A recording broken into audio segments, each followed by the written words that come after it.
escape today. Mankind madness, feel the fight. Mankind madness, burning bright. Raise the voice, the chaos master. Every hit, every slam, every disaster.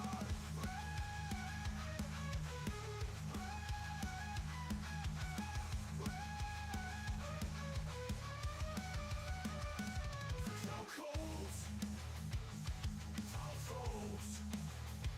Design, all foes.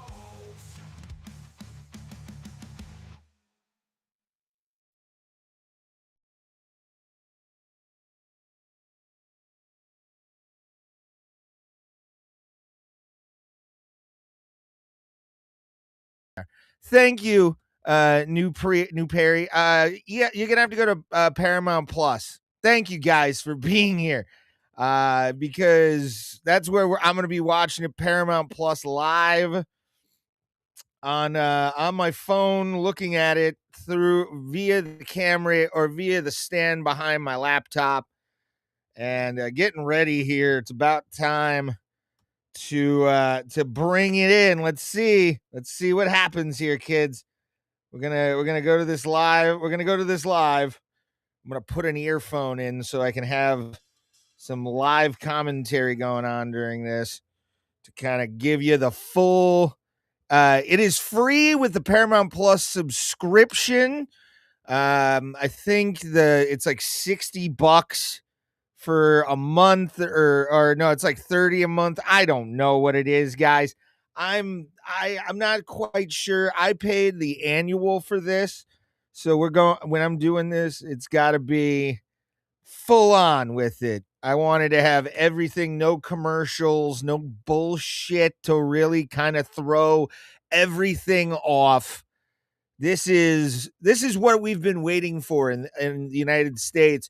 Actual UFC pay-per-view or freemium live events that we don't have to pay for. We pay a year's subscription. I've always wanted this for UFC. I hated the ESPN Plus whole Ponzi scheme that was of complete and utter, we're going to fuck the shit out of you by not only charging you $10 a month, we're going to then make you pay upwards of $40 or $90 towards the end every single fucking time. I am so fucking glad that we are actually going to be getting MMA in this country, high quality MMA, not Bellator, none of that. And you can put the whole shits to bed. PFL, they lost one of their fucking founders. He's out of it. I think PFL is going down soon. We're going to be reading about the rise and fall of the professional fighters league, because you can't, we've learned this. You cannot back the Brinks truck up and expect people to fucking pay money to see mediocre fights. That's what a lot of these leagues are. I mean, I enjoy them. I love them. Don't get me wrong here, kids, but I could give a fuck less about anything else than the UFC. Why? Because they're the best. It's the best organization run in this world. I mean, one's starting to go away. Their fucking champion left to come here to the UFC. You cannot have, in the economics of mixed martial arts, you cannot have the Brinks truck back up all the time. You just can't. You cannot do it. Cannot do it. All right, 5:00. Here we are. 42 days without an MMA fight, or without a high-level MMA fight. We are live. T-Mobile Arena. I've been there. UFC 285. I was there for John Jones's return. I was in the building. And now we got Paddy Pimblett, Justin Gaethje. You see him up on the screen there. I got the clock next to me. I got the rounds set up. I got all this foxiness going on, kids. It's time to really dive deep. Share the stream out with everybody. You know, if you're on X, repost it. Make sure to get the word out that we're doing this live. I am so pumped for this. I couldn't be more excited for this card because there's so much on the line for the UFC. One, this Paramount Plus deal. Will the streaming be able to hold? I understand they own CBS. They've been doing sports streaming for a very long time, but this is way different. This is way fucking different. Leave a comment right over here; they'll show up. I'm gonna go right to the actual main or the breakdown of tonight's fights. Let's go over to that. Yeah. All right. Paddy Pimblett, Justin Gaethje. Need I say more? Interim light heavyweight or lightweight title going on the line for tonight. Then you also have the Sugar Show replacing what was supposed to be Amanda Nunes and Kayla Harrison for the women's title. This is basically a way for him to get back into this. If Umar beats Figueiredo and O'Malley beats Song Yadong tonight, I think we might see that as the next title eliminator. I think that's going to be the next title eliminator if we're going to be completely honest. Yeah, Derrick Lewis, Waldo Acosta, Cortes Acosta. My dyslexia is getting me. Waldo Cortes Acosta. They're going to be fighting in a heavyweight battle. That's going to be a fun one. Rose Namajunas, can Pat Barry get out of her head? Is the question I have for tonight. Natalia Silva, I got her winning by decision. I do not see this going to a finish. There's something about this. Natalia's on a nice little win streak right now. And this is going to be kind of a meh. This one's going to be fun because they don't like each other. And John Silva's really trying to hype this fight up with a lot of energy. I'm interested. Let's party on that one. Then this one, the fatty Davidson Figueiredo taking on the always in shape Umar Nurmagomedov. Bantamweight, this could have been a number one contender fight. Davidson Figueiredo came in heavy as fuck, about 2.5 pounds over the limit of 135. So I don't know what that was about. Andre Puliev taking on Ateba Gutierrez. That's going to be, I don't know these two gents, but I'm going to get down for it. Modestus with the greatest name, Bukakis, taking on Nikita Krylov. That's going to be a light heavyweight battle. Both men are savages. Can they do it? Can they put on the show of a lifetime on Paramount Plus? I think so. I got Nikita Krylov winning that one on goat milk. And then Charles Johnson, Alex Perez. That'll be the 8 o'clock the 7 o'clock prelim. Denzel Freeman, Josh Hockett. They were making each other laugh at the weigh-ins yesterday. Kind of excited to see this one because both men look like they have a lot of respect for each other coming into this. And I'm hoping they just have a heavyweight beefy boy battle. That's all I want. Welterweight fight, Ty Miller, Adam Foggett. Awesome. That's going to be your opening match, probably around 5:30, if we're going to be honest. Had some fights drop out, including Mike Johnson and Alex Hernandez, because of a high betting volume. What that means, I don't know. But Michael Johnson and Alex Hernandez are not fighting right now. Alex Hernandez, let's bring that up. News, Michael Johnson fight. Let's go to MMA Junkie. They're always good for an article or three. Let's go.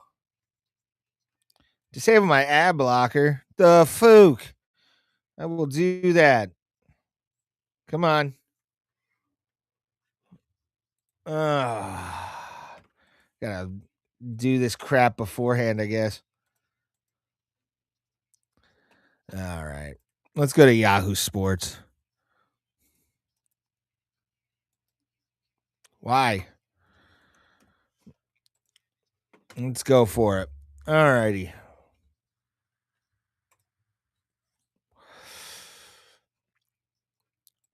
There we are. Last minute scratch follows a betting scandal that might have been brewing. Dana's not fucking around with this stuff, man.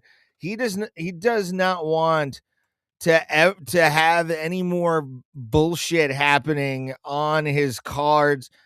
Let's read this. Lightweight bout between Michael Johnson and Alexander Hernandez is a last-minute scratch from the UFC 324. News of the bout's cancellation was announced mid-afternoon Eastern time on Saturday. Promotion officials offered a brief statement stating only that the light heavyweight bout between Michael Johnson and Alexander Hernandez was canceled for tonight. However, in the hours since the bout's cancellation, concern around betting irregularities in connection to the fight had been made public. BetOnline.ag, for one, announced due to some irregular patterns, we will be keeping the limits lower than usual on tonight's Michael Johnson, Alexander Hernandez. Additionally, there will not be prop bets on this fight, which means they knew something. And somebody tipped him off. It could have been just Alexander Hernandez being a drunk idiot at a bar, Michael Johnson being a drunk idiot at the bar and saying we're going to fix the fight. Who knows? But the fact that they're taking this step right now shows you the improvements that the UFC has been doing since then. And I like it. I like it a lot. I love the fact that they're taking the bets. I have bets on this tonight. I have a 13-leg parlay that's now a 12-leg parlay because of the Michael Johnson fight getting taken out. And this is going to be a fantastic night of fights. We're waiting. It's going to be a little bit probably. So what we're going to do is bring this back and talk a little bit about some of the fights. I honestly think Paddy Pimblett's going to beat Justin Gaethje tonight. Probably third round, because Paddy is going to come out with a little bit more maturity, because you have to with a guy like Justin Gaethje. He loves to turn everything into a firefight. He loves to make everything brutal and bloody, which is good. But when you got to go against a guy like Paddy Pimblett, Paddy's a great counterpuncher. So how is this gonna? Being a counterpuncher like Paddy is, I do not see this going into the deep waters. I don't. I know Megan just said that Justin wants to take him into deep waters. I don't see it happening. And I really feel like we're going to see the crowning of a new British star in mixed martial arts in Paddy Pimblett. I really do. I think tonight's going to be that final hit through the atmosphere that the rocket ship needed to get to the top of the mixed martial arts world. That being said, Justin Gaethje is one of the toughest fighters in the world right now in mixed martial arts. I mean, an absolute stud of a fighter. And it could happen. Do I see it happening? No, not at all. But if Paddy just comes out calm, cool, collective, doesn't really make any stupid decisions and has good takedown defense, I think you will see the interim belt change hands, and this is gonna be a long night of fighting. We got about 7-8 hours of mixed martial arts fighting. First fight's probably going to start around 5:30 or 6. Actually, this may start at 6. Just to let you guys know, this might start at 6 because UFC's done that in the past. I was at UFC 209 UFC 203 in Cleveland back in when Stipe was champion, and they had a bunch of prelims fall off, and this could start at 6. This whole card could start at 6. So be prepared for a long night of fighting. I do not see them, because how many prelim cards or fights do we have? We got one, we got two. So this is probably 6. Yeah, I honestly, I see this going pretty. This tonight's going to be a very long night. Tonight's going to be a very, very, very long night. Oh boy, yeah. And then let me kind of just go through this. The one that bothers me the most, and I want to check out what the odds are currently for this fight. Let's look it up real quick here. Derrick Lewis, Waldo, Cortes, Acosta, huge movement in the betting lines today. Today it looks like, and yesterday, Derrick Lewis went from a 250 underdog, which is what he is on my DraftKings or my Caesars Sportsbook slip, to now 115 underdog. So we're looking almost at a pick'em fight. Derrick Lewis is the underdog. If you didn't bet on him when it was about 2-something, I'm sorry for your luck, but you needed to do that, because that's gonna win you some cash. That's all he's got there. Derrick Lewis has 2 fists and strong hips. He can do it. Waldo Acosta or Cortes Acosta, sure, tough kid, but Derrick Lewis has been in firefights where he's won those firefights against guys like Curtis Blades, who tried to take him down, and he uppercutted the soul out of Curtis Blades. So tonight's gonna be a lot of slip ripping, probably from a lot of gamblers, people pissed off that there's been irregularities in shit. I don't care about Melania, but you got a guy in Derrick Lewis who's always an underdog, always, and now you had him at about 200 plus 200 plus. I think it was plus 250 when I got in on him. And you give him that much odds, of course I'm going to take that. Of course, bro.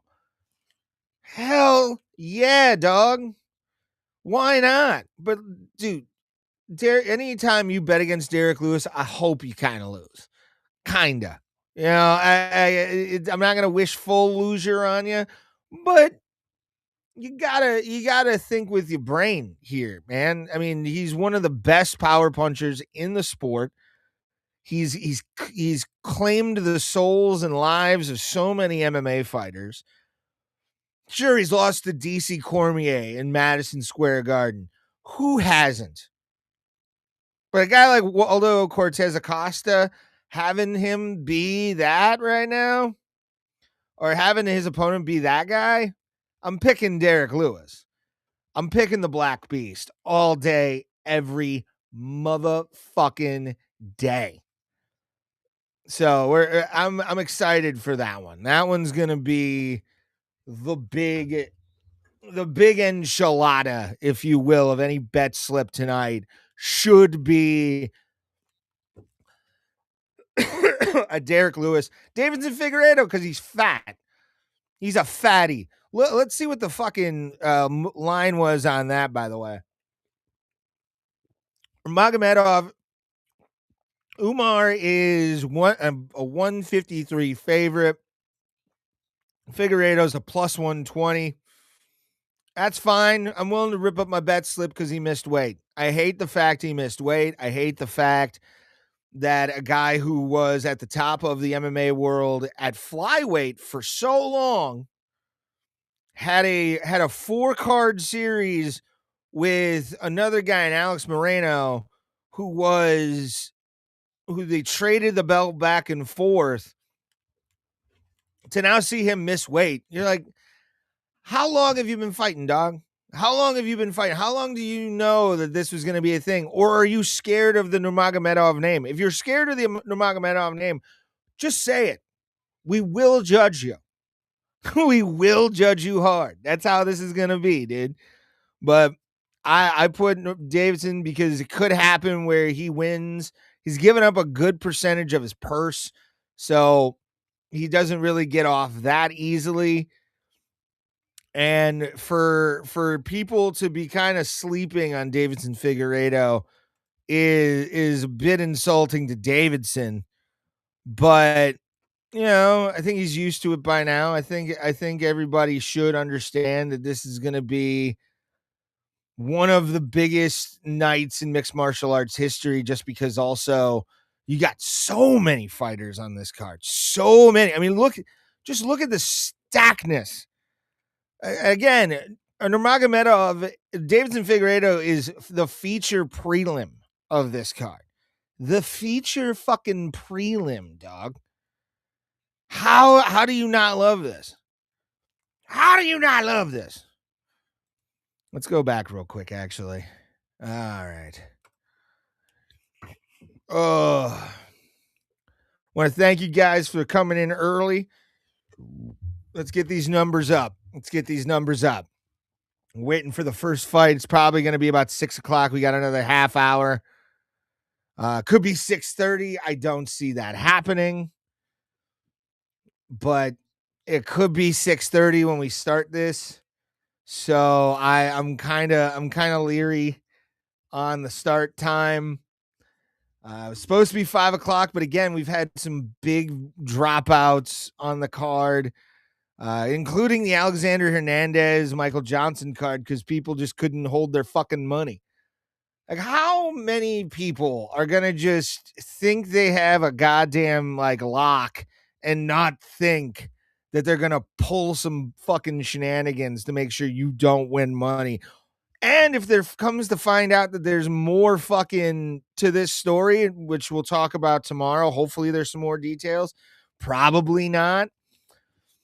You should look at how look at the Michael Johnson and Hernandez fight and ask yourself, who knew what?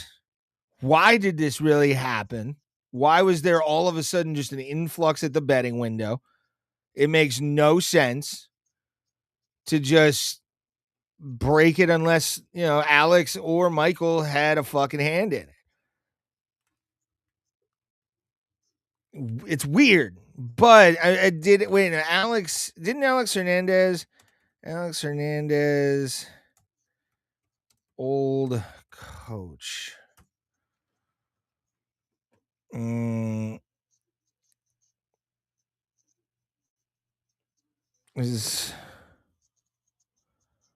me see here. Betting scandal. Oh no, he wasn't part of that whole crew, I guess. Yeah, we're waiting. Song Yadong. I mean, he's a good fighter. They're showing the Sean O'Malley Song Yadong stuff, and I mean, Yadong's a good, strong fighter, but I think O'Malley's going to turn him soft. I see a sad fall to the mat coming in his future. What is this? Oh yeah, it's my conspiracy thing. I don't do conspiracies yet. But yeah, Kung Fu Kid, I don't see him beating O'Malley. I do not see him beating O'Malley in the slightest. I just it's kind of I don't know. I see a lot of shit going down tonight that it could be boring. We could have a boring night of fights. We could absolutely have a boring night of combat sports for the debut of UFC on Paramount Plus. You know, you hope that it doesn't happen. But in all actuality, it would kind of clear out the casuals, because the casuals who have Paramount Plus anyway are looking at this going, all right, what do we get in return? And it's kind of not much, but you know, we'll look at the fans, we'll look at how everything goes. And, you know, T-Mobile always too. I learned this the hard way.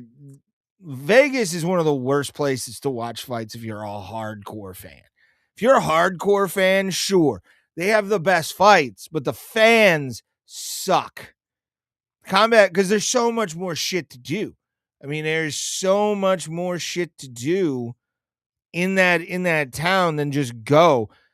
I went to UFC 285, Jones versus Gane at the T-Mo, and the place didn't fill up. We had our own row for,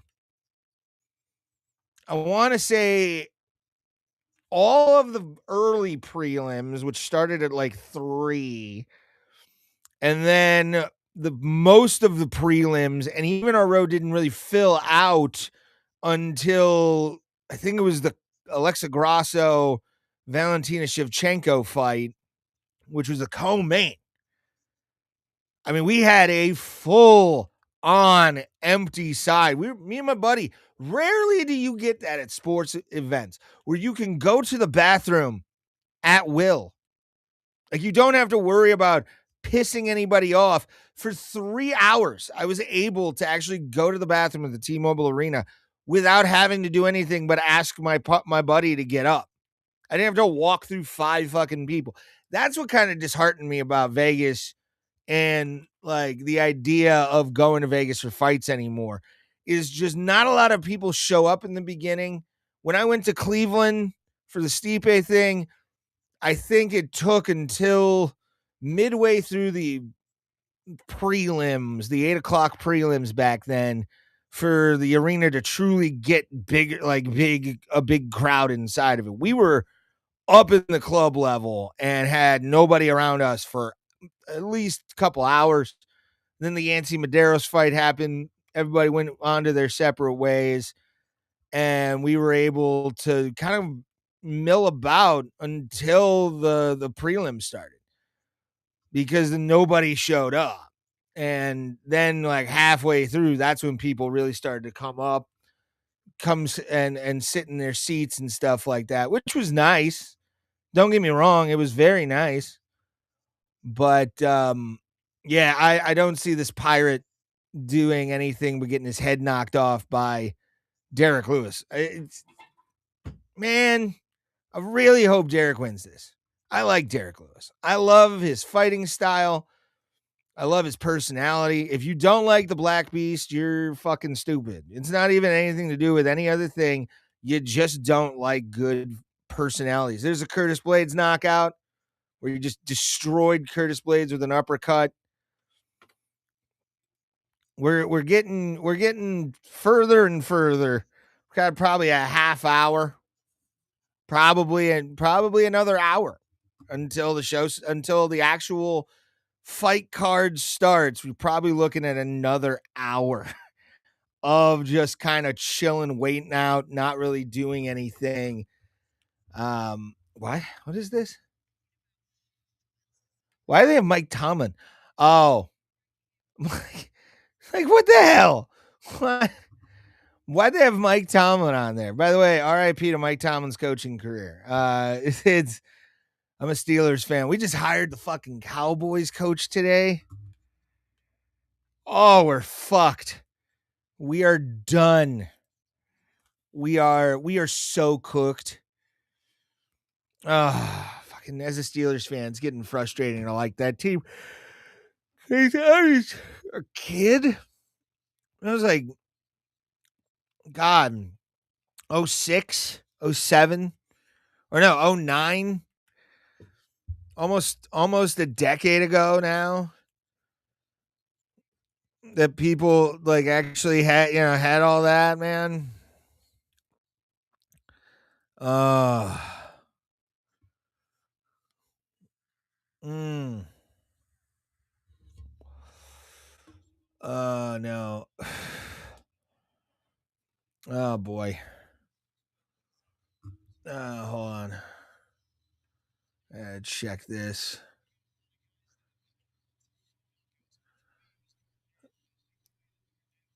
Mm. Uh, the Barnett knockout they're talking about. Doo. All right. Yeah. I'd like to say thank you to everybody that is watching tonight. Appreciate you a lot. And it's gonna be a fun night of mixed martial arts. It's gonna be a fun year just because now, again, Americans, we don't have to actually pay a premium on top of this BS, on top of the BS that was given to us, and now we get a fun time to actually like enjoy these on a reg rather than you know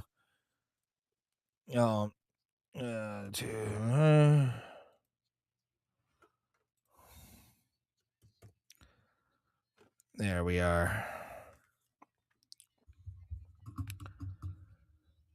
All right.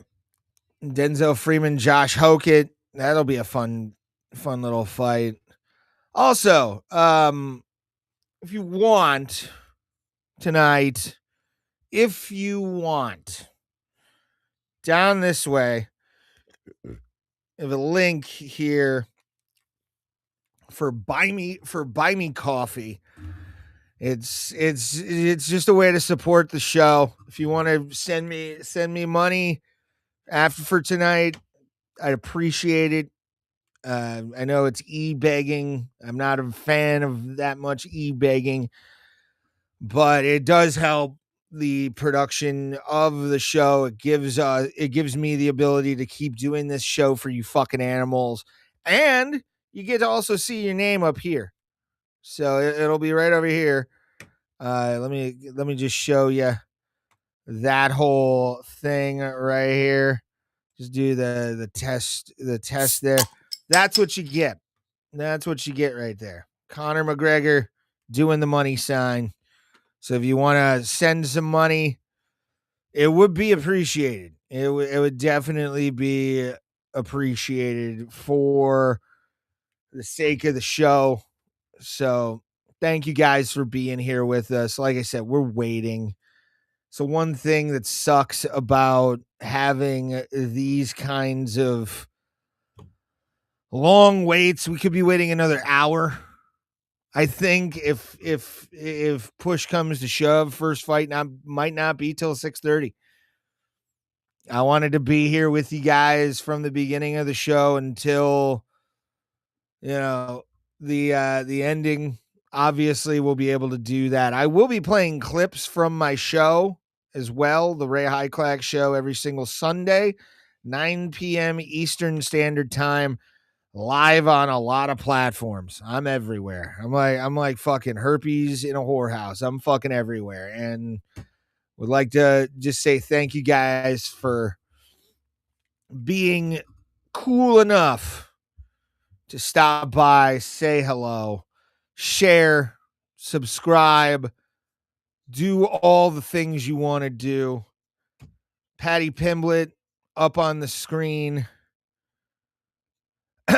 This is gonna be a long night. It's gonna be a very long night, and best way I can say it is hopefully your bets come out. Hopefully everything pays off for you. Hopefully I want to win goat milk tonight, which if you're not familiar with goat milk, I'll kind of show you what it is. It's run by my people over at the MMAholes.tv.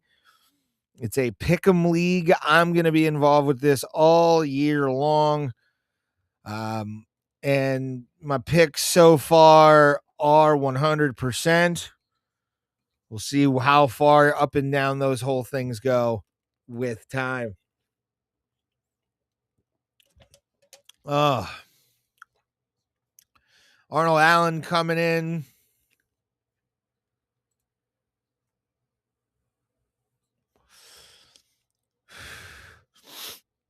The subscription-based Paramount Plus. Whoa, that's a scary man right there. I also love the Derrick Lewis peptides thing. Did you guys see that? That was sort of a weird Derrick Lewis peptides. Derrick Lewis walks back comments. Let's show the story on the screen here. As Derrick Lewis stepped into the octagon, or is going to step into the octagon with Waldo, Cortes, Acosta. There was a little bit of controversy that the doping guy for the UFC had to kind of step into. Says he misspoke while talking about peptides. Darius. I'm already over my skis. Is clarifying comments he made last week that suggest the UFC had directly given him peptides as part of his training regimen for UFC 324. Lewis made those comments on his new podcast saying, UFC provided me with some great peptides. I've been taking it every day and I've been feeling a difference. The only problem, nearly all peptides are considered banned substances under the UFC's anti-doping policy. So just he didn't know what they were giving him, but I think they were just giving him some recovery shit, maybe some pre-workout. I gotta put the charger in my phone. There we go. But yeah, Derrick Lewis been doing apparently. He simply misspoke. UFC anti-doping czar Jeff Nowitzki, the golden snitch, came out and denied the promotion gave him peptides, instead saying got injectable compounds that are third-party tested and certified as allowed at all times. Now we have a statement from Regenerex.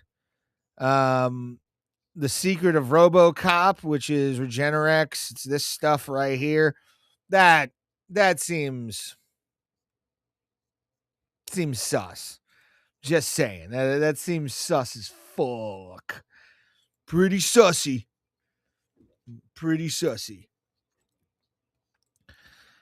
Oh man. Let's go here. Boom.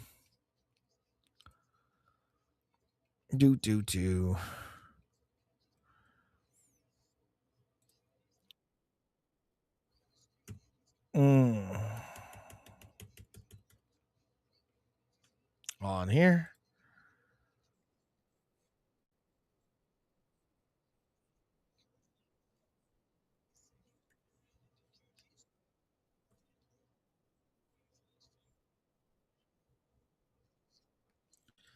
All right. I'm running with single thing here, so apologize for the being kind of slow. I am going to take a quick little break. Make sure do me a favor. Like, share, subscribe to my channel at Ray Highclack on YouTube. I do a weekly show Monday or on Sundays, the Ray Highclack show. I also do Main Card Madness, as you can tell, where I react to combat sports, pro wrestling, if it's combat sports, I'm in on it. I've always loved combat sports. Been a boxing fan my whole life. Kickboxing, mixed martial arts. Starting to slowly get into to actual jiu-jitsu, watch combat karate. So we'll be doing a lot more main card madness fights and stuff like that for other organizations. I just saved this one because we got 2 weeks of UFC, 2 weeks of paper or freemium live events for everybody who has the Paramount Plus subscription. So yeah, I'm excited. We'll break down the card in a minute, but what I'm going to do here is I'm going to bring up a clip from the Ray Hyclack show. You can see that 9 p.m. Eastern Standard Time every single week on Sundays through Abraham Drinking, through my channel, X, Twitch, Facebook, Rumble. I'm on Rumble too. Didn't even start the stream there on Rumble like an idiot. What an idiot I am on that one, but whatever. But yeah, you guys enjoy this clip from the show, and I'll see you in a little bit.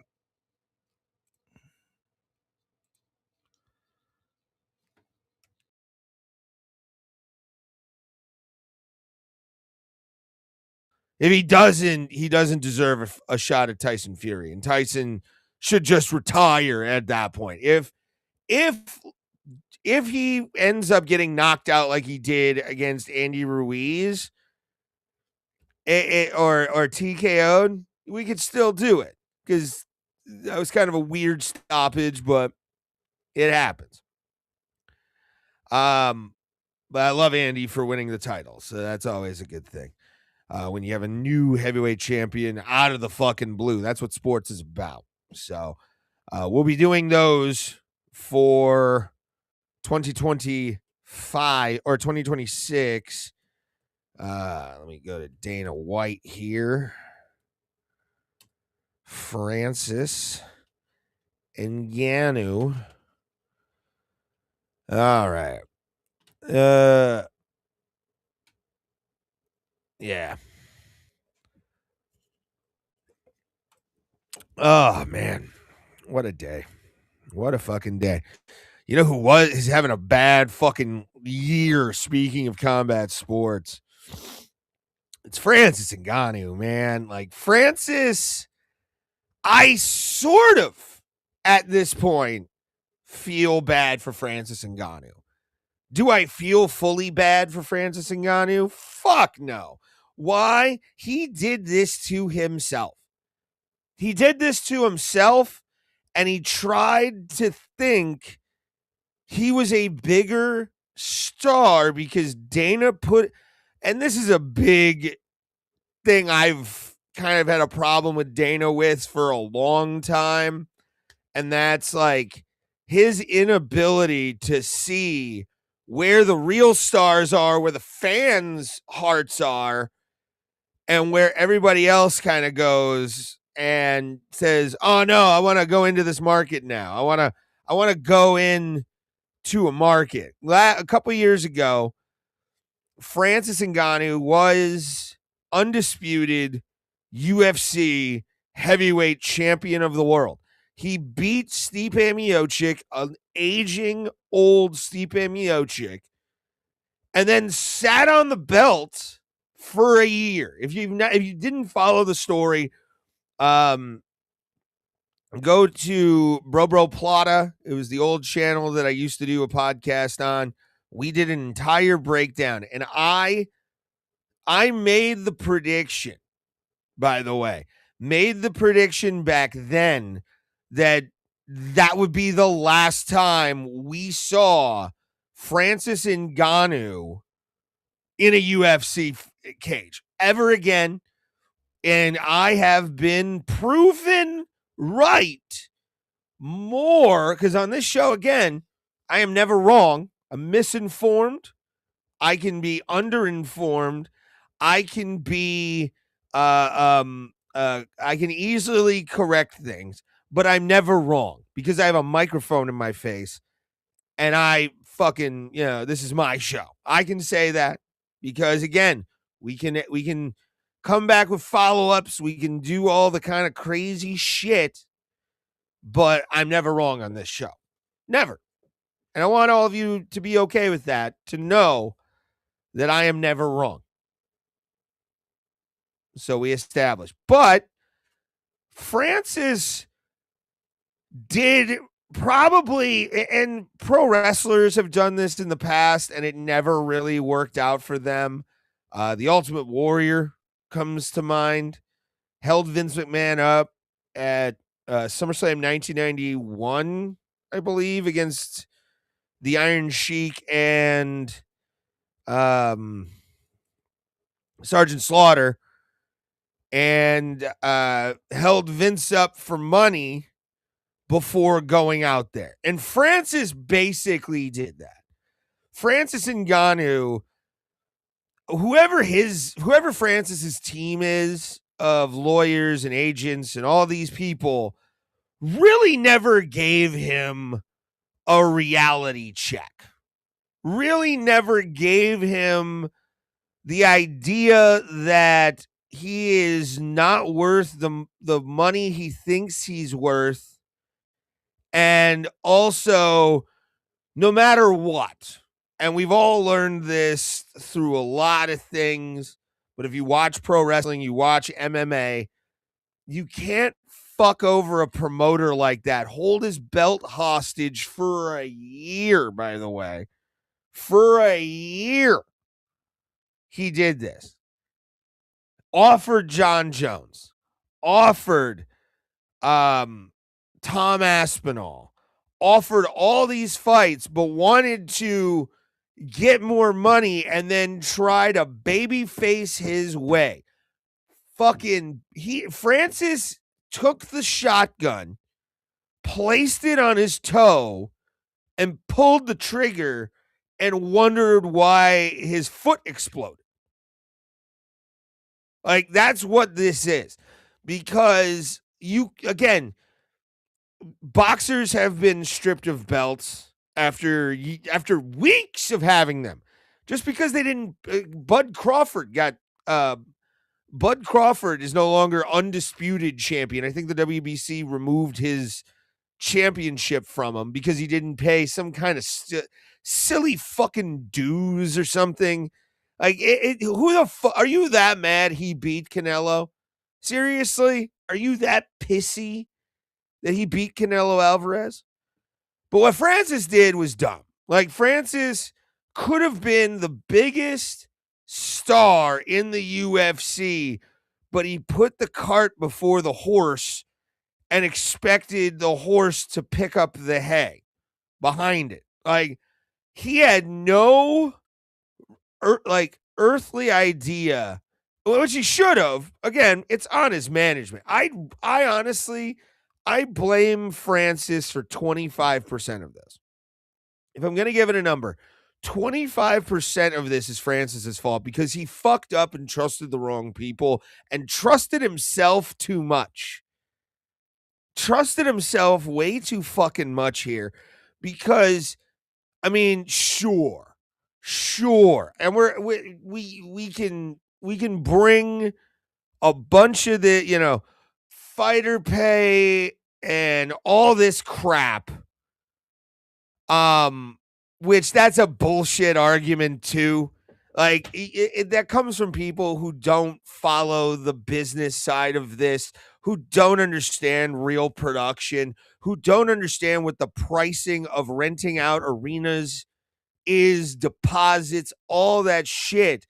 And they just think that all business, and I've said it on this fucking thing before, that all business is the same. It's not.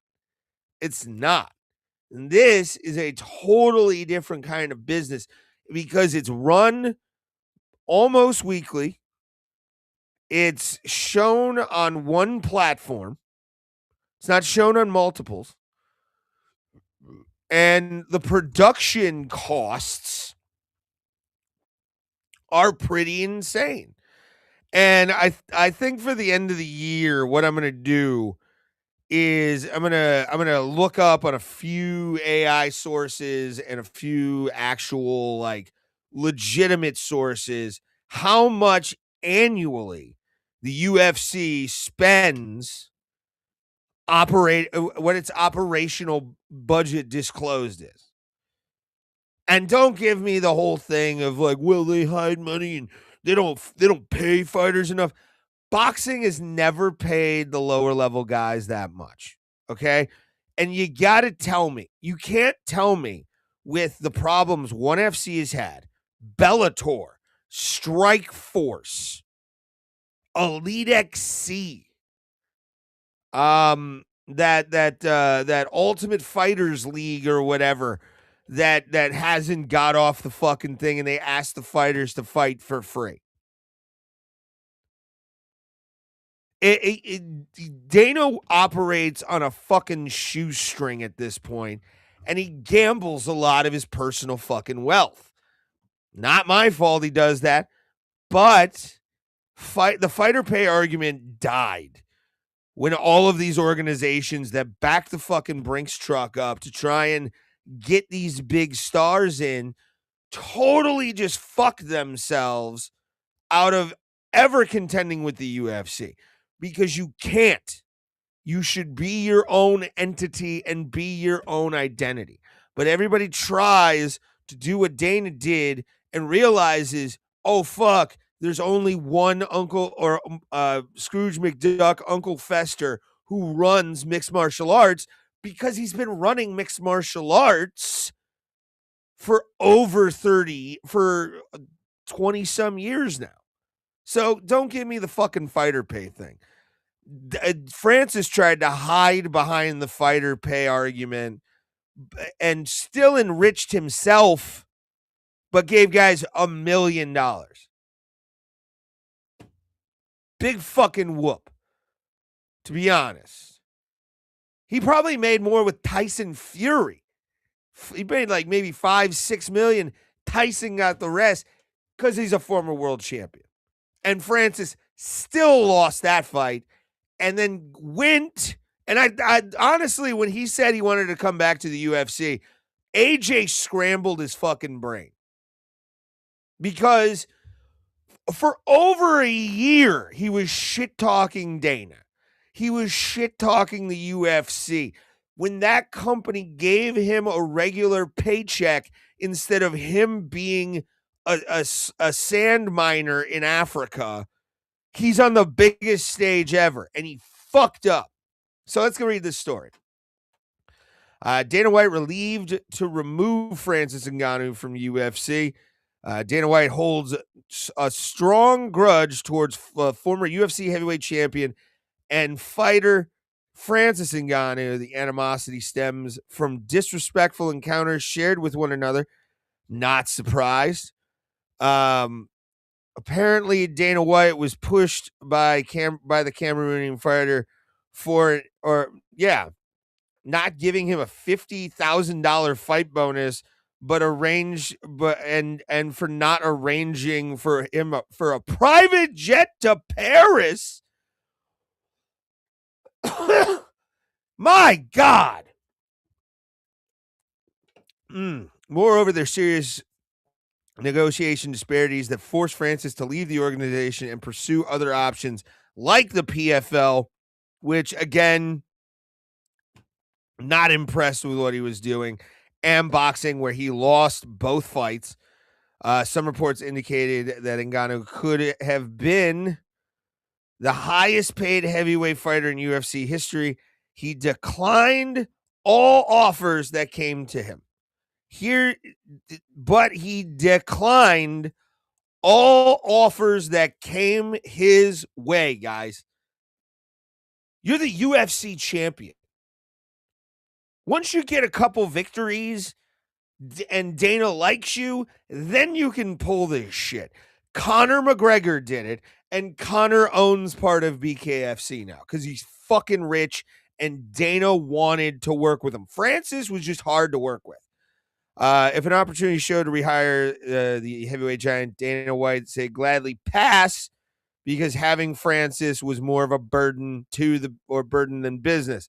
Let's watch this video real quick. When somebody shows you who they are, believe them. Believe them. And this guy has shown. So he's going in to fight Stipe Miocic in Boston. And he knows he's going to fucking kill Stipe, right? So after the press conference...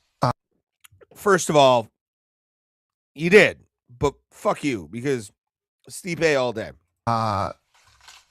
We're walking down this hallway, and he comes over to me, and he grabs me. And he says, let me tell you what's going to happen. His English is fucking great, okay? No language barrier whatsoever. When this fight's over, you're going to book me a private plane to Paris. And I said... What? Let's hear that again. Private plane to Paris. And I said... I laughed and said, oh, yeah. He goes, I'm not joking. You're going to book me a private plane to Paris. So, okay. So we go our own ways. Stipe Miocic beats the fucking shit out of him. Beats the shit out of him. Okay, wait. So that ended. Okay. So this is when Stipe manhandled him. This is the first time he's talking about that. I thought this was the second time when they were fighting each other for the title and Francis beat him. Although I think that was at the thing, but for this Stipe dog walked him for 5 rounds. That whole conversation. He had just fought, and he comes up to my office, and he's in the hallway or whatever, hanging out. And I said, "Come on in. What's going on?" And he was pissed off that he didn't get a $50,000 bonus in his last fight. That he didn't get the bonus of the night. And I said, "Well, Francis, you didn't get it because this, that." And he's in my office and he's arguing with me. And I'm like, yeah, this guy got this guy got that, and this is why. So the conversation's over. I'm starting to leave. And he grabs me by my shirt. Fuck. And like pushes me back in my office. And I said, dude, get your fucking hands off me. Those were the words that came out of you when Francis Ngannou grabbed you by the shirt? Yeah. Wow. And, Schultz is like, I hated this shirt. It's too tight. Well, it's like, snuggle me, this shirt. But it's I could see in this guy's face and in his eyes and in the way he's acting who this guy really fucking is. Yeah. And, then my guy Hunter, they were talking about something. It might even have been the same thing. And when Hunter started to walk away, Francis grabbed him by the fucking back of his collar and fucking pulled him back. Said, "We're not done talking yet." Wow. Oh, what a trash human being. I'm so glad, dude. Like, he is Francis Ngannou. And then there's this with fucking Andrew Tate.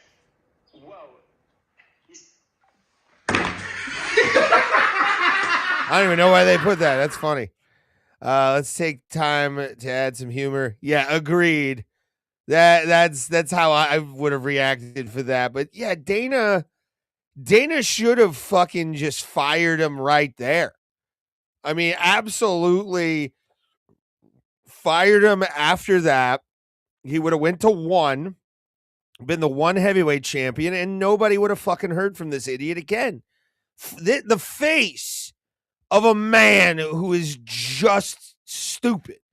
And there have been a lot of fighters in the past who have had his attitude, and where are they now? A lot of them went to different leagues, didn't have championship success, thought they were the shit, thought they were draws without Dana, and it ended up nobody gave a fuck. And Francis is another guy like that. Francis, to me, if we're going to look at a guy and look at one of the biggest shitheads in the history of this sport, a sport I've been watching for over 20 years now, Francis Ngannou probably will go. I guarantee you, if Dana saw Tito and Francis, he would kiss Tito on the face at this point, probably. I'm not saying he would do it, but it's one of those things where, like, Dana, Dana did the right thing by not re-signing this shitbag. Like, he should not have signed him back. And again, he went on to be a flash in the pan outside of the UFC. Everybody wanted, I bought the pay-per-view when Francis and Tyson Fury fought. I thought that Francis was actually going to win that fight from everything I was watching. Thank God the judges sucked that night in Riyadh. But all in all, the whole entire idea that this dummy thought he was going to get what he wanted. And Dana, to his credit, told him to go fuck himself. And he should have. So good on Dana for that. And I'm glad that he kind of stood up to this fucking bully. And we no longer have to really deal with Francis Ngannou. And he thought he was going to get the John Jones fight. He had, by the way, the John Jones fight. Had it in the fucking bag. In the bag. And he just poured the contents of said bag out on Dana's desk and took a shit on it. He was gonna headline UFC 285. That's the thing. I could have seen John Jones dominate Francis Ngannou at UFC 285. But what did Francis do? Had to open his fucking yap. Had to try to get money out of a guy who squeezes a nickel till a buffalo will fart. And you just, why? Why would you have this attitude?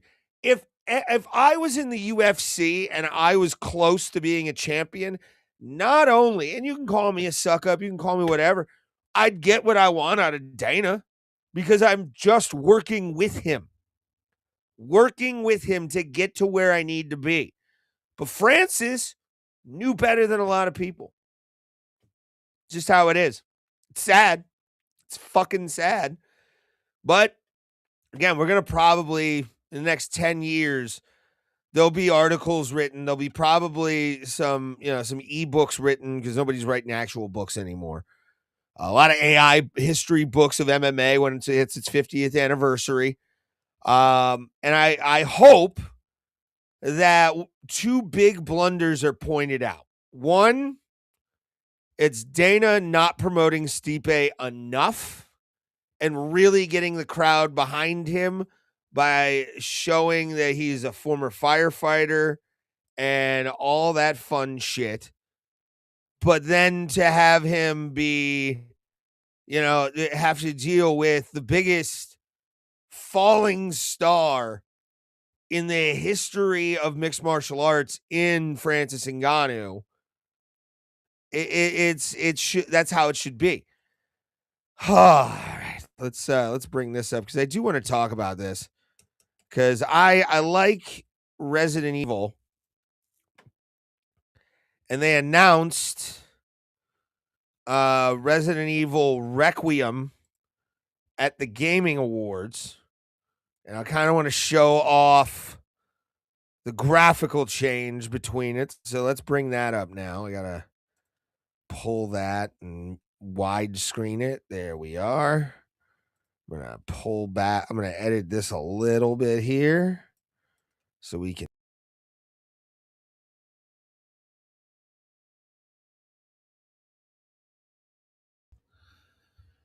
All right. They might be going at 6:15, so we'll probably have a 15-minute window. So I think it looks like they're getting ready. Looks like we're actually starting to fucking go. So hopefully we get some good fights out of this. Hopefully you guys are not completely bored, but this is gonna be an interesting night of fights. That's all I can really say. So right now we're all getting ready for this. We're all waiting for this card to kick off. So make sure, again, share the stream out with everybody you know. I'm going to do a live reaction coming up here in about 15 minutes from the way the production looks right now. Because they got DC, they've got Joe, they've got John Anik there waiting to go. I'll bring this down just a hot minute so I can get comfy. All right. Oh, yeah. That helps the sciatic. This helps the sciatic nerve. Oh, my back hurts. Fucking old. Just fucking old, guys. All right. Megan O'Leary.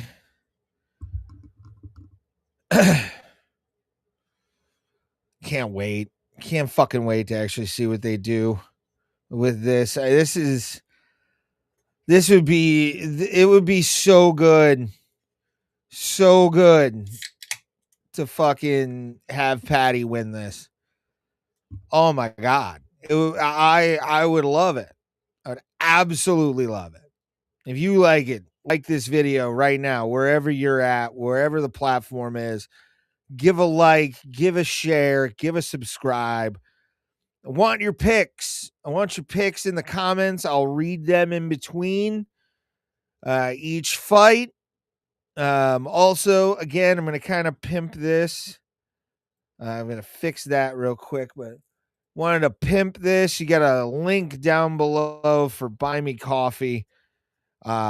Click that, donate, help me out, and hopefully you guys enjoy tonight's fights.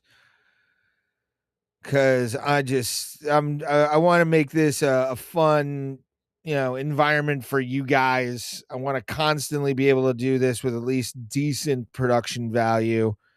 Next one probably won't have good production quality. I'm not going to lie. But if you want to help me, buy me coffee in the link, bros. Let's go. With the subscription, you can they're showing the Paramount Plus stuff.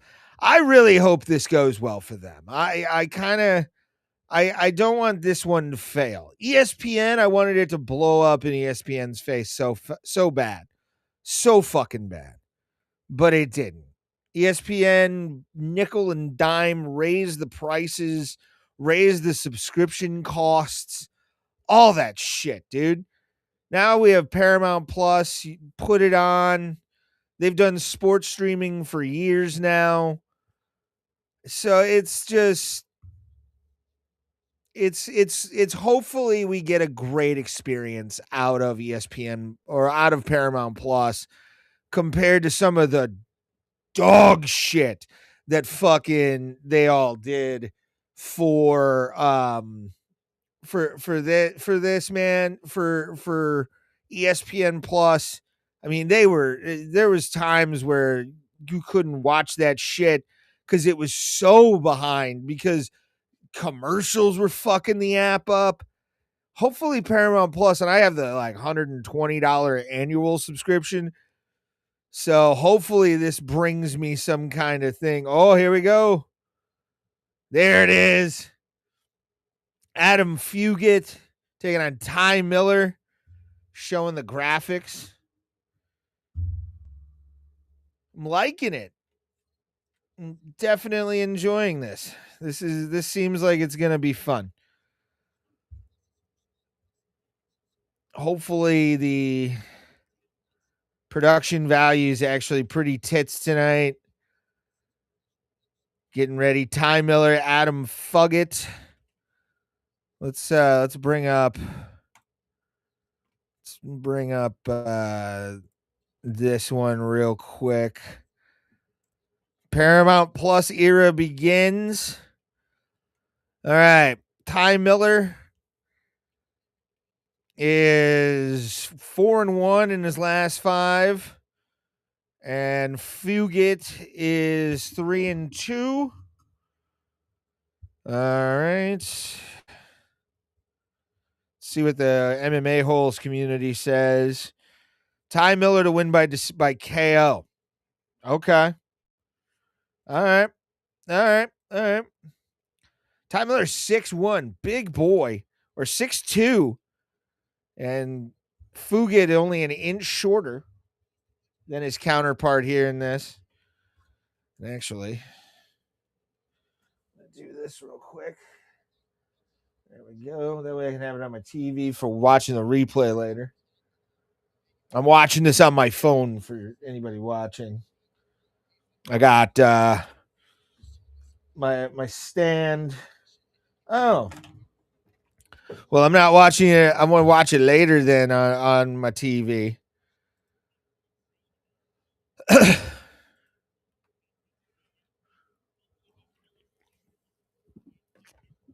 Ty Miller had shit drained from his leg. Oh, boy. All righty. Getting ready for UFC 326. Next week also I'll be doing 325 for Volk versus Lopez. If you want to join me for that, I'm going to be live for that. Starting at 5 p.m. We're doing every fight. Every single goddamn fight that is being put on Paramount Plus. Select, I will say this, select fight nights. I'm not doing every single fight night. If a fight night has something where I don't give a fuck, or if it's got a couple fights on it, I will be there. But for all the pay-per-view cards, all the numbered events as they're being called now, all the numbered events this year will be on this channel. So whatever channel you're watching, we're going to be doing live reactions to it. Fugit walking out. We're getting ready for the first fight of 2026. Ty Miller, Adam Fugit. Getting in the cage right now is a welterweight fight. So about 170, 171 is the weight limit. And we are live. We are live. Again, wanted to say thank you from the bottom of my heart for watching. Every single person that is currently watching with me. If you're watching on Paramount Plus, let me know where you're at, where you're from. I want to see where where these people are that are enjoying live MMA again in 2026. We're here for some violence. We're here for some fun. Hopefully you guys enjoy tonight. This will be intense because again, new era. We're waiting for some kind of crashing. Nothing happened so far. 3 first round finishes and 37. My God. My God, Fugit is 1 year older than I am.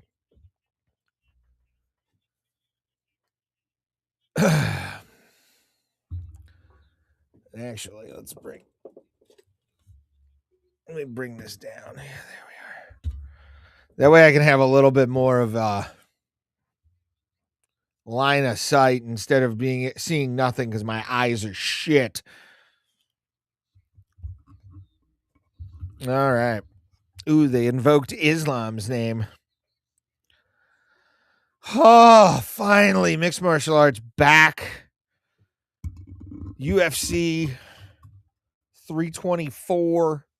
Remember, 325 is next week. I'll be live for all those fights happening on Facebook. Powerful suit by Bruce Buffer. Got round 1 getting ready to start.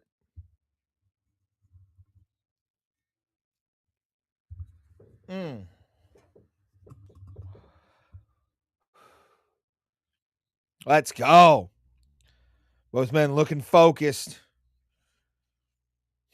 Let's go, baby. Let's go.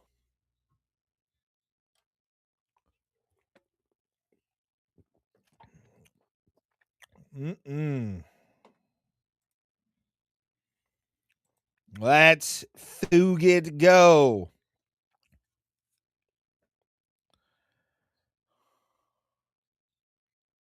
Wait. Oh, God. Bruce fucked up. Oh, no.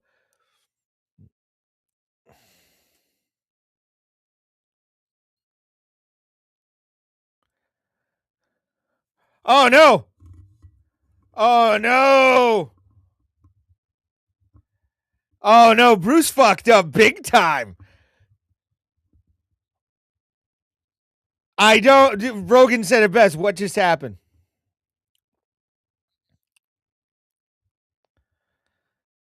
He just called him the wrong names.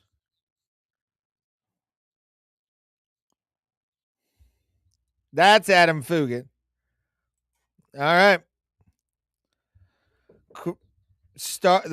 We have started first fight of 2026. Strong jab by Miller. High kick blocked away by Miller by Fugit. Another jab. Throwing that jab out right now is Miller. 1-2 combination trying to find its range by Miller. Fugit coming in now after getting tagged a little bit.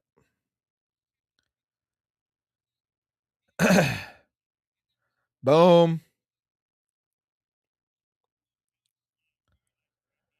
And Miller's definitely getting off early. Oh, big right hand by Miller. Body kick by Fugit. Both men just standing there. Fugit is trying to dodge that left hand of Ty Miller. Miller's throwing a kick of his own. Miller's going to the top. Hook by Miller finds its place. Body shot by Miller. Another body kick by Fugit. Miller just throwing that right hand in. Jesus Christ. Oh, Fugit's getting tagged. His eye is really red. So that hand is, that eye is taking a lot of damage. A lot of damage, man. Holy shit. This fight's I don't think Fugit can take much of those. Yeah. Oh, big, just pops his head back. Knee by Fugit, but I think he is really trying to get some kind of just clinch work by both men. Fugit backing up after getting tagged hard by Miller. Miller's trying to find his range again after that nice little close thing. Fugit's knees are really finding a home. But Fugit's face, red as a motherfucker. Oh, both men just throwing now. 2:40 on the clock. All right. Another big shot by Miller. Miller's looking for a headhunt right now.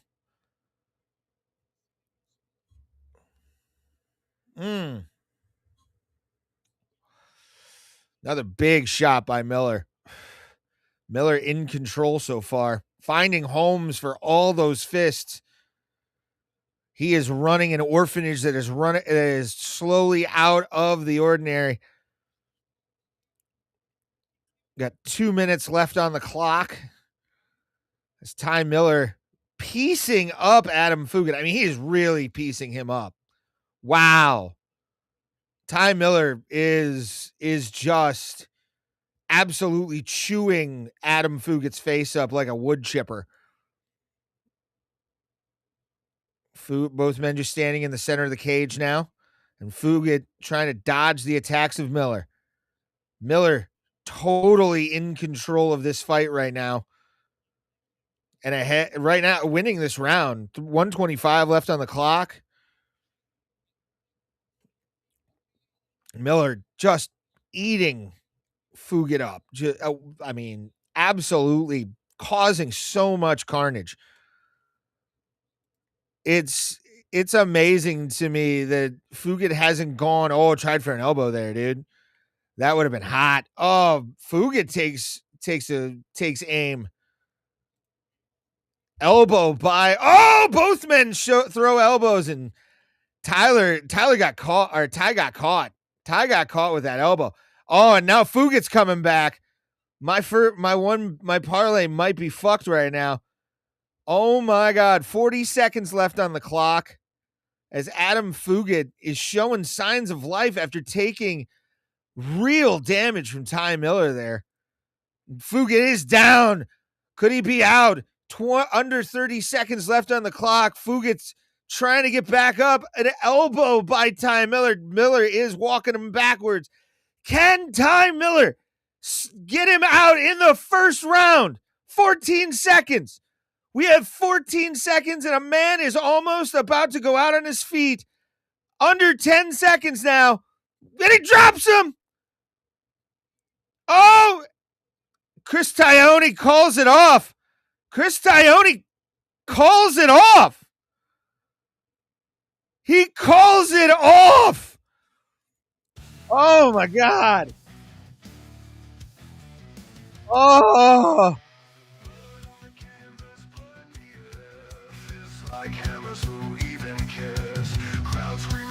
Holy shit.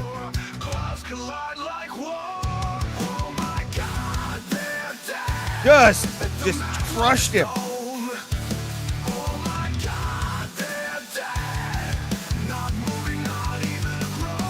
Wow. Fugit got just destroyed. Poor Adam Fugit just completely gets the shit knocked out of him. Bam. Bam. Dropped him. And a knee. And then just that combination. Chris Tione saw enough. Woo! Nice. Nice, everybody. Nice. Ty Miller wins the opening card, or wins the opening fight of UFC 324. My God, Ty Miller. I am impressed and slightly turned on by that. That was pretty nice. That was pretty fucking nice. Well, that's a good way to start off the new year of MMA fighting in the UFC, is with referee stoppage TKO TKO knockout in the first round. Can't ask for anything better in the mixed martial arts world. And yeah, man, that was hot. That was fucking hot. Let's get the official decision. TKO. He was done. I mean, you may be mad. Fugit might be retiring now. 1 second left in the first round. Time. Yeah, that's for getting his name wrong. Good Lord. But boxing is not only his strong point, it's exactly what you needed. Yeah. Wow. Very impressed. We got about 40 minutes, probably about 5 minutes until they really start.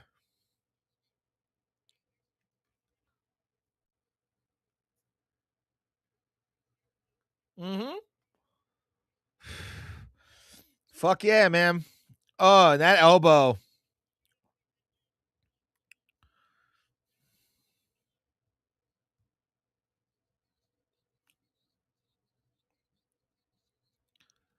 All right.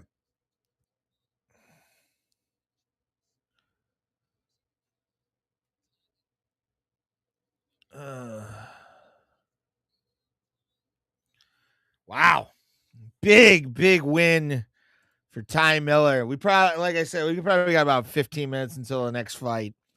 So I'm going to put on one of my so happy pay-per-view is no longer in the States, dude.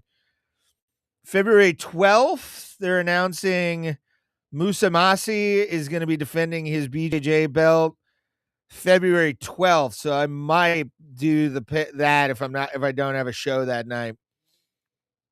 If I don't have a comedy show, I probably will do the BJJ UFC BJJ 5 on this channel, wherever you're watching. Even if you're watching on X, make sure to follow me, subscribe, do all the fun that we can get together as a community and watch MMA fights together. Share the show with everyone you know. Make sure to just hit that like button. Do it. Just, oh God, look at him. Why does he look like he's just been in it? Giannis always looks like he's been in a tanning booth far too long. Far too fucking long. And yeah.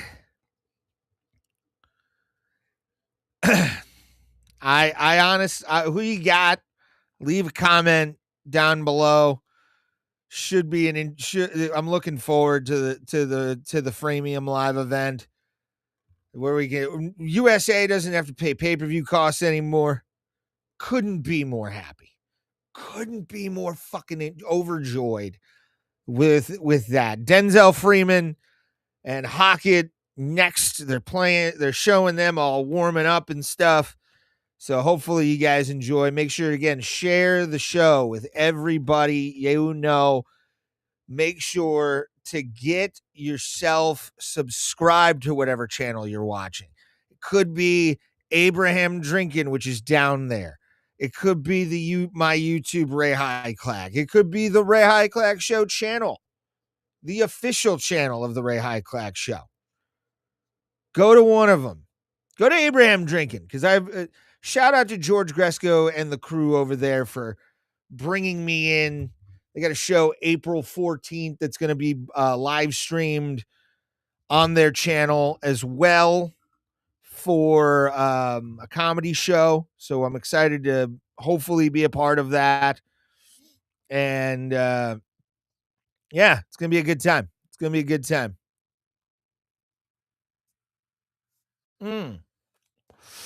Good times, everybody.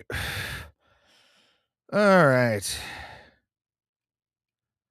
I'm trying to figure out, what do I play?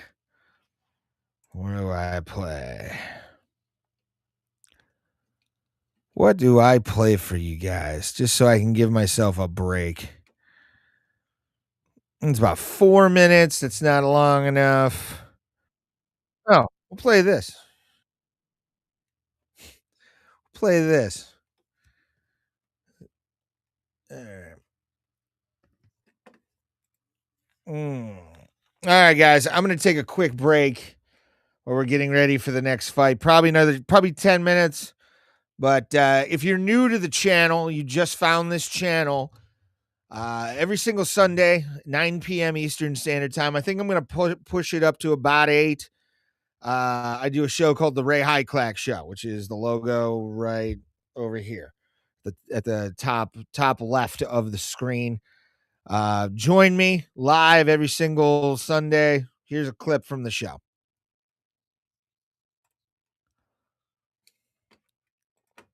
Oh, yeah, this kind of took off. I did want to talk about this and how big of just a bitch Jack Doherty is. I didn't know who Jack Doherty was until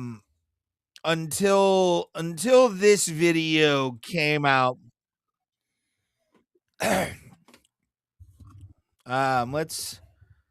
Let's bring this down, but and then go here.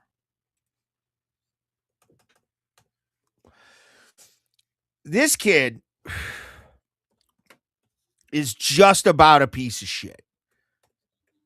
I'll end the podcast on this because I don't like this fucking kid. He doesn't know who I am. I'm actually pretty fine with him never knowing who I am. And if I saw him in public, I would spit in his face, because he's just a worthless little worm. Like, he's just a little straight up bitch boy. Like, I've never seen such children in my life. And Jack Doherty and his friends are those fucking idiots, because they run through. They're just looking for problems. A lot of these IRL streamers, so we've heard stories of IRL streamers doing pranks. Let me widen this so I can get more of my finger in here. More pranks on people. Nobody fucking asked for that, by the way. Nobody asked for candid camera 24/7. Nobody asked for it. I didn't see a vote. I didn't see a humanoid memorandum come out saying that they were bringing a form of candid camera back in IRL streaming. I know Speed does it. He's been in the WWE. I think the Paul brothers did some like live streaming shit early on in their careers. But guys like Jack Doherty are the reason I believe in Plant B, because there are some human beings out there, some worthless, feckless little boys who want to go out in real life and then act a fool and then run away because they can get somebody in trouble because, I wasn't doing anything. He was doing, he came over to me and he hurt me. Well, the person that hurt you and your friends is a former UFC heavyweight champion who still was fucking guys up in his early 40s. You fucked with Andrei Arlovsky, son. You fucked with a guy, and I'm gonna try and get myself in frame here. That way I can kind of look good on my fucking thing on the reel here. But this fucking dummy, just apparently he does this a lot. Apparently he does this with, just regular people. But when you do it with a guy like Andrei Arlovsky, who's been at a fight all night, amped up and jacked, and then you pull this shit, bumps into him, just bumps the fuck into Andrei Arlovsky, should be saying, no, thank you, sir. I don't want to fucking fight you. But instead, this happens. That dude looked like a fucking giant from the movie 300. What are you doing? And then his boys try and jump Andre for some reason. Giant from the movie 300. What are you doing? Look at this fucking little waif. This little fuck thinks he's gonna fucking beat up Andrei Arlovsky. If I was the security dude, I would have just backed up and gotten in front of Jack and then been like, you two idiots are on your fucking own. You fight him. So let's continue. Chill. Almost fought him. Then homeboy in the back here. I don't know what the white hat motherfucker's doing. You got this idiot over here, and I think the white hat gets knocked out here. Chill. Yeah, here it is. Bam.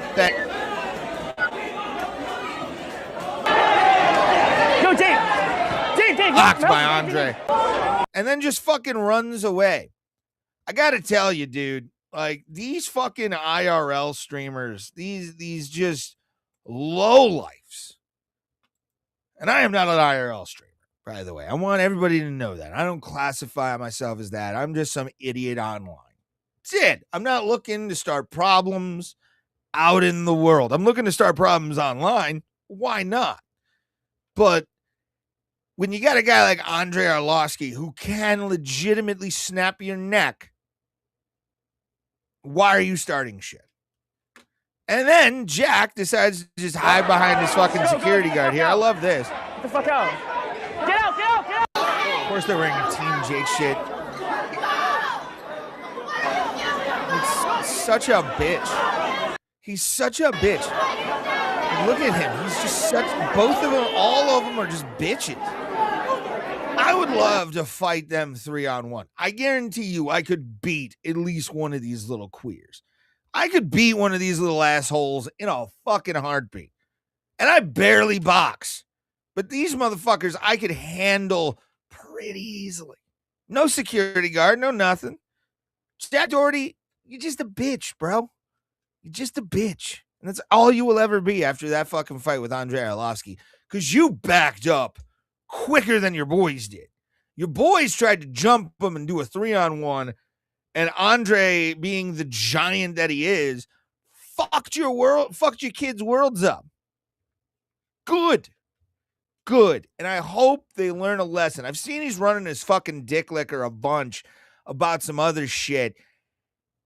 Why? What do you have to gain from this, Jack? Besides some unwanted attention from, actual pundits of MMA, of all these things, and you end up looking like a bitch. It's fine. You just end up looking like the bitch you are. And you can fucking, do your thing, but you'll always be a bitch because you hid behind your security guard, Jack. You hid behind your security guard like a mo. And as far as I'm concerned, for you doing that, no respect on any of your videos. So get ready for a lot of shit posting from me because I will be doing it. All right, kids. We've made it the hour. Gone a little bit over. Thank you, guys. Let's play the music. There it is. All right. Getting ready.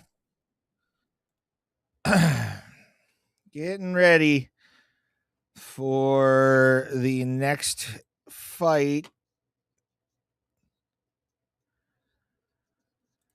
All right, let's go over to this one. This is our next fight of the night. Denzel Freeman versus Josh Hokett. Hokett is definitely looking like a Denzel Freeman was going to the WWE before he went to the UFC. I love it. I don't remember this guy. I might have missed one of his fights. Trying to all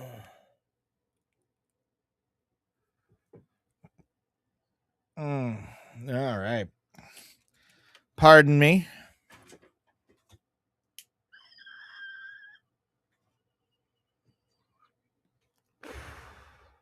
All right. Yeah. Let's go. Let's fucking go, guys. Kalshi can suck my ass. I don't get Kalshi. If you gotta, I don't know if you guys are getting the same commercials I am. But like, fuck Kalshi, fuck all those things. It's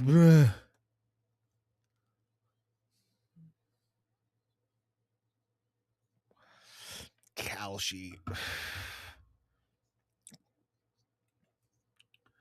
All right, pull that off.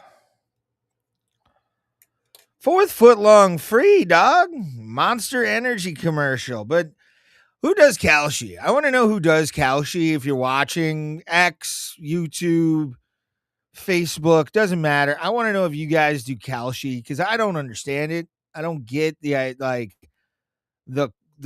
mini markets that are being created. I feel like that's just asking for problems. Who wants to put their 401k into something like Kalshi where it could boost quickly, but I like gambling the old school way, man. I love gambling. I watch a lot of fucking gambling videos on YouTube. I watch Vegas Matt and Bretsky. I was watching Bluff earlier before the show started. I love watching gambling videos, But like things like Kalshi to me are a little weird, a little strange. I don't honestly understand it, but I'm also, an elder millennial now. So it's a bit hard to figure out what is good or not for people and how to make money quickly or I've never been that guy, but like Kalshi just seems like a mortgage payment spent waiting to happen. You know what I'm saying? Like it does not seem to be the thing that you really want it to be. You know what I'm saying? It feels like I don't want to know what time Pete Carroll or bet on what time Pete Carroll is going to fart on the 50-yard line during an NFL game. I don't need to bet on that. I don't need to bet on that or the props. I don't do prop betting. I've got a parlay right now. That's a 12 fight parlay. Ty Miller was the first part of that. So I got that going for me, which is nice. I'm actually going to refresh goat milk here. Trying to yep, got it. Didn't get the decision. Let's see where I'm at, by the way, since we got a little bit of time. Leaderboard for goat milk.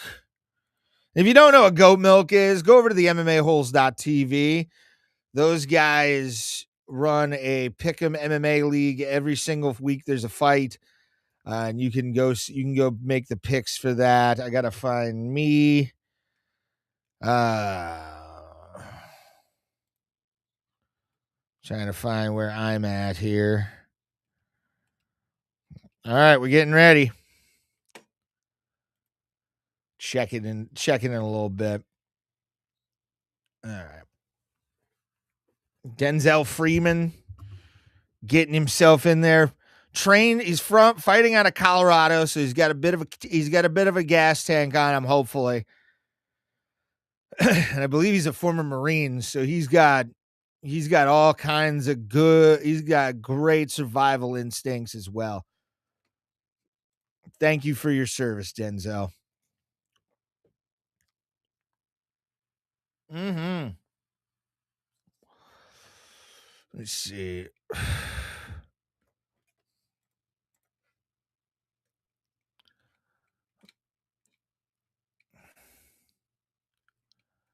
All right. Oh, what? All right. Mark Smith, your referee.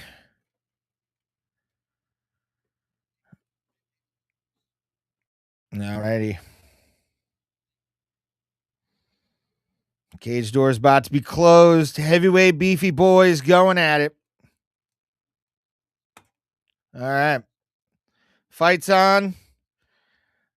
Got about a second here. Let me take that down real quick and fix that. All right. 4:30. All right, there we are. About a second behind. About a couple seconds, but all right. Let me take that down. Wait a minute here. There we are. Fixed it.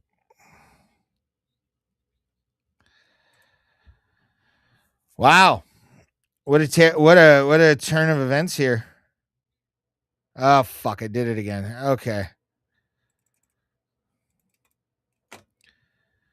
Let's do 45. 2. There we are.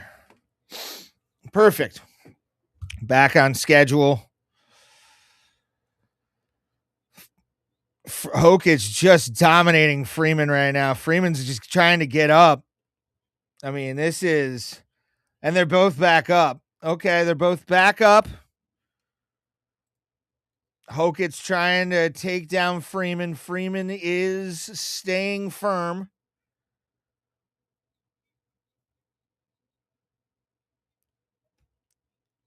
Freeman is now taking control after getting taken down. Oh, he got punched right in the eye. A little wobbly.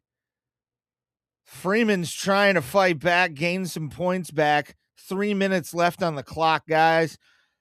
Will Freeman weather the storm, or is Hoket just going to go after him here? I think Hoket's going to end this early. I mean, Hoket's going hard. He is throwing he is throwing haymakers. Body shot by Hoket. No, a body kick by Hoket. He is taking every inch of the life of Freeman. Freeman's down. Freeman's hurt. Freeman is about to get the fight called on him. He's trying not to, but he's definitely going.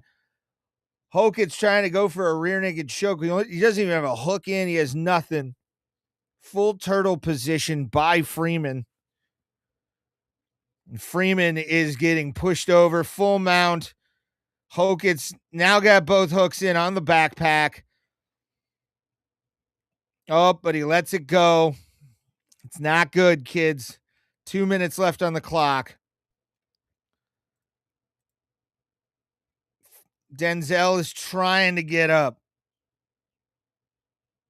Being pulled over by Hoket. Hoket is just completely wrestle fucking him right now and trying. He's got one hook in. He's got one hook out now again. Or no hooks in. Constant beat barrage by Hoket. Hoket's trying to take his sweet old time here. As Hoket stands above Freeman. Freeman's trying to find a way out. Freeman just getting pulled around. I mean, he's getting dish ragged. Just not doing anything. Spanked his ass. He spanked his ass. Disrespect. Oh, Freeman's up. Is he up? Putting his arm. Uppercut by Hoket. Hoket is just going for it, man. Oh, he's done.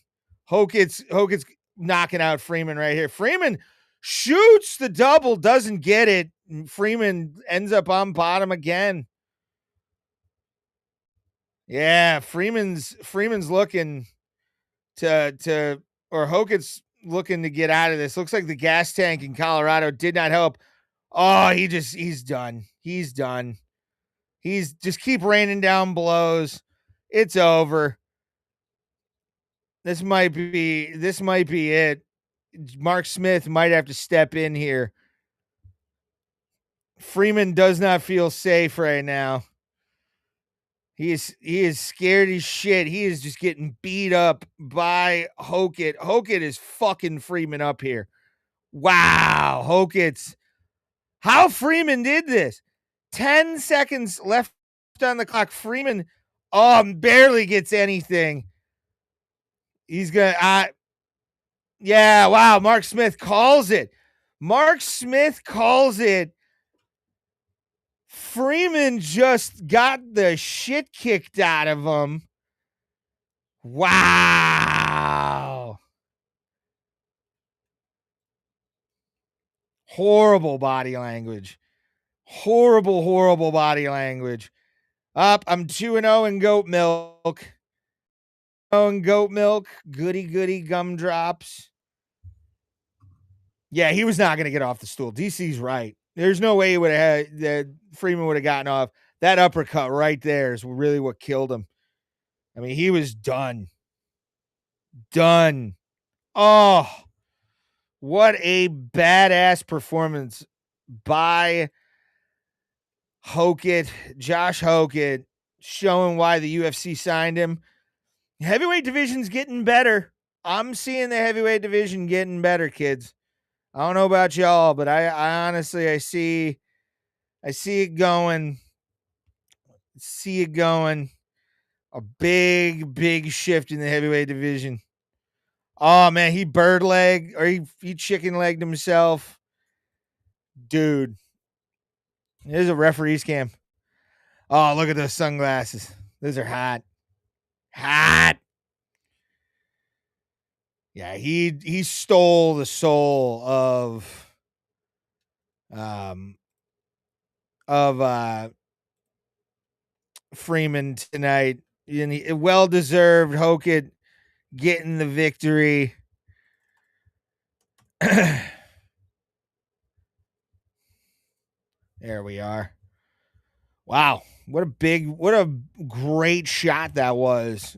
The uppercut by Hokit. That was awesome. That was very cool. Very, very, very cool. We got about 10 minutes until the prelims start. First fight probably won't start at 7:00, but I can see it definitely being there or being around 7:05 when the first slap of the hands. 2 first round finishes, by the way, if you've been watching. Let's go to the screen share to show this. All right, Hokit gets the win. Let's refresh the goat milk page.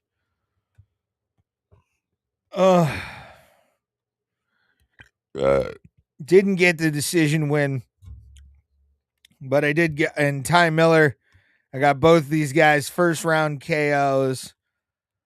Yeah, wow. Big shots from Hokit, put it out. Happy for him. Getting his best Macho Man Randy Average looking ass. Oh my God, this was fun. This was awesome. Make sure to share this, do all the fun stuff.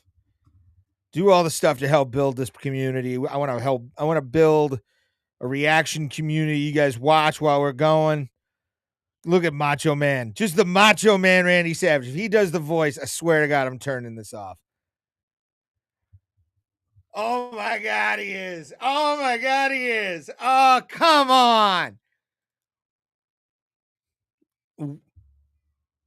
Oh.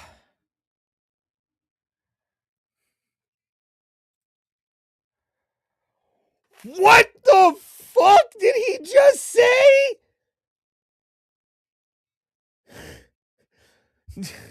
What the fuck did he say? Did he just say N-word, please? What is he doing?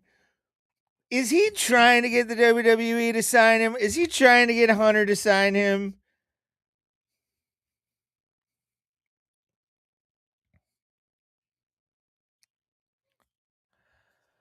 This is the fucking most cringe shit I have ever seen in my life.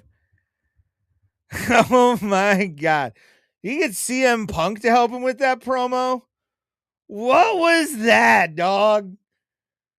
Like, I'm a fan of pro wrestling promos and combat sports, like real fighting. I think it should be a thing. But what the fuck was that? Oh man. That was definitely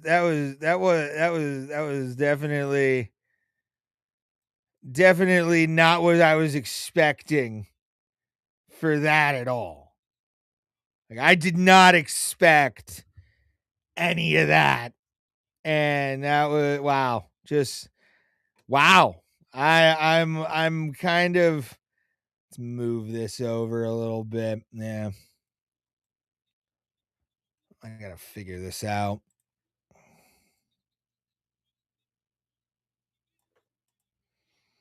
There we go.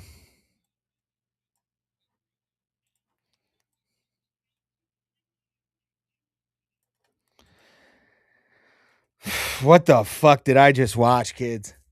What was that? Oh my God. I'm a fan of Josh Hokit, man. I'm a fan of Josh Hokit. So let's go back. Let's go back to this. We got a couple more minutes until the first fight of the prelims. I don't know why they just don't go constant afterwards. They might. Who knows? But wow. DC liked it. I mean, DC liked it, but dude.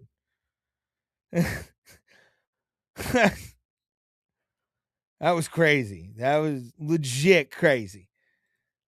Saying N-word, please. Like that. Come on. What are you doing? What are you doing? That was wild shit I just saw, dude.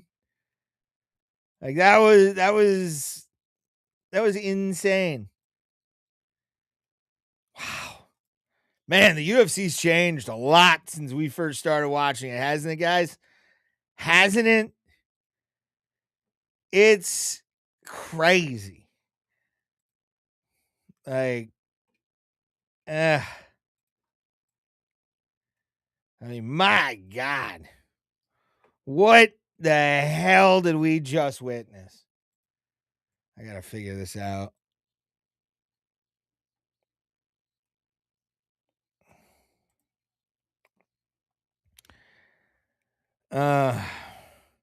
Man, you guys enjoying the fight so far? Hopefully you guys are. Hopefully you guys are enjoying all of this. We're getting ready for the main card, 9 p.m. Eastern Standard Time. Share the show out with everybody. Let's get some. We got about 75 people, which I wasn't expecting, to be honest. Thank you. Let's see if we can get a little bit more. Rise that number. Rise it into the sky with your sharing. Rise these. Let's get these numbers going big. It's the first fight of the year. Next week we got 325 in I think New Zealand, or is it in Australia? I can't remember, but it's an international pay-per-view card. So it's Volkanovski versus Lopez for the 145 crown. So we'll see what happens with that coming up soon. And yeah, man, kind of excited for this year. Kind of excited for everything about the UFC in 2026. Not really excited about the year 2026, but 2026 for everything. We got the USA 250 card that's going to be happening in Washington, D.C. I'm not going to say it's happening at the White House because I don't see it happening. I've said it on the show.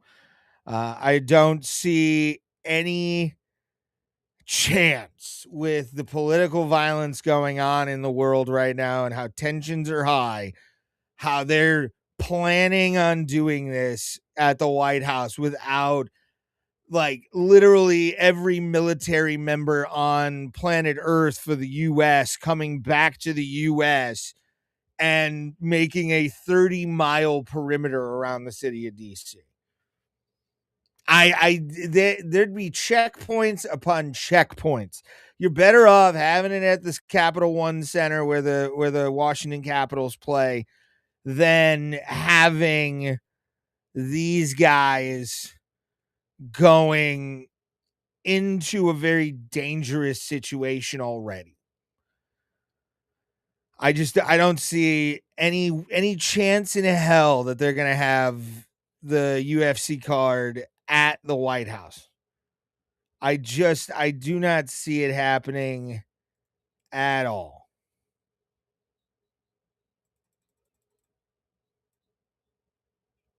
Not what I wanted.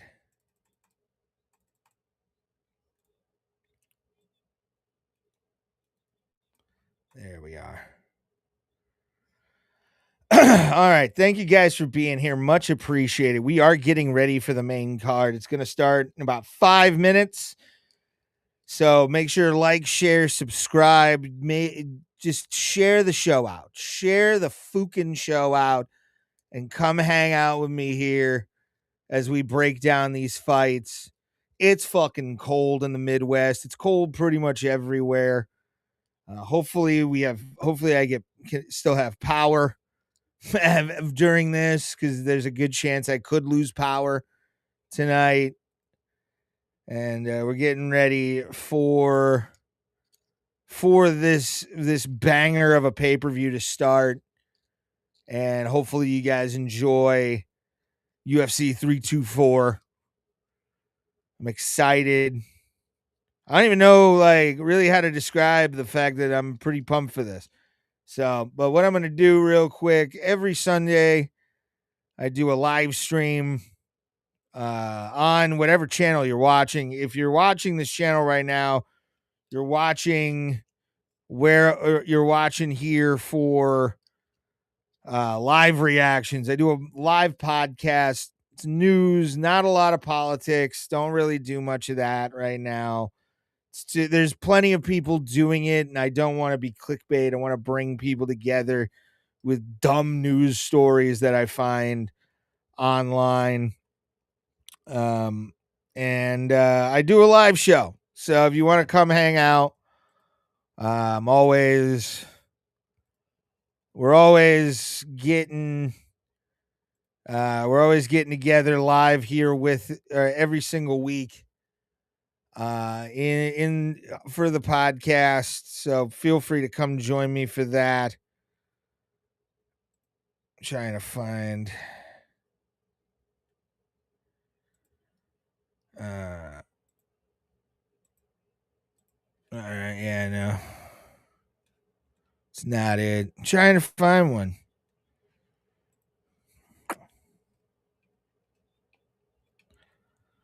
Do.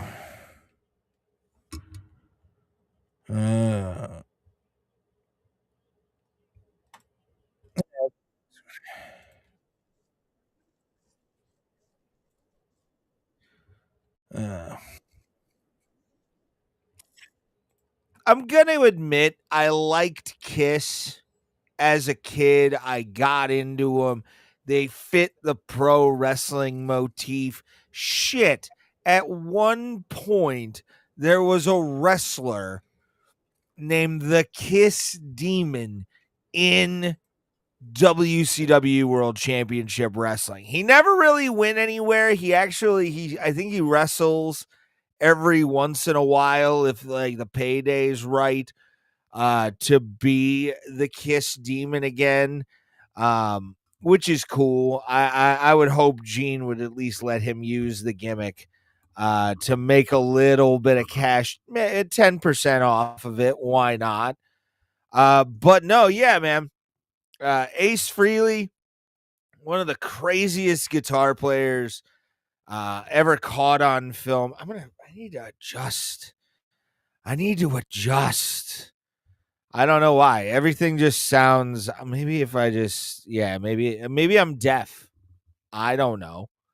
I like to hear myself as a monitor, and I don't know if the sound comes direct if I'm doing this, because my OCD at this point is not taking over my life, but it's there, enough where I have a decent work ethic. You know what I'm saying? And it's one of those kind of OCDs that's certain things hit and you have to do them a few times, and then you're like, meh. And they're usually when I'm sober. That's the funny part. But yeah, Ace Frehley, again, you want to talk about one of the most prolific guitar players. He's up there. He's above Eddie Van Halen, in my opinion. Wes Borland, trying to think of guitar players. Alex Lifeson of Rush. Ace is above those guys. As long as they're not doing math rock. Math rock's the one where you're just that's just too much finger movement. And Ace in his prime could have probably done that shit and really got away with it. But at the same time, you look at fraught with a lot of alcoholism, fraught with a lot of drug abuse.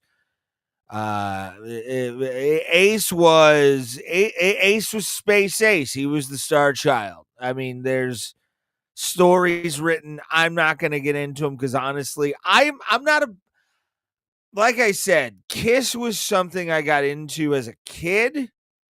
and then dropped off. Like, I could have given fucks less about Kiss after probably 99 maybe.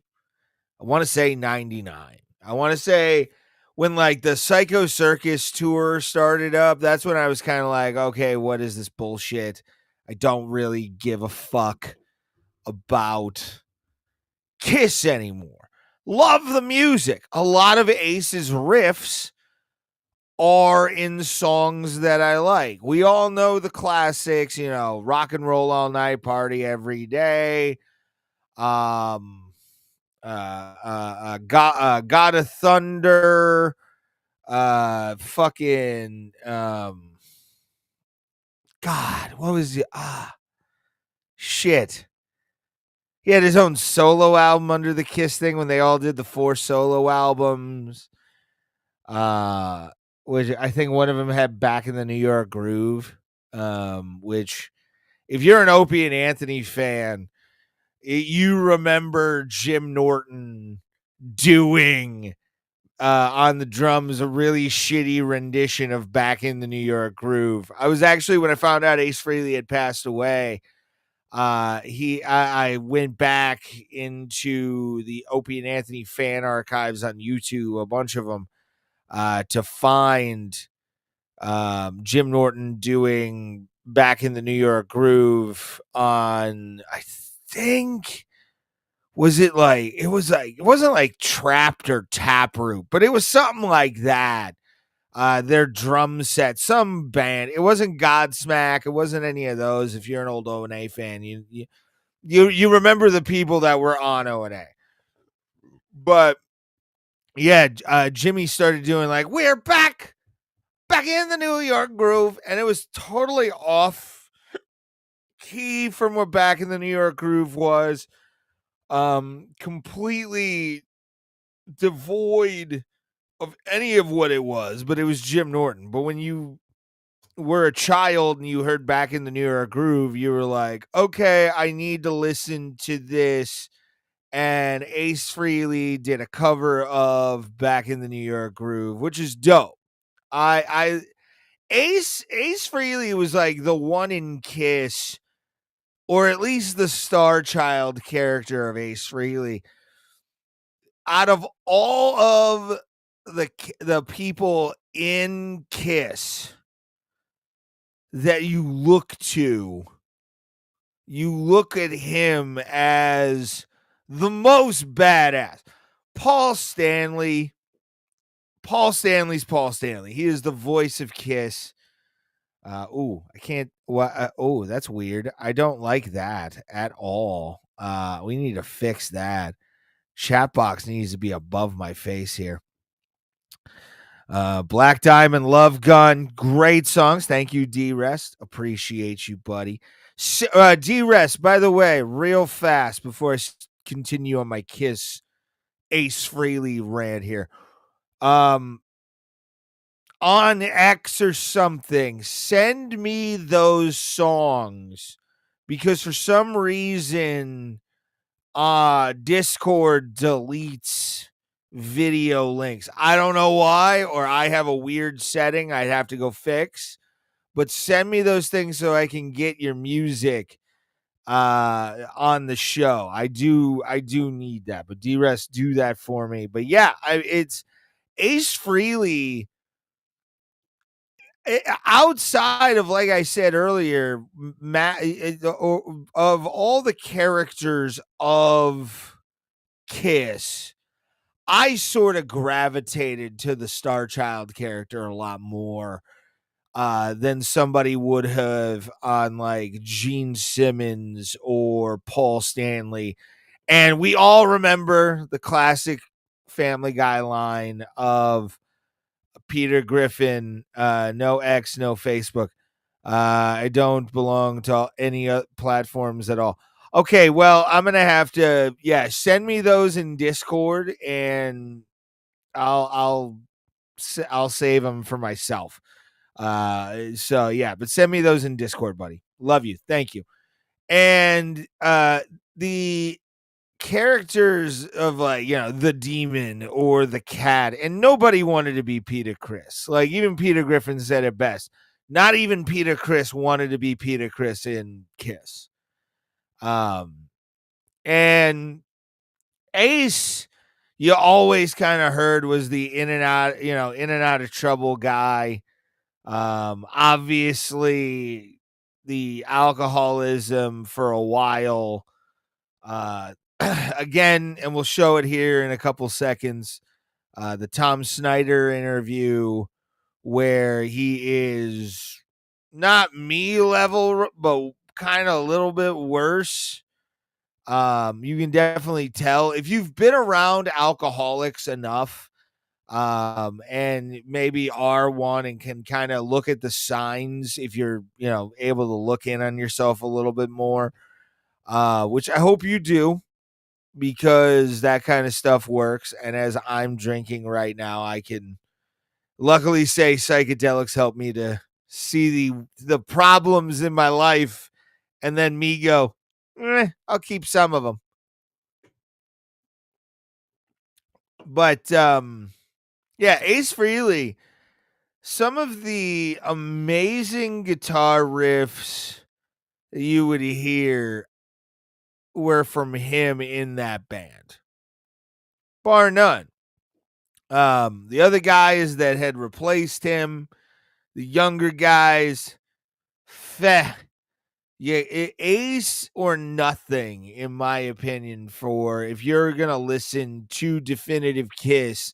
It's the early years of Kiss when they were rocking the world and Gene Simmons was fucking 3 to 4 maids every day kind of thing. And, you know, Ace was probably, you know, taking acid in his room with Peter Criss. And it was, you know, a good time. I kind of do want to show, I do want to show this. This is what happens when I drink, sadly. Of this Tom Snyder interview back in the day. D-Rest might remember this, believe it or not. He's old enough to remember Tom Snyder. Look at Ace already.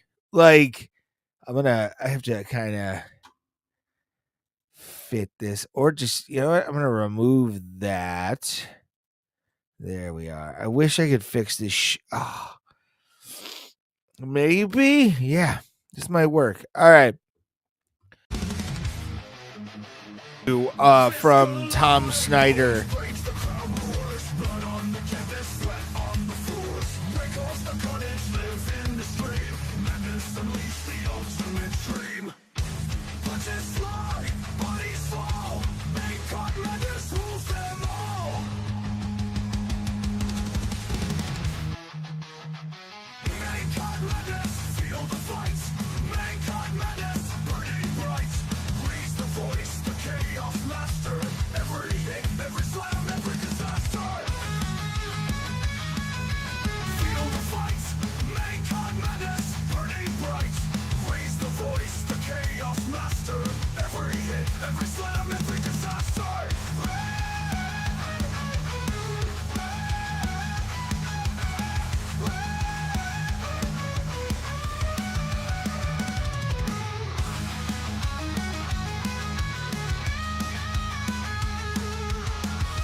All right, kids, we're here. Main card coming up in a couple hours, about 5 minutes away from the era of pay-per-view. Oh, I gotta hide that. There we are.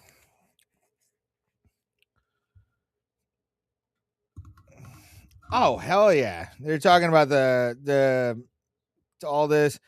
Oh, they're doing the rules again. We all know them. We all know them. All righty.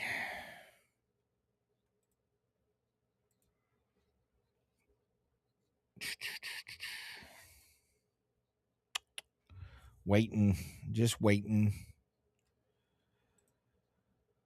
Let me see.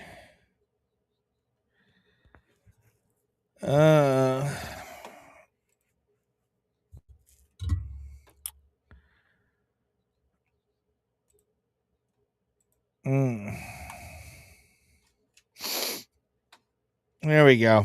Waiting. Bam.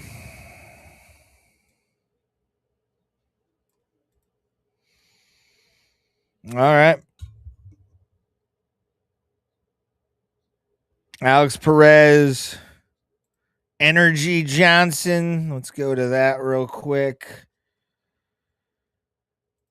All righty. Charles Johnson versus Alex Perez. Let me see what the odds are. I'm using my bookie right now.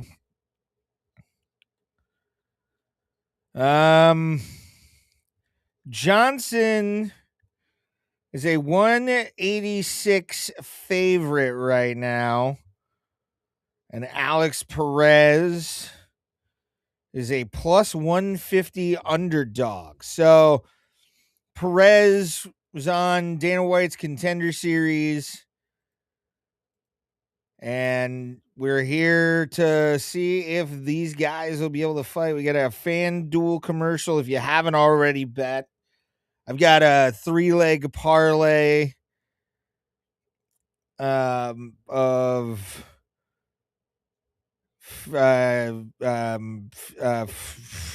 Davidson Figueiredo. If my stuttering could stop, that'd be lovely, wouldn't it? You just not have a speech impediment, but that's why I do this, mainly to keep myself from not being taken over by it. But and I think Paddy Pimblett. I've got those guys for like $400. I put $10 down. And it's an easy parlay. I mean, it's a very easy parlay to have. Make sure my mic's on. All right. Just waiting on this next fight to start up for the walk to begin. Having a good time. I didn't realize that Dennis Rodman's daughter was in the women's professional soccer league. She just became, I think, the most paid or most like the richest women's soccer player in the world or something like that. I saw something that Dennis Rodman's daughter's like the highest paid women's soccer player ever. That's nuts. It's nuts. Your dad's a former world champion basketball player with 2 different franchises, and you're the queen bee of fucking women's soccer. That's insane. Oh man, I got a pizza over here. I got to eat soon too. Oh, it's good times. Good times.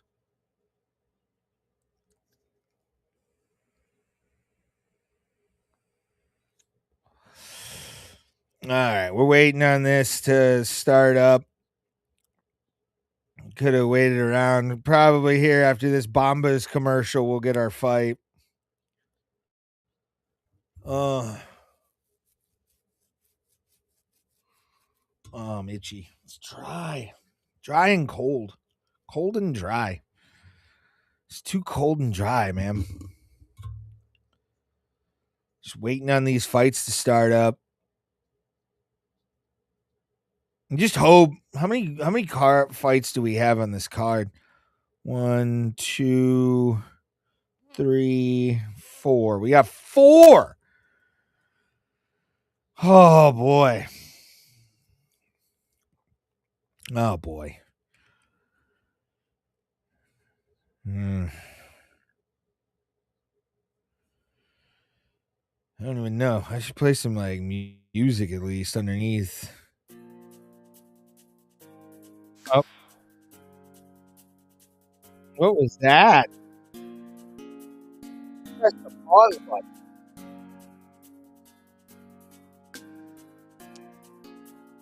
And I have to wait for the commercials here.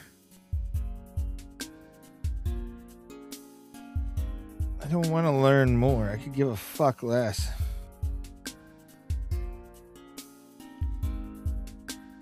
Hold on. Let's see if I can push this up. There we are. Yeah, I want to watch. Oh, now I don't have any sound. What is this? I'm confused. Oh, no.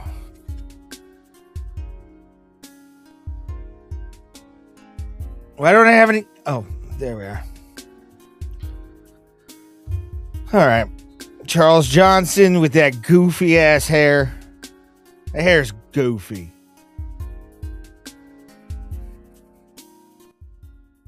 Turn that music down. Pride of St. Louis. Oh boy. There we go.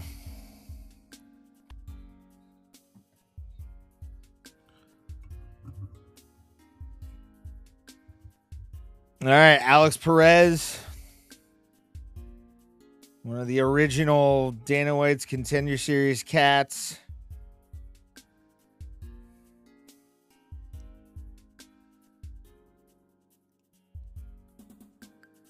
Getting a little bit of slowdown. We're getting a little bit of lag. Jason Herzog.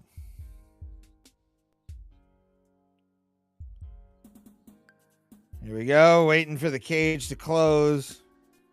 Prelims starting.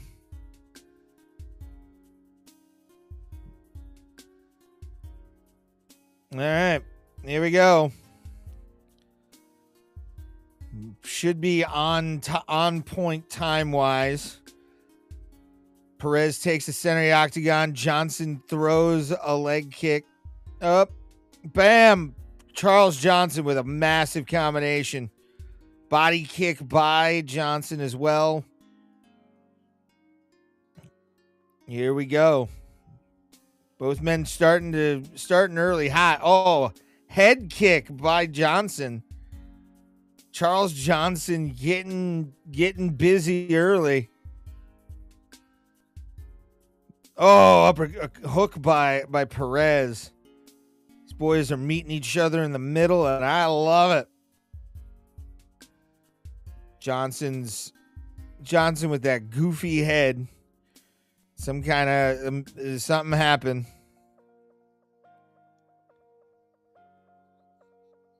Here we go. This is oh man, I don't want to have to get threads now. Oh, I'm gonna have to get threads. This sucks. Perez is marching in. Head kick by Johnson blocked. Johnson's hands are fat. Oh, but he gets clocked. Perez is hitting the rest of the hair of Johnson off. Johnson back up to his feet, and he takes another shot by Perez. Johnson's trying to get his wits about him. Can he do it with little over 3 minutes left in the round? Knee by Perez. Perez is trying to go for the kill here. Another big one. He's out. Johnson's on Daisy Street. He's getting messed up by Perez. Perez is looking for a kill shot here. Will he get it? Johnson's running like he's on a treadmill. 2:40 left on the clock.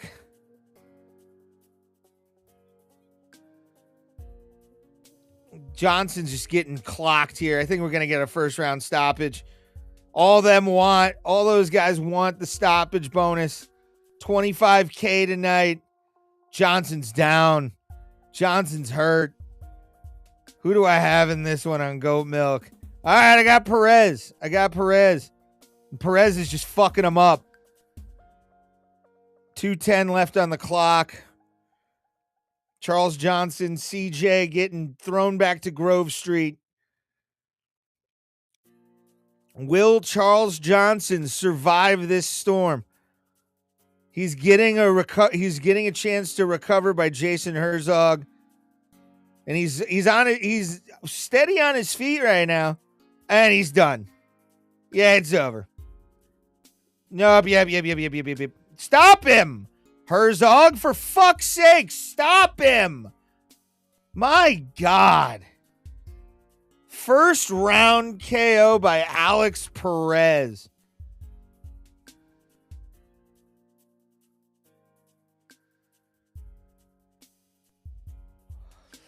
Wow. Yeah, it needed to be stopped. He was not able to get himself going there, man. Wow. Alex Perez, huge shot. Bam. Yeah, he's done. He's done. He was done. Bam. Yeah, wow. Dude, what a shot by Alex Perez to put him out.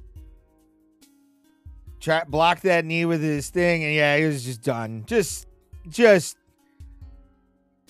yeah, look at him. He's falling forward. He doesn't need to fight anymore.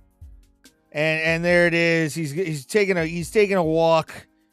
He's just taking a walk, and feet completely out from underneath him.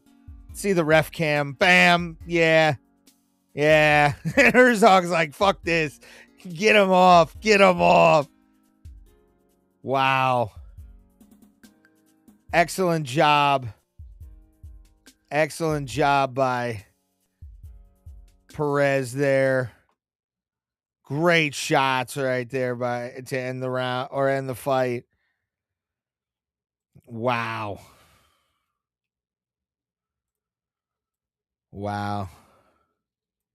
Good shots. Great job by Alex Perez off a great knockout. Getting a $25 bonus tonight from the UFC.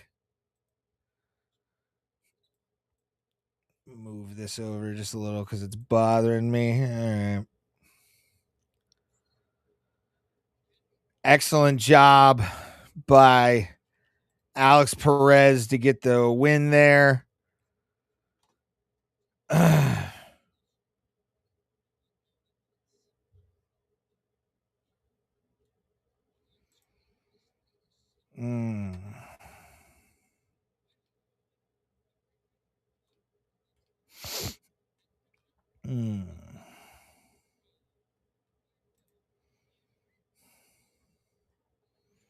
Yeah.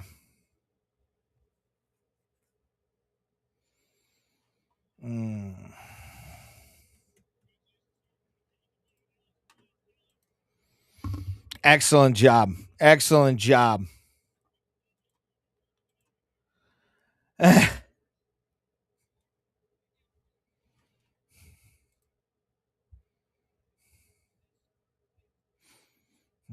Yeah, he earned his contract.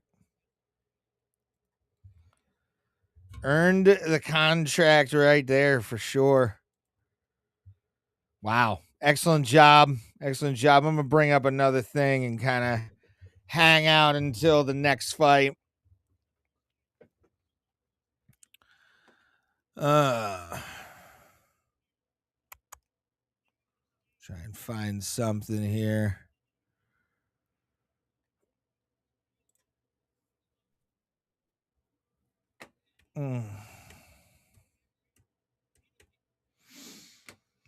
What?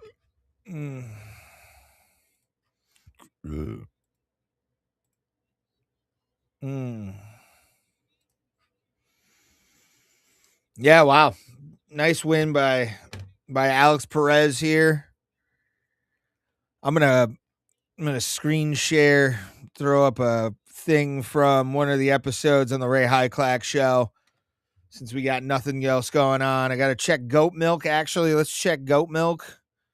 Now that Now that I got that going for it. Whoa, not what I wanted. Not what I wanted at all.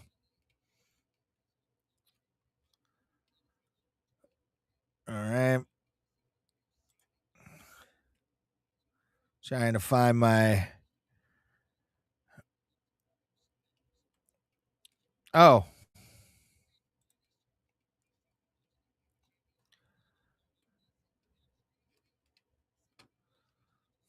Wait, what?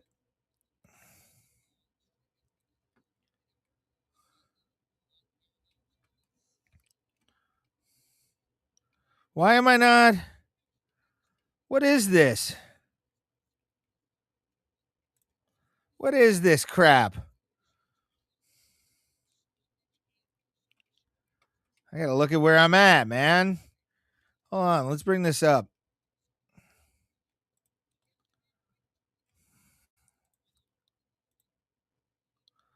Hold on, let me look this up.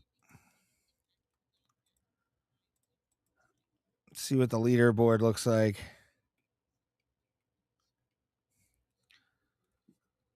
I want to see where I'm at, dude.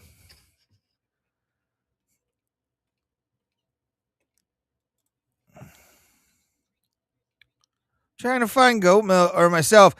8th place. Three in a row. Didn't get any of the rounds, subs, or KOs. But here we are for goat milk. We got 150 points. 8th place. I'm in a 75 way tie for 8th place. There's so many people. I'm on page 4 of goat milk. Yeah, buddy. Yeah, buddy. That's how we do. So, but yeah, let's recap so far. 3 first round finishes in a row. 3 first round finishes. Everybody's trying to get that 25K for tonight. But we just watched Charles Johnson get put into the shadow realm by Alex Perez. Good stoppage by Jason Herzog. I don't think my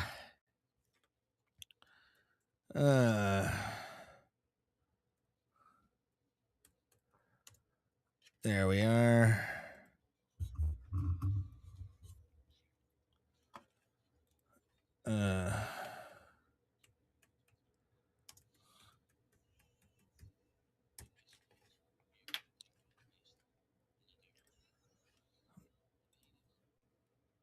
There we are. Waiting on it. I'm going to take a look.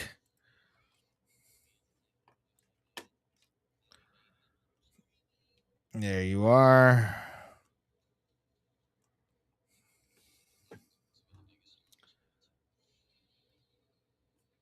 Check my betting slip.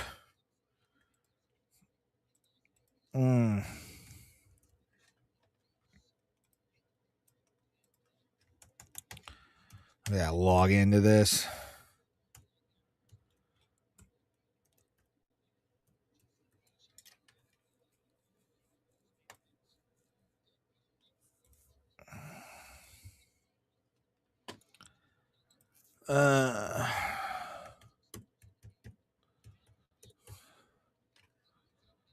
Let's go.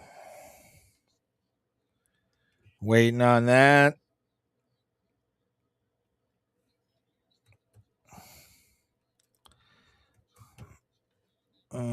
Take that off. There we are. All right, we're getting ready.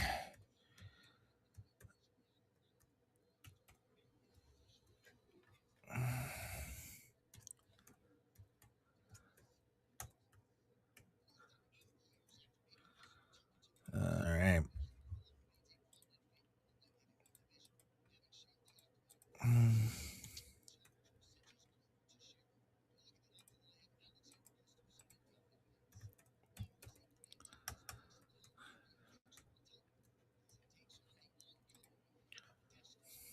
All right. Getting ready for another one. 628 8. Mm-mm-mm.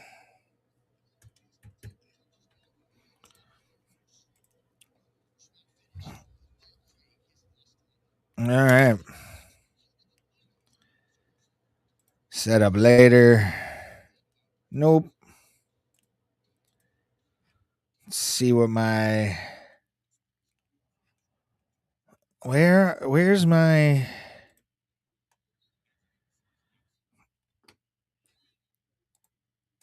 what? I'm confused.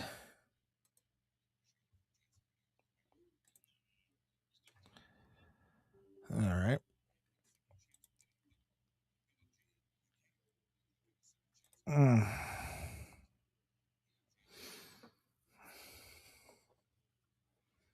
Can't verify my location. My D. There we are. Okay.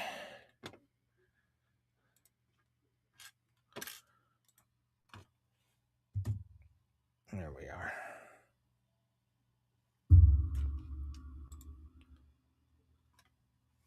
Come on.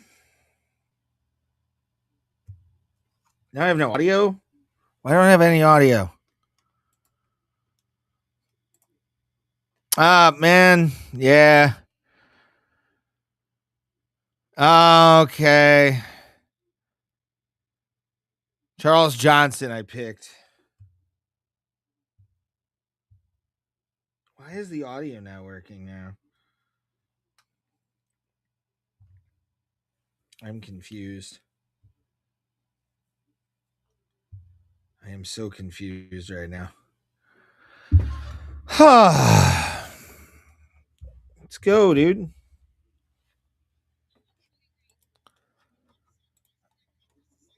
Mm.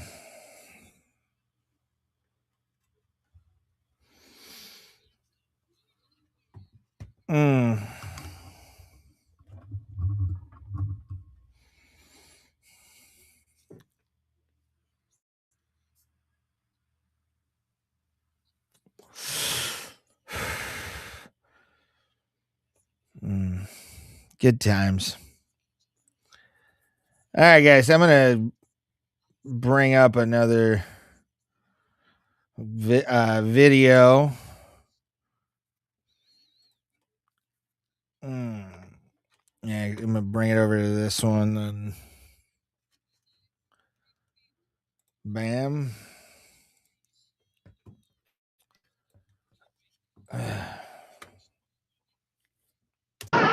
Karate fighters, you control the action. Dragon Kick versus the Red Ninja. Thunderfoot versus Skull Crusher. This toy, if you remember Karate Fighters, you're an OG, and we love you for that in this show. If you remember Karate Fighters from when you were a kid, they were basically just like the new Rock'em Sock'em robots. That's what they were.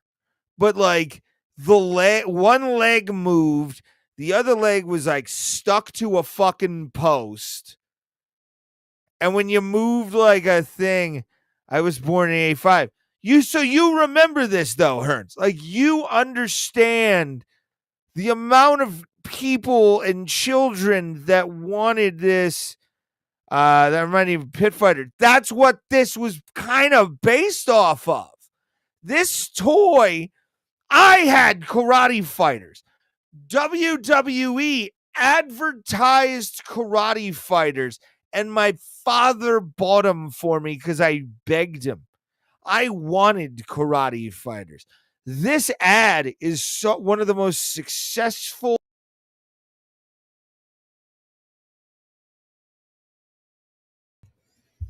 Okay, we're back. A light heavyweight fight. Some more in frame. I don't.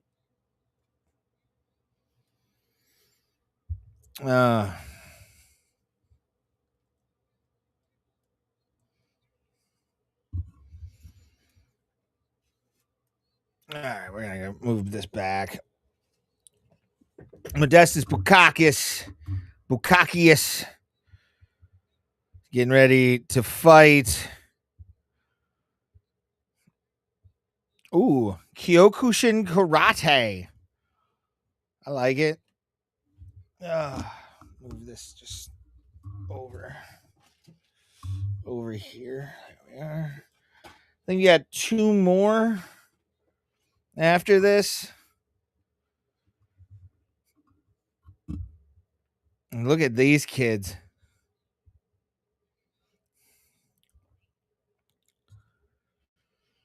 All right.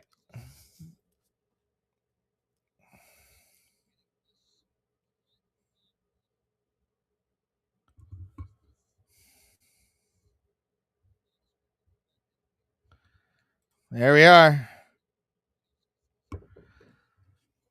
We are live again. Light heavyweight bout between 2 real savages.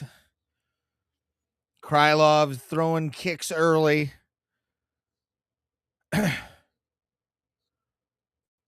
And now Bukakis throwing hands. Both men now going to be a little bit more here. Little extra. They're going for 25K all of them.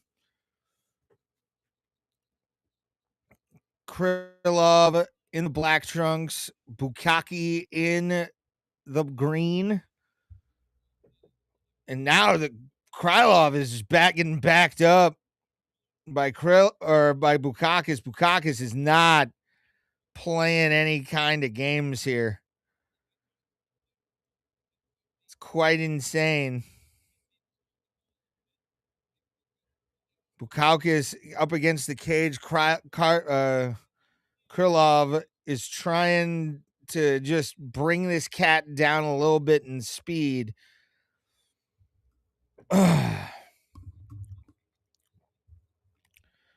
Bukakis up against the cage. Krylov slowing this down, making people boo. Do hear the boo birds a little bit. It's Krylov trying to get the takedown. Will he get it? Bukakis is trying to stay stuck to the wall.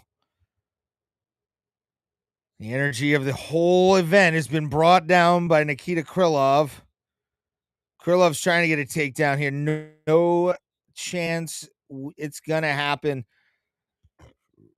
Trying really to get him down here, but it's not working. Hip toss, and it's down.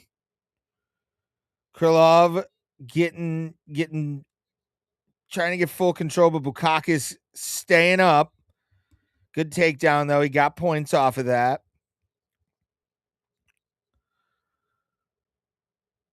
Bukakis up against the cage. Both men just doing some hardcore hugging.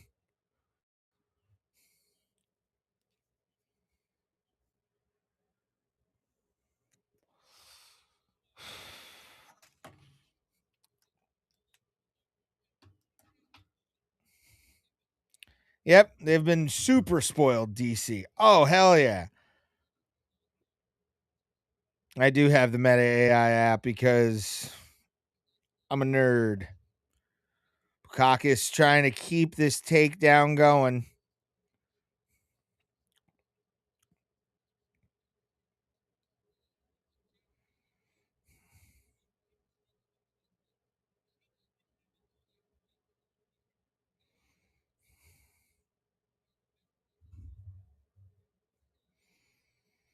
There we go. Back up are they? 140 left on the clock. Bukakis takes a fist to the face.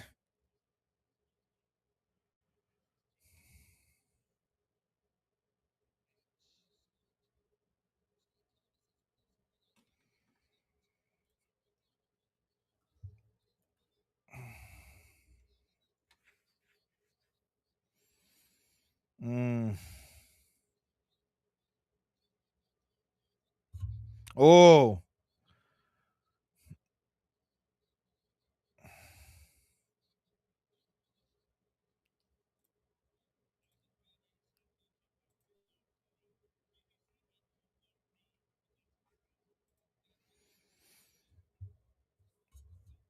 Oh.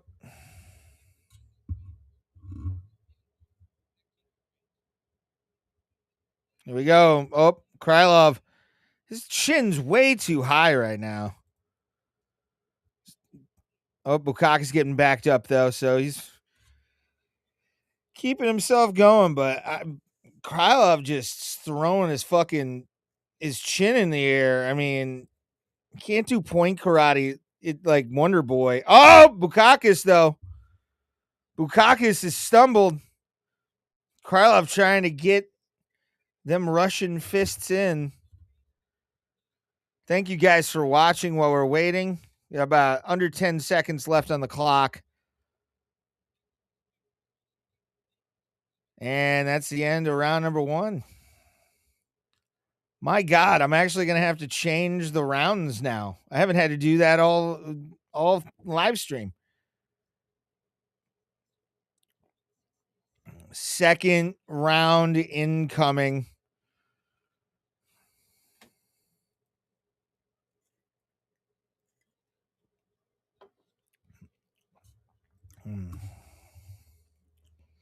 Getting ready for another round. We got picture in picture happening.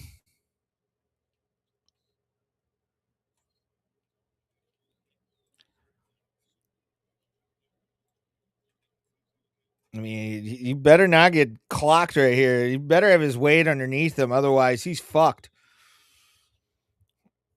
Here we go. Bukakis and Krylov coming back at it. Round number 2.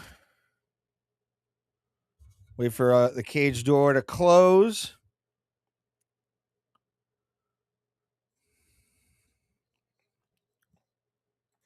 All right. About a couple seconds off. Sorry about that. Krylov walking right into Bukakis. Bukakis throwing a big combination to start. High kick by Bukakis. But Bukakis is standing firm. Back fist by Krylov, and then a foot forward like that. Bam! Both men throw at the same time. Could we get a double KO? Well, they both get 25 for that. Modestus now throwing a little bit harder. Both men on top of the Monster Energy can. Not really doing much. Big combination by Bukakis. And that he is. Wow, what was that wide ass hook right there? That was like nothing. Krylov trying his best to stay alive with. Oh, now they're just being dicks, man. The boo birds need to calm the fuck down. They are booing way too early right now. It's only the fourth or fifth fight of this entire card. How many more do we got left of this main? Yeah, we got 2 more in the prelims. They need to calm down in Vegas. I mean, they are definitely trying to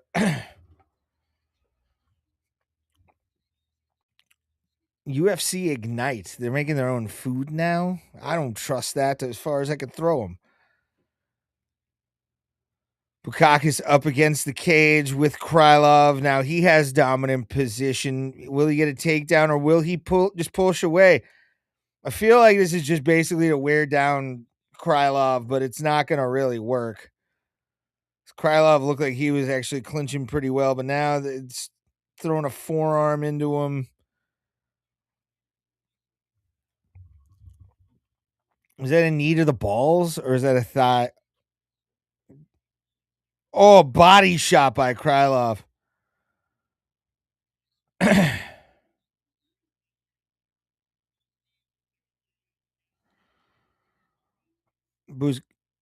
Krylov picking his gumshoe up.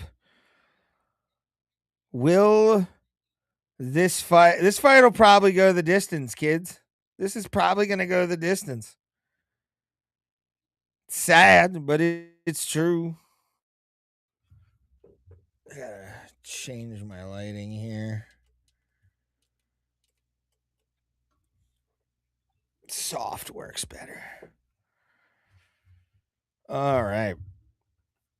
Let's bring that down just a little too. I look pale as fuck.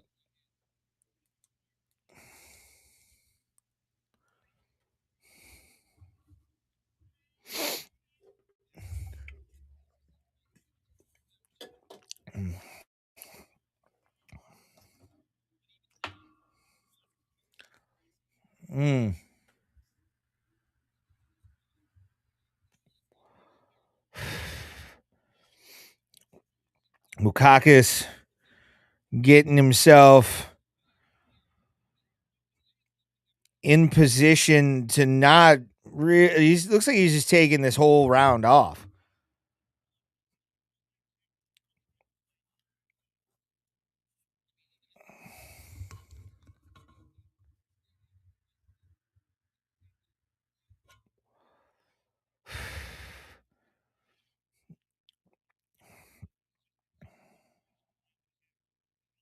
Oh.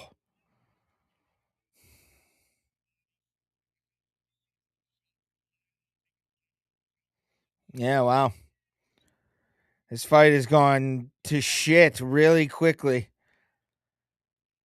Like, he's trying to go for a knockout. He should just be setting up the knockout. He's not doing it. Stop with the kill shots. It's taking too much fucking energy, dog. I mean, if he knocks him out here in the next like 5 seconds, I'm fine with it, but he's getting tagged by fucking Krylov right now. Like, it's just not good. Not a great fight. This has not been, it's been kind of boring so far. I don't know. I'm confused by how annoying this fight has been so far.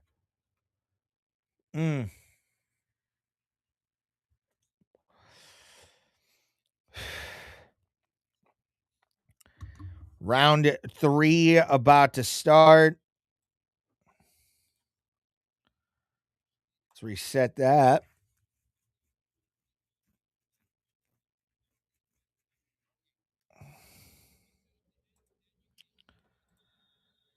All righty. Waiting for round 3 to start.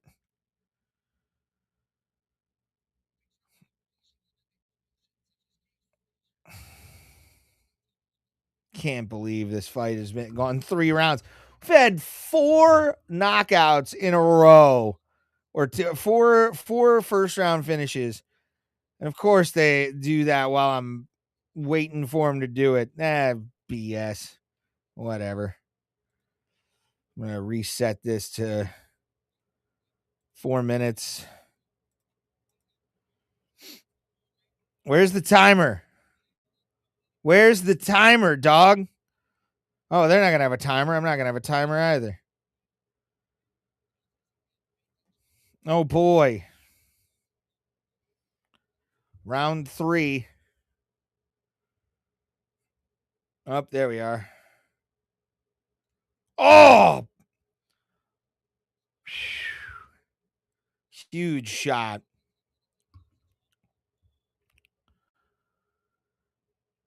Getting ready.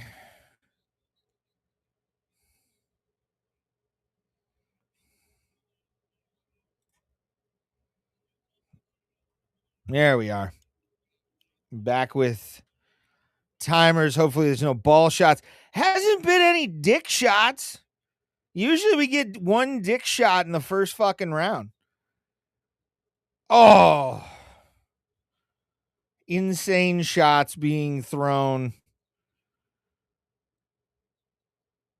by Krylov. Then Bukakis 1-2 combination does not have anything. Walking against the edge of the cage.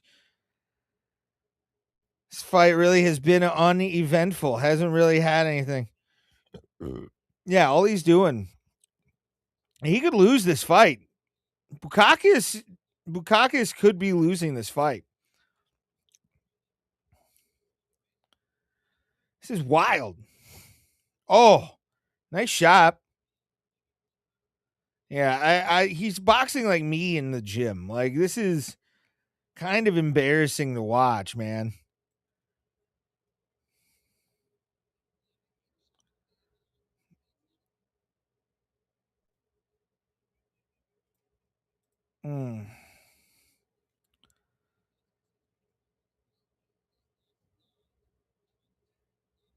Krylov is really trying to go find the range.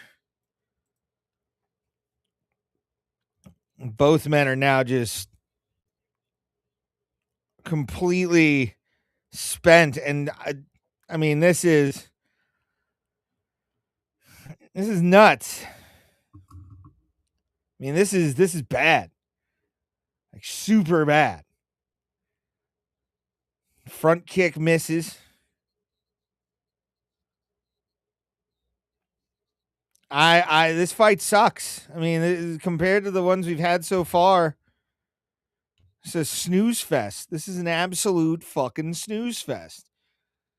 Man. Like, share, subscribe, man. Make me feel better. Share and subscribe. Share the show out.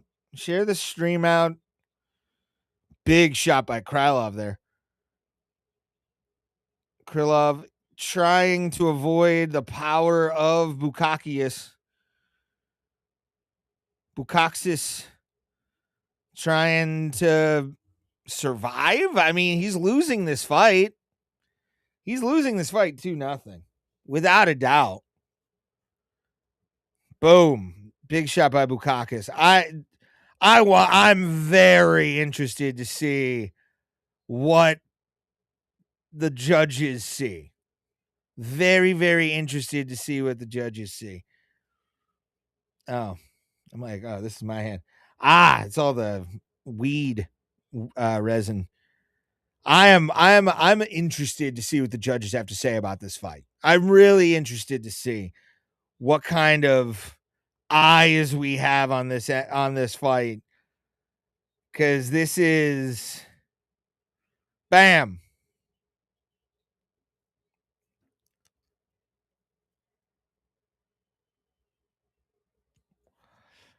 Very, very interested.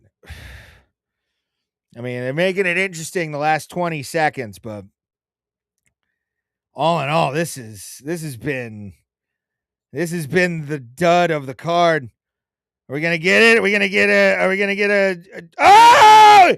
He got tagged. Bukakis is down, and it's over. It's over. All right. Oh my. Buzzer beater with the third round.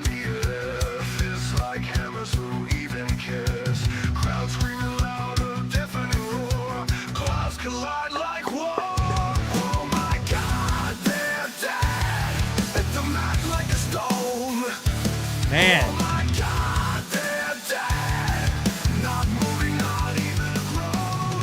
Wow, big shot. He gets sat back down. Just sat down. And Krylov just goes and he goes flat.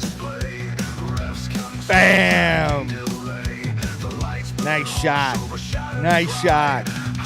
Nice. Boom, boom. Boom! It's pretty. Oh! Went right underneath.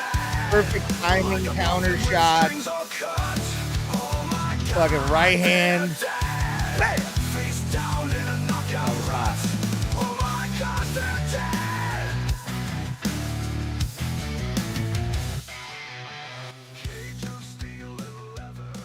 Man. Nikita Krylov. Damn, son. That was hot. That was sexy as fuck. Excellent job by Nikita Krylov. Wow. That was cute. That was cool. That was good. All right.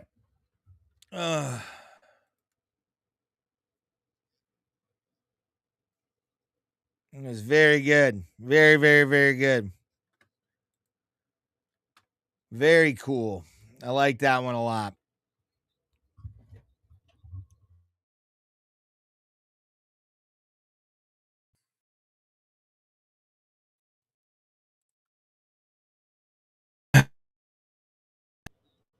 There we are. Oh.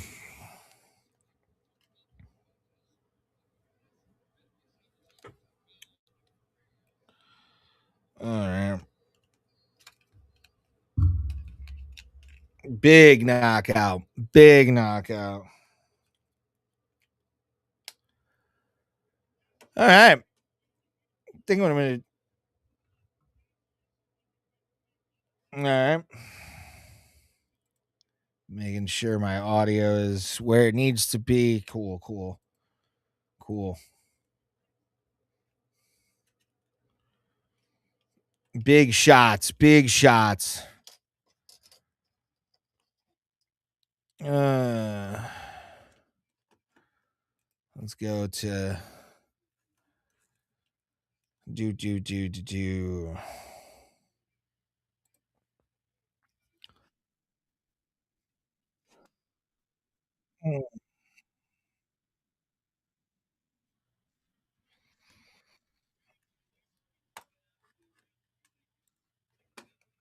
All right, kids. I'm gonna be back. I'm gonna eat some food. Chow down. I'll be back at the top of the hour. Later, guy. Or see you in a sec.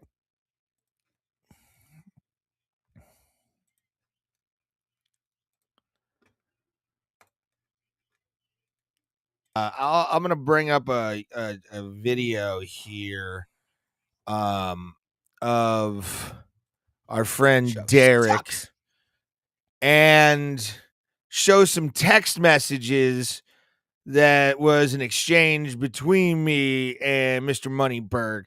Because, and I'm going to say this before we get into the full opinion of what's been going down the last couple weeks with this guy. If you haven't been paying attention, you're out of the loop in the jiu-jitsu world. You're out of the loop in mixed martial arts. You don't really follow it as deeply. I understand you and I get you and I love you because I wish I was you. I love this shit.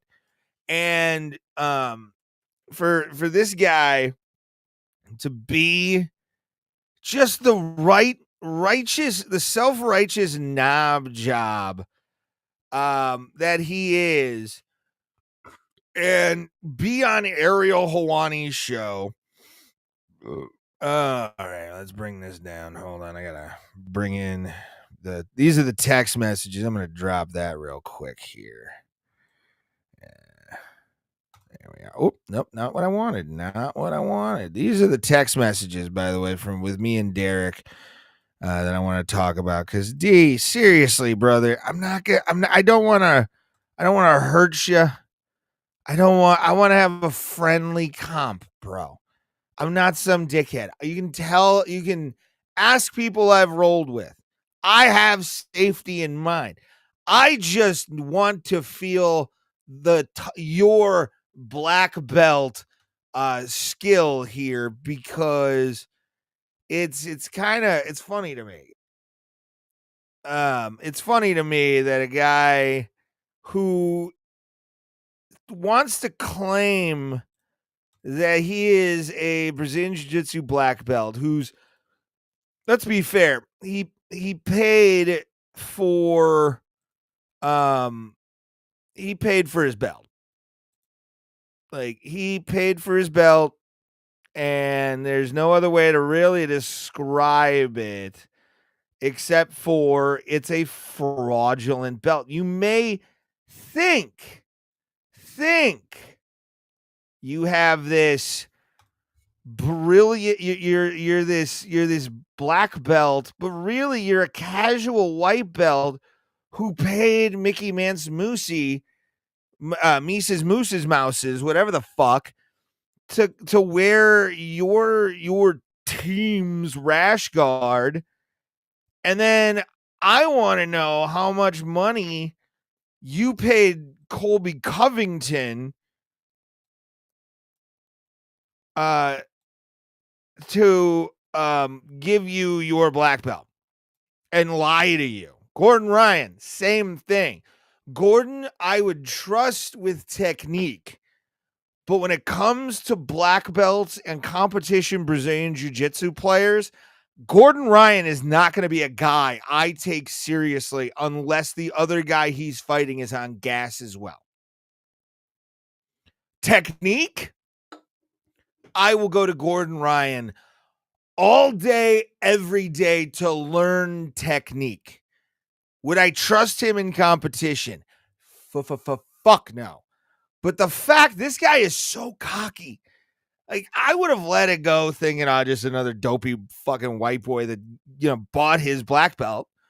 And then you hear him speak and it's just the worst. Thing a hater hates is himself. And I say himself rather than themself because it's almost always a guy. I didn't even think about it, but you're so right. It's always dudes. When pretty women send you a message. That's the guy who hates himself. That's a guy who has to hate himself. Without a doubt. I mean, you want to talk about a guy in the things that this man is claiming. He's never had a competition. I've never had a competition in my life for Brazilian Jiu-Jitsu. I have only practiced. I don't ever think I'm going to become a Brazilian Jiu-Jitsu black belt in 3 years, which is what this guy is claiming. 3 years. One of the people who has been able to do that is fucking BJ Penn. BJ Penn, this fat-headed moron, isn't anything or anywhere near a black belt. I've seen him roll. We're gonna watch some footage of Derek Moneyberg rolling. No, you'll just become a knob in his butt. Yeah. No, you'll become a knob. No, I would own this motherfucker. I would own him. And we'll watch some video because Derek, come on. People on X tag me in his comments, all the social media. I want to meet him. I told him I'd meet him in a few different cities. We'll get those in a sec after we watch him roll. But let's watch a little bit more of Moneyberg here. They say real nice things to you. A hater is a jealous fan. They're not taking the time to poke at you or poke at me because they really hate you. They're interested in you, and somewhere in their head they'd like to be you. I don't want to be him. I want to be an actual black belt in Brazilian Jiu-Jitsu. I would love at some point to get a posthumous black belt because I have put in the time and I've tested. I didn't pay Mickey Mansamusi $15 million or whatever he fucking paid Mickey, $25,000. Who knows? He paid him to wear the rash guard. Mickey admitted that on a podcast. And boy, you're paying somebody to wear that dumb Roman war shield fucking rash guard of yours. It looks like it's printed on or like, ironed on. It's not a good quality of fucking thing. Of rash guard, but let's just continue with this fucking asshole. They're projecting, yeah. The number one thing. Shut up. Because everybody brings up. So, Rich, here we go. someone you spent some time with, Derek Moneyberg, I don't know if you saw, but Sean Strickland is suing him for defamation. You've made, which he should. Sean is a badass like that and should fucking sue him. I did see that part too. He's kind of getting some under people's fucking skin. It's what happens when you're a fraud like that. Like, at least I don't claim to be a professional broadcaster because I do a fucking podcast live stream every Sunday, Derrick Moneyberg. I don't do that, Derrick. Let's watch Mickey. Made some comments about him before. Have you seen that Sean is suing him? And B, can you clarify your comments about his black belt? I feel so bad for Mickey because, like, he just had to put up with going to fucking China and Shanghai and all the, cities that he had to go to in China for one, doing Brazilian Jiu-Jitsu tournaments, not making very much money, because UFC doesn't pay their fighters anything. But, the lower...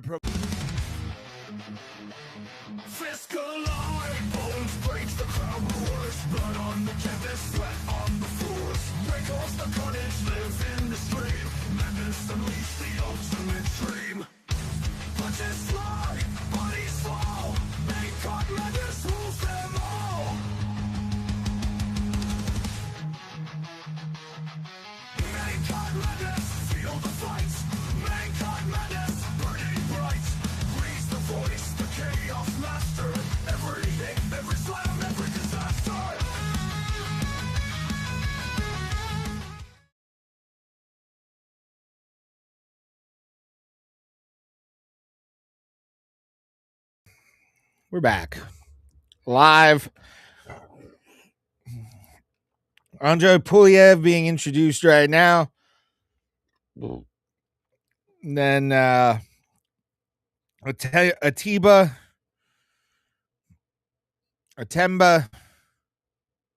Gauthier, somebody that we would like to know, I guess, or are told to know by the UFC. Got a lot of pomp and circumstance by his name, so try that. Round 1, put that up top 2, and then reset the timer. Not what I wanted.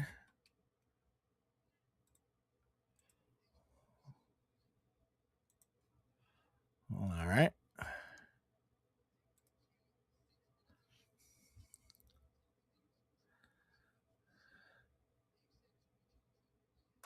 All right. We've started. 4:55 on the clock. Don't know what your delay is, but that's what I got. Gauthier coming in hot. Backing up the Russian Puliev. Puliev getting dropped right off the rip. Dropped him with one shot, and then another. Then he's just going to crack him with a knee. Puliev is getting mauled right now. Gauthier is going to be a 185-pound fucking nightmare. Holy shit. Blocked him and tripped him. Oh, hits him again. Gauthier is hunting for that skull. Oh my God. He's being measured. He's being measured in his approach. Puliev is trying to fight. He's trying to fight, but Puliev is in trouble. Big body shot though. That was hot. Oh, he's getting knocked back again. He's getting hit hard. How in the hell is he going to be able to survive? Oh, big shot by Puliev, though. Oh, but he gets hit again. He's just getting beat up. He's getting fucking beat up. Straight up, dude. Like, he is getting fucked up on a hardcore level. We're going to get an oh my God, we're dead here in a sec. I am convinced of it. Puliev's fucked. Puliev is... Oh! How many more shots is Pulayev going to have? I got to hide that. Yeah. There we are. All these different things. This is why I need a producer for live streams, man. Somebody who can help me out. Pulayev, big punch by Pulayev, but it just does nothing. I mean, if he beats this kid after getting dropped in the first round like that, then he deserves this win more than any other person on this roster right now. But they're slowing it down a little bit, getting backed up again. Gaethje is just throwing. Gaethje is absolutely throwing. Pulayev is showing some really good patience to weather that storm. That nut shot, please.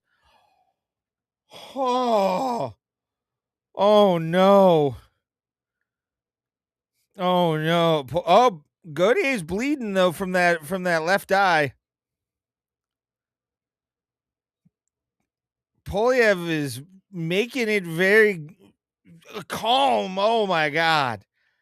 Combination by he knocks Gaethje back. Holy shit, dog. Oh my God. What a great fight. Boom, uppercut. Gaethje's got hit right there. Definitely got hit. Both men have slowed this first round down. We got about 105 on the clock.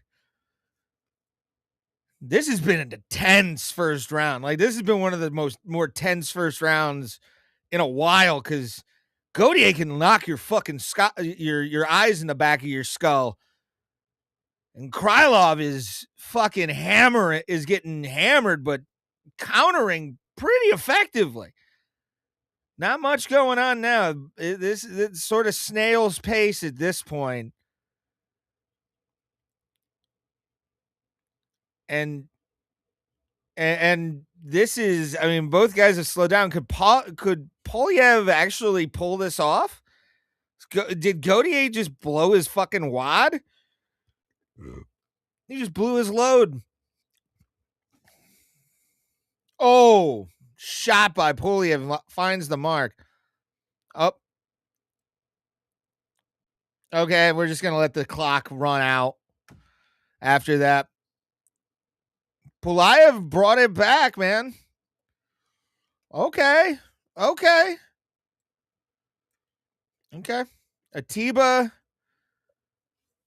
got tagged and he didn't like it. He got a little bit more tentative as it's gone on. Wow. Really good first round. Getting ready for the second round. Let's restart this clock.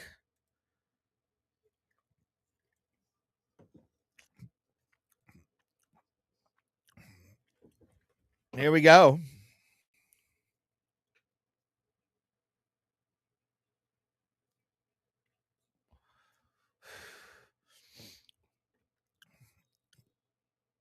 All right. That was a close round. Both guys got tagged pretty hard. So I don't know what to think right now. Getting the crotch shot watched.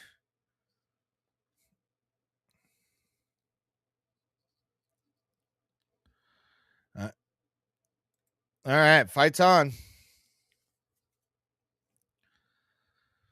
Yeah. Both guys now just hanging out. Low kick by Pulayev. Gaethje, you need to get this Gaethje guy. Blocked head kick by Krylov or by Pulayev. And Gaethje's got to like bring this fucker down. Bring it. Slow it down. Just stop headhunting this much, because you're going to get caught with a counter punch, and that's not good. It's not good at all. Oh. Nice shot. Yeah, Gaethje looks Like he's laboring a lot here. That gas tank is not good. Oh.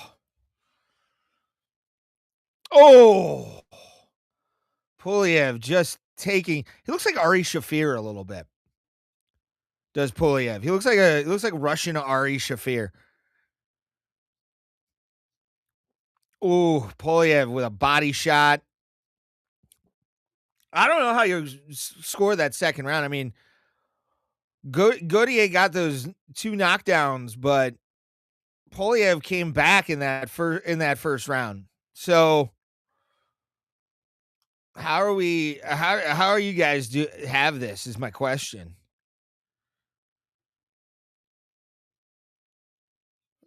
Pulev just waiting for a counter punch.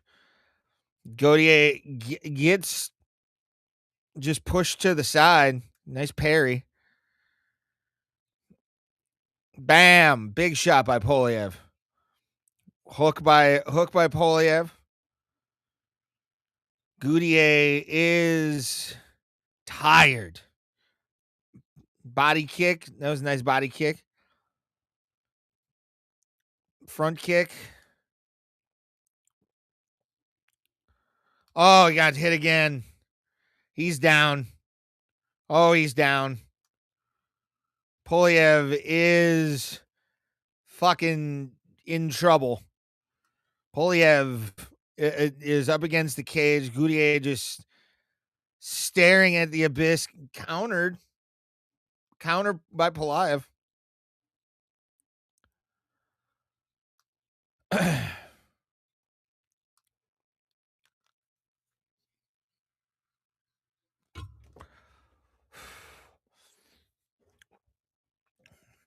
Pulev is really trying to keep his distance against Gaethje, and he gets hit again. Just gets tagged by Gaethje. Gaethje is trying his. Oh, he just threw him. Oh man, now he's just going at him. Oh my God, Gaethje going hard here. Oh, big shots by both men. Pulev trying to find his feet, trying to keep Gaethje at distance.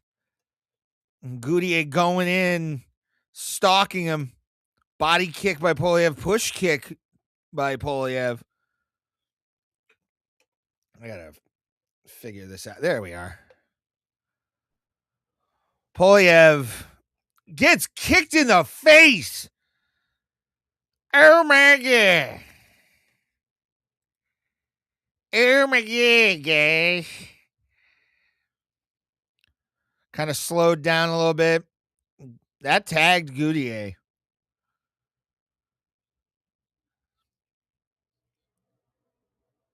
Now Gaethje just continuing to walk around while Pulev throws a high kick and misses.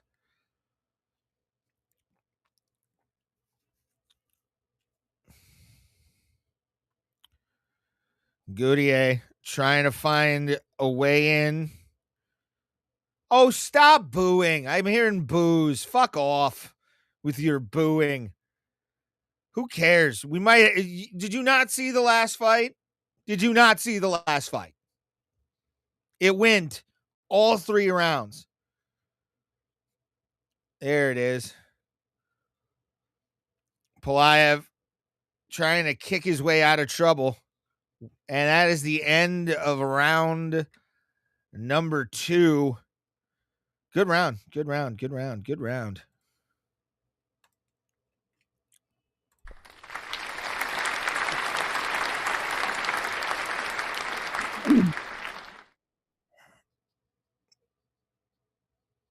There we go. Waiting on the round number 3 to start here. They have the sound on. I can kind of hear both, and it's disorientating. There we are. Wing stop.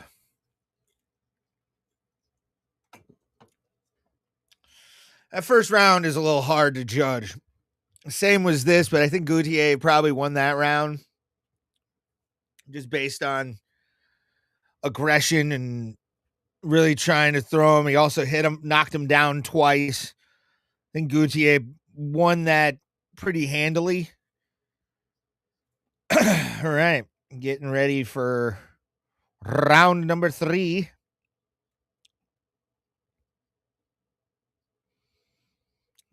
Here we go.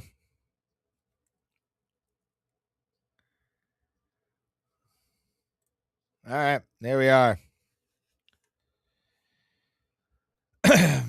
55 seconds or 4:55 on the clock. Thank you guys for watching, by the way. We're getting in round 3. Big head kick by Pulev. And now, again, the shots are being thrown by Gaethje, and they're hurting. Pulev back against the cage, trying to counter Gaethje. And Gaethje's picking his shots, waiting to go in.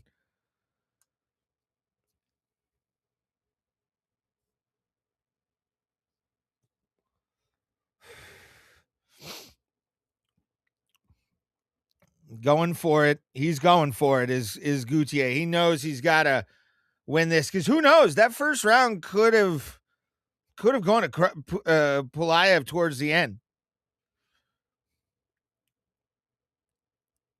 Pulev looks tired. Gaethje stalking his prey, trying to get himself a $25,000 bonus. Fight of the night, and also they've changed the bonuses too. Now it's $100,000, which is awesome. I think that's Paramount throwing some cash in that they had for a bunch of other stuff.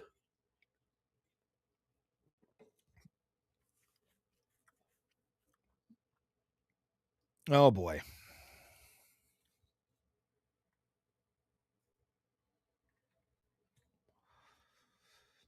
Big shots by Putier, getting blocked, but I heard that thud. Toes up, motherfucker. Both men just kind of staring at each other, doing a dance. Nothing really going on. Push or front kick by Gaethje. Gaethje trying to keep his distance, knows that Pulev is dangerous, but also trying to be the aggressor at the same time, which can lose you fights. But let's see what the judges do. Insane. Oh. Who knows? Who knows what that first round was like? Who knows who got what? Thank you guys for watching, by the way. Appreciate it. Big shot. Head kick by Gaethje. Yeah, Pulev's been impressive. Gaethje's got power all day, but Pulev's been technical, been keeping distance, countering when needed.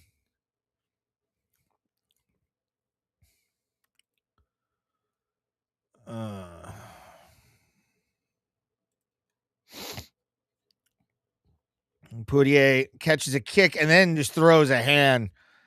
Didn't really knock down Pulev. I think Gaethje is tired, like super tired. I think his gas tank's fucked. He's gonna have to really work on that if he's gonna want to win in the UFC.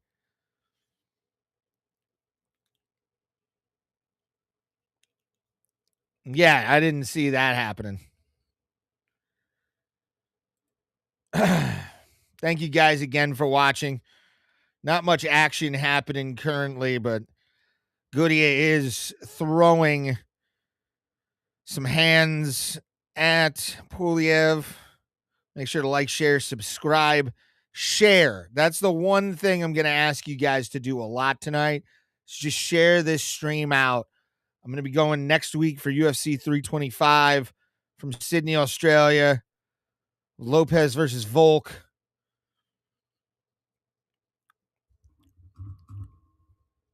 Getting some time, or just having nothing going on right now. Body kick. 30 seconds left on the clock. And this fight has been kind of the dud. It's been the dud so far. Hasn't really done much. Now he's just sitting around playing safety games. 10 seconds left on the clock.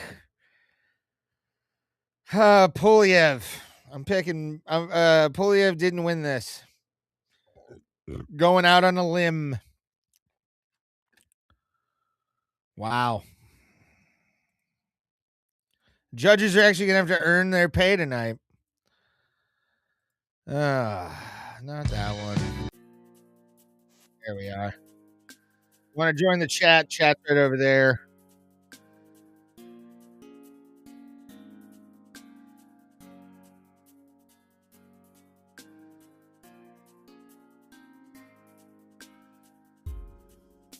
Yeah.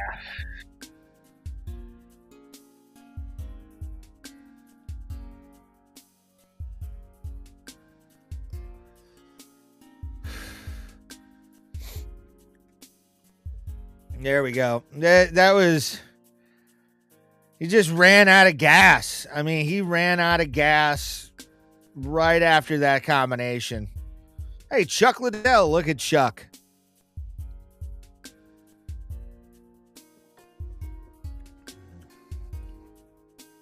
Wow.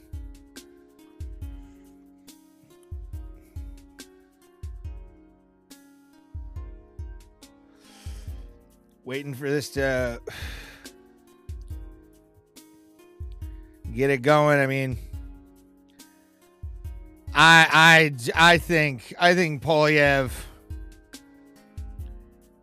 might have pulled this off.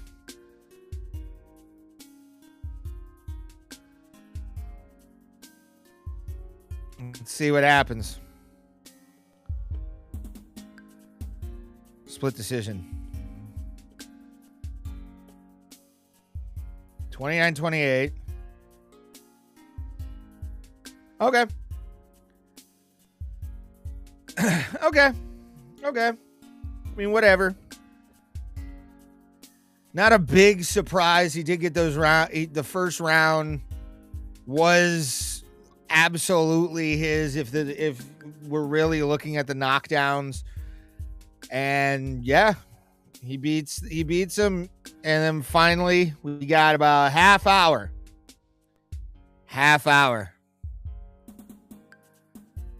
We got a big one coming right here. And this is actually the first leg of a parlay that I'm about to have here. Where I got Davidson Figueiredo.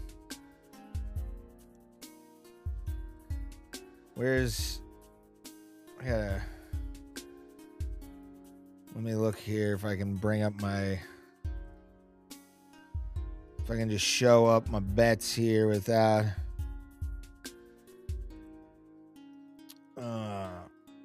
Let's do. Why did I do this? Because I really wanted to. Let's show this off.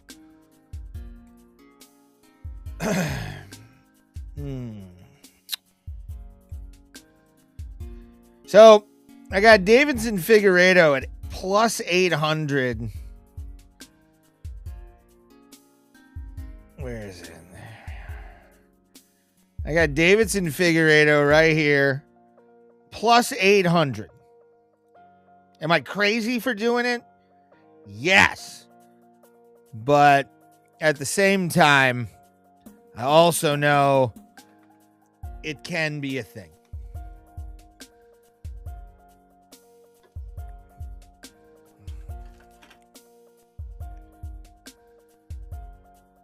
All right. Davidson Figueiredo is the first part of my parlay.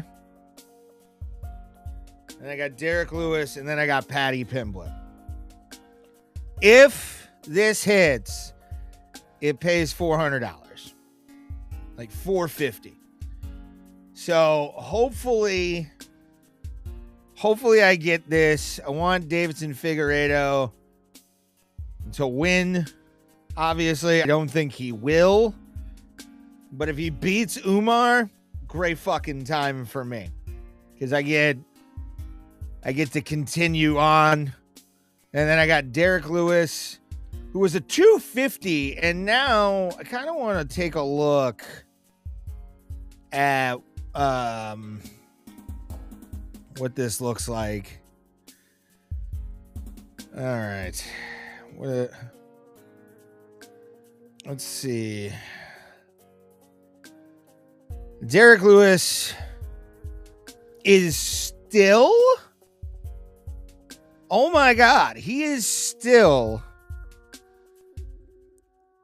the 250 on draft or Caesar Sportsbook. That's crazy. That's crazy.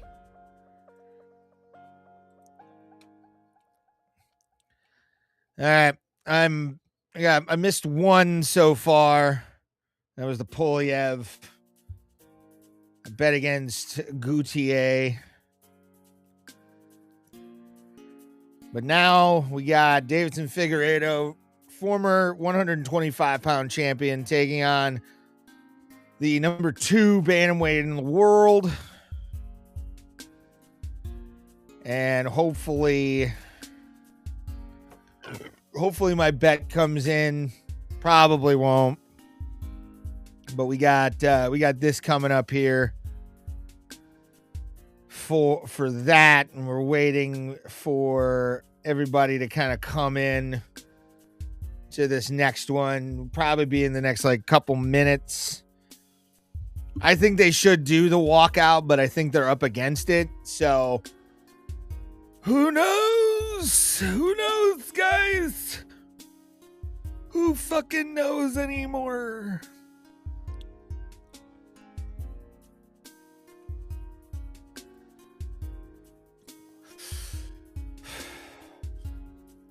Live. We got about 25 minutes until the new UFC start time of 9 p.m. happens. Thank you guys for watching tonight. It's been fun. We got Davidson Figueiredo versus Umar Nurmagomedov. 2 savages. What a way to have a featured prelim, by the way. What a great fight to have a featured prelim. It's pretty sweet, not gonna lie. All right. Bruce is talking, so we should all be listening. Here we go. Davidson Figueiredo taking on Umar Nurmagomedov. Let's go. Let's go, people.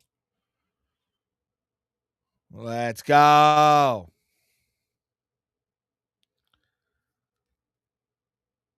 right, Umar. Look at that fucking arena. Vegas sucks as fight fans anymore. Nobody goes fucking it's a barely full arena right now. Stupid. It's fucking stupid. There's a douchebag, Khabib Nurmagomedov.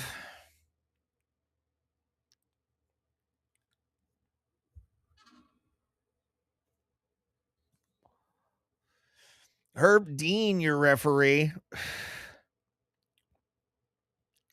Here we go.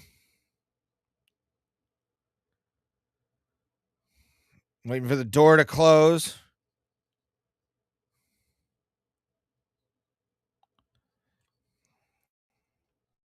All right. Round 1. Here we go. I'm probably a couple seconds behind, but that's fine.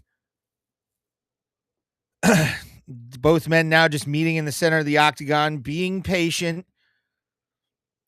This is going to be if this goes to the ground, the grappling is going to be so high fucking level.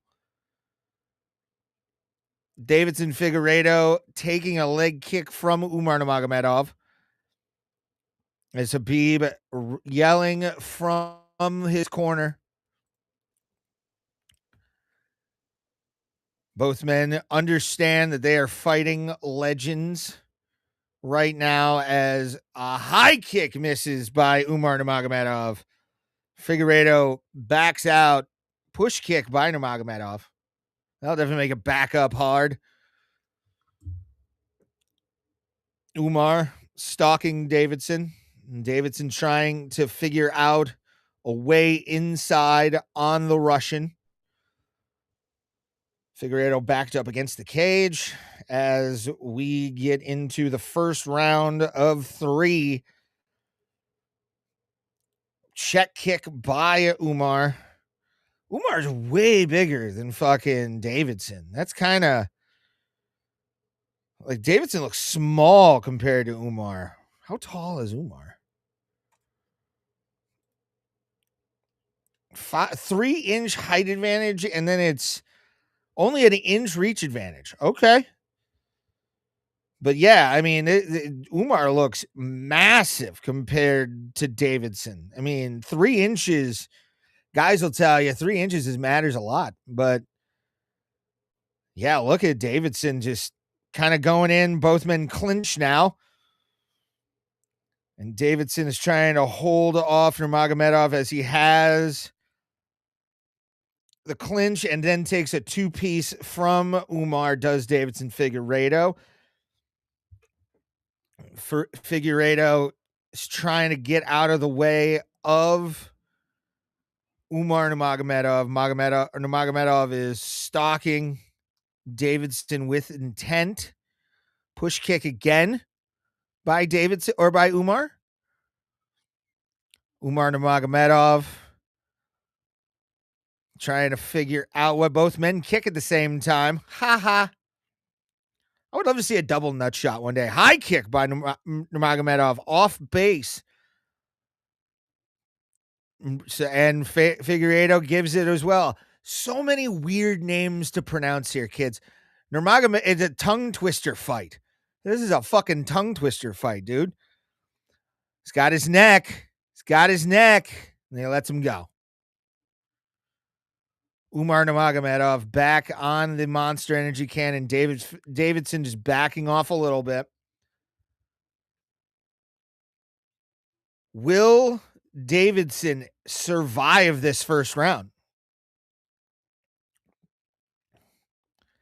It's quite fun to watch this. This is actually like my blood pressure's high right now because I'm like, I don't know what's gonna happen. Another hug, and Nurmagomedov shows that family lineage in half guard, trying to get Davidson Figueiredo out there. Full pressure applied by Umar Nurmagomedov, and he's muffling Davidson. Davidson's trying to get to the cage to get up, but you can't do that against the Dagestani. I'm sorry. You're looking at a guy who's now just stapled himself completely to the mat in Umar Nurmagomedov, and now he's in guard. No, I cannot, Charles. Sorry, buddy. I cannot. There's called copyright things, and I want to keep my copyright. I might do one on a Patreon or something like that, but right now I'm too much still new to this game, and I'd like to keep my channels. I can't just show the thing on there, but share the show out though. Appreciate it. Thank you, Charles. Nurmagomedov throwing down with 4 seconds left on the clock. Just straight up old school UFC ground and pound. That was a good first round. That was exciting. Both guys showed a lot of skill. I know, Charles, it sucks, dude, but it's the way of the world. And I don't want to have to lose my channel. You know what I'm saying? It's not how I really want to go through life. I want to still have something. But thank you guys for watching. Appreciate it. For real. Like, you guys showing up tonight to watch this. Got a lot of people on X. Got people on YouTube, Facebook, Rumble. Remember tomorrow, Sunday. Sunday, 9 p.m. Eastern Standard Time. Make sure to follow the channel anywhere you are. Yeah, pretty much. All right. Little off on the timer, I think, by like a second. Davidson Figueiredo now taking control of the cage from Umar Nurmagomedov as we get into this second round. Thank you all for being here. You guys rock. Chat is open if you want to come and see or tell me what you're thinking about this card so far. And if you're just enjoying the commentary, share it out. That's what we want. Share this out. Now both men are just kind of hanging out, not doing anything.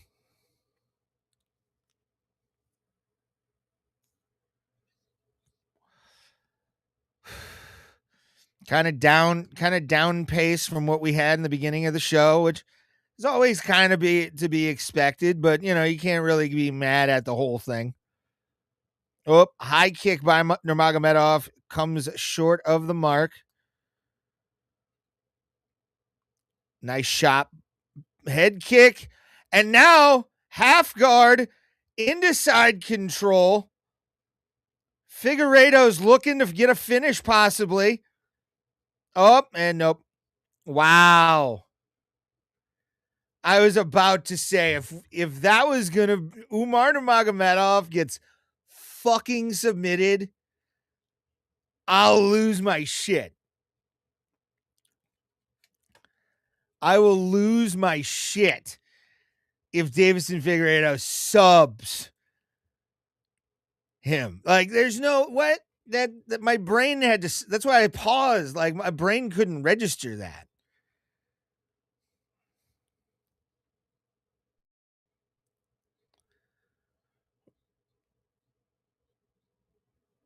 Boom.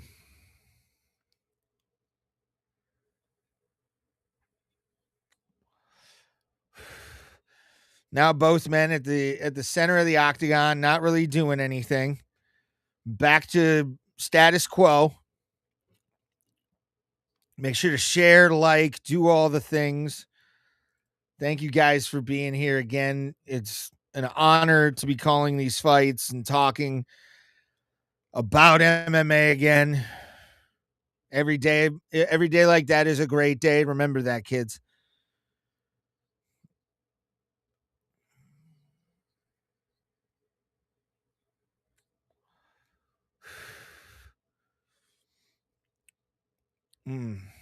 Bam.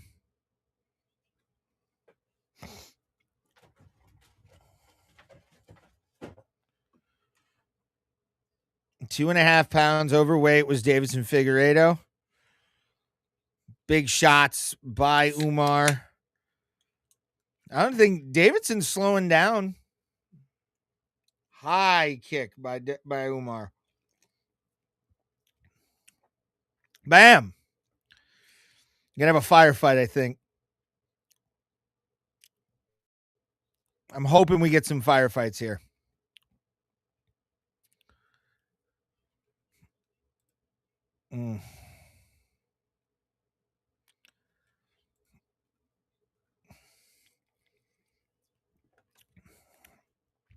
Nothing going.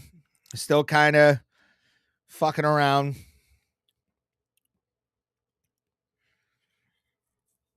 I'm going to play a video after. All right.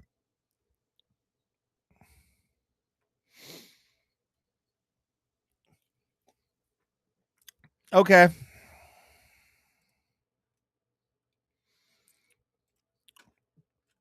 I see my bet going away but the odds were too good.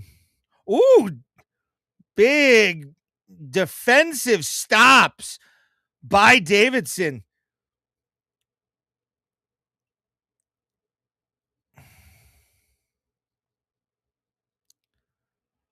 Davidson Figueiredo is up, but he's getting tagged. 10 seconds left on the clock. He got rocked. He's got to. Wow.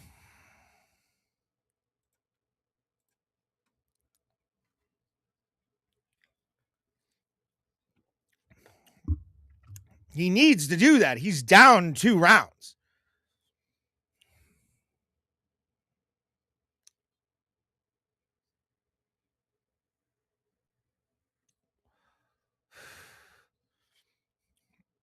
You're fucking stupid. No. Did his corner just say he's tired?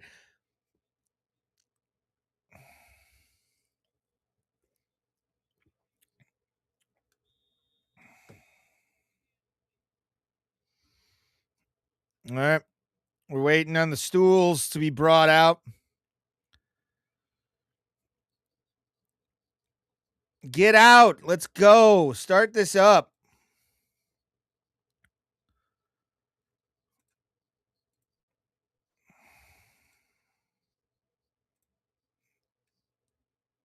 There we are.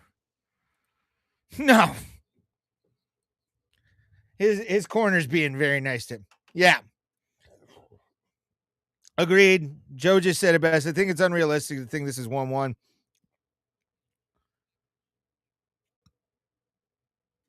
Umar is too good. Habib, on the other hand, is a piece of shit. But yeah, it's what it is. Come on, Davidson. Show some fucking heart. Let's go. He's done nothing. I think this is Davidson's last fight.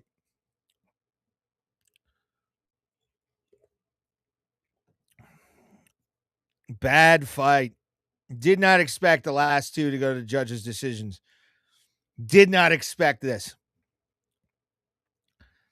I'm waiting on just Umar to pick him apart. This is just... Davidson should either retire or, go to PFL where they'll back the Brinks truck of whatever's left of that fucking organization up for him to bring him in for the, 135. Yeah, this is, come on, kids. Let's go. Let's go. Let's go. Oh my God. Why are you running? Stop running.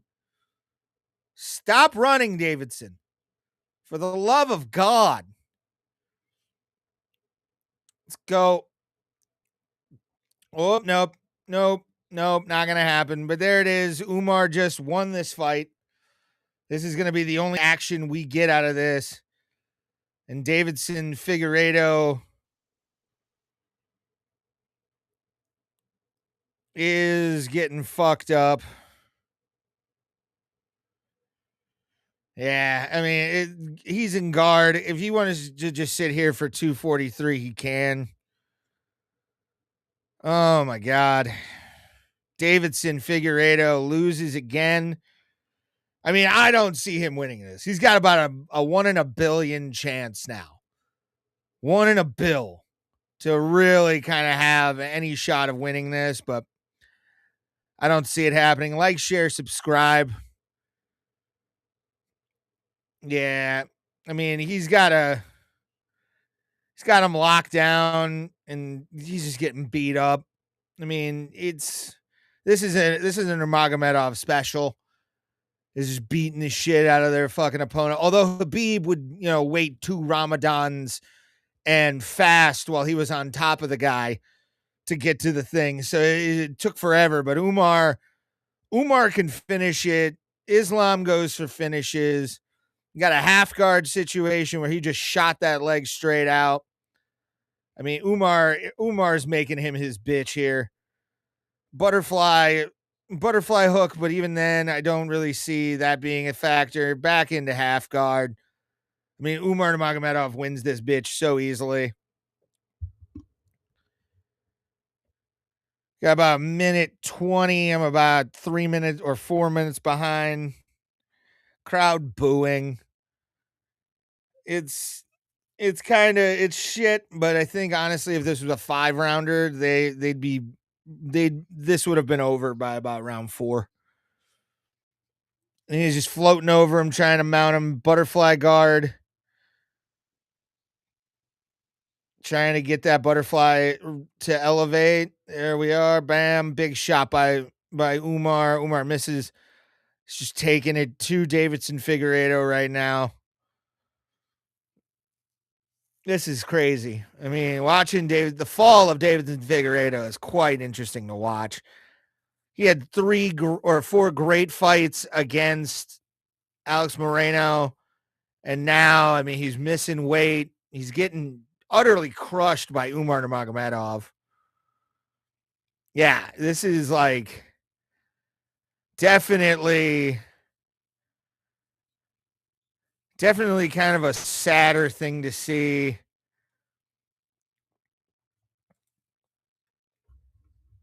Let's get more people in here. Thank you guys very much. Make sure to subscribe and share. Follow. Absolutely 3-0. 3-0 Umar Nurmagomedov. I'm saying 30-27. If there's a 29-28 in this, the judges need to get the fuck off that table. 3 rounds. 3 round. There goes my fucking bet.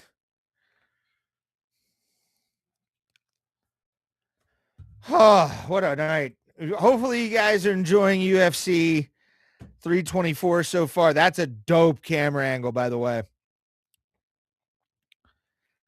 Share, like, do all the things. But yeah, Davidson got owned hard. I mean, the Nurmagomedov clan is just too good. Habib's always going to be boring, but the furry hat bullshit is alive.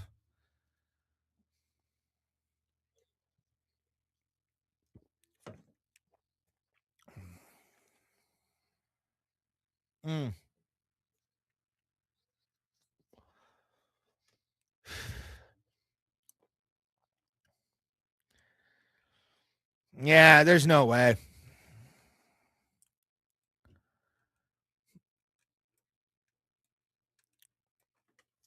$30-27.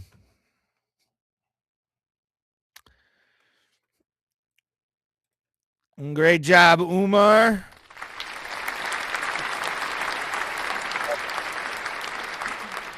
Really handily, decisively. Not surprised, to quote Nate Diaz. Was not surprised in the slightest that dude was going to win this fight. Oh, they're all announcing a UFC Hall of Fame.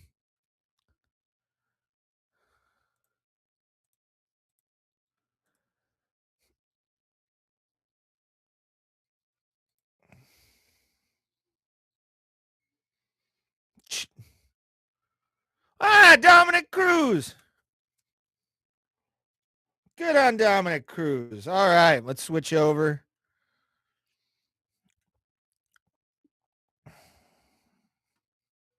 Had that great fight with Uriah Faber. Had some at the Cody Garbrandt feud. WEC world champion. UFC world champion. Dominic deserves this for sure. Hell yeah, dude.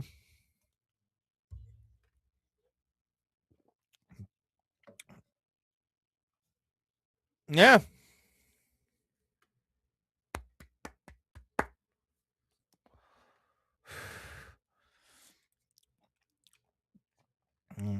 Yeah. All right. I'm going to put up a thing. I'm going to put up a clip. Come back in a minute. Hopefully you guys come back with me.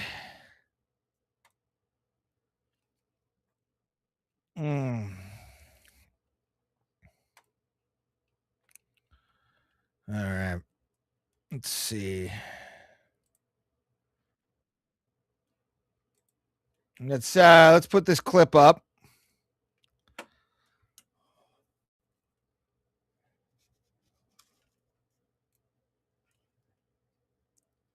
All right.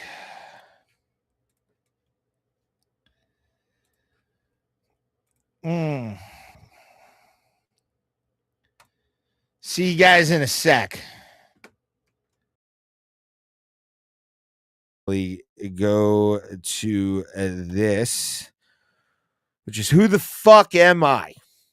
Who am I? Why am I here? Why did I start a show named after myself and do what the fuck I'm doing right now, which is entertaining you guys for at least an hour every single week here on YouTube, Twitch, Facebook, X, wherever the fuck you like to watch your live streams, your live podcasts. I'm going to answer those questions right fucking now. I am a Cleveland-born comedian. I've been doing stand-up comedy for about 11 years now. It's a little over 11 years. And I've done comedy in different cities. Las Vegas is the one I always pimp out because I love Las Vegas. It's the perfect place for me to just be me, which is a scumbag, really. I can gamble whenever I want. A lot of the off area casinos actually still do drink service. I know it's a novel fucking concept for the people on the strip to understand that people love comped drinks. You can give us fucking, Grey Duck or whatever kind of fucking shitty low end vodka as long as it's free while we're playing blackjack or baccarat or what the fuck ever, which I played baccarat my time away from actually doing shit. And I have opinions. But that'll come through this month. This month, really, with the Ray Hyclack show, September, the first couple of weeks are gonna be sort of feel out shows. They're gonna be test shows, not like test shows as in like if it doesn't work, I'm gonna do this every week. I just established my own standard in podcasting, which is the mold standard of podcasting, which means I'm always gonna be here. I'm always gonna come back, and no matter how bad you try and get rid of it, it's like black mold. I'm gonna show up in your house some way if you're a fan of what I'm doing. That's how I look at this show. That is how I look at this show. It's supposed to be a fun bullshit session for an hour. That's really what this is. I want to make sure when I come on this show, I have stuff that I laughed at and I hope you guys laugh at as well. That's the big thing with this is I'm seeing a lot of people in my view count. It might be bots. I'm fine with bots at this point. It's given me a little bit of confidence to be able to do this.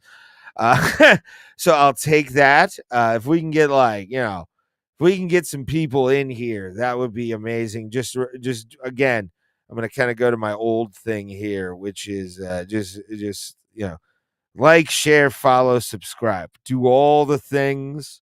Links are in the descriptions of some of the videos. Let's go to my dynamic scene again because it's where I can pull up my pictures pretty easily. This podcast, what I envision from this podcast is just basically my view of the week, my view of sports, my view of what's going on in news. We do have some rules. Definitely some rules that we need to establish quickly. I feel like we should start off with these in the who the fuck am I scenario as well, since I already kind of introduced myself.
which are these rules.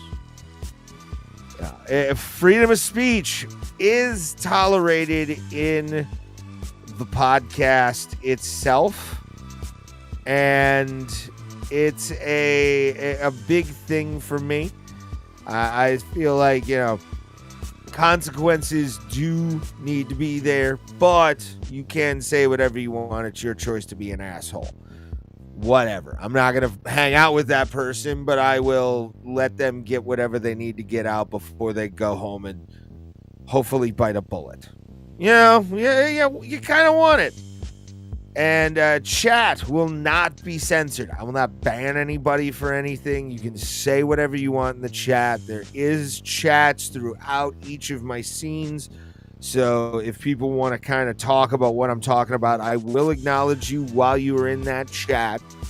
I do believe in fan interaction. I kind of didn't really do that in the last podcast I did, which I will address as well a little bit deeper. The end of Bro Plotted and why the Ray Hyclack show started. Respect each other in the chat. Also, amendment. This is a big one. I will choose not to put anything up if I think it's offensive, but you can say it in the chat and we won't ban you. So that's a big thing right there. You can show up in the chat underneath, but not on screen. I reserve the right to do that. Respect each other in the chat. Don't be dicks. Just don't be an asshole. That's all I want out of this whole show is a cool community that actually fucking talks to each other. We get along. We have debate, which is the next rule number 4, but it should be talked about. All right, we're getting ready. Thank you guys for being here. Appreciate it. Hopefully you're watching the main card, Paramount Plus. If you're in the US, we got it for free, baby. We got it for free with a subscription. We don't have pay-per-view in the US anymore. I'm not that fan of socialism, but I'll take this because I paid into this. I'm a stakeholder, goddammit.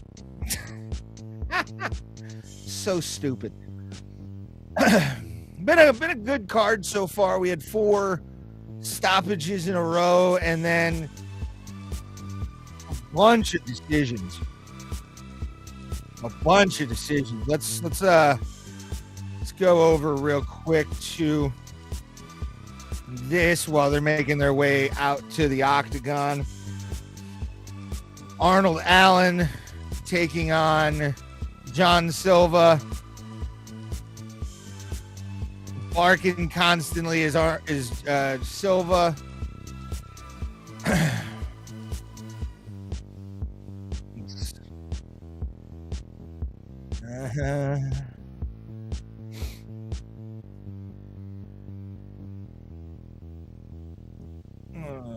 Let's turn this one on.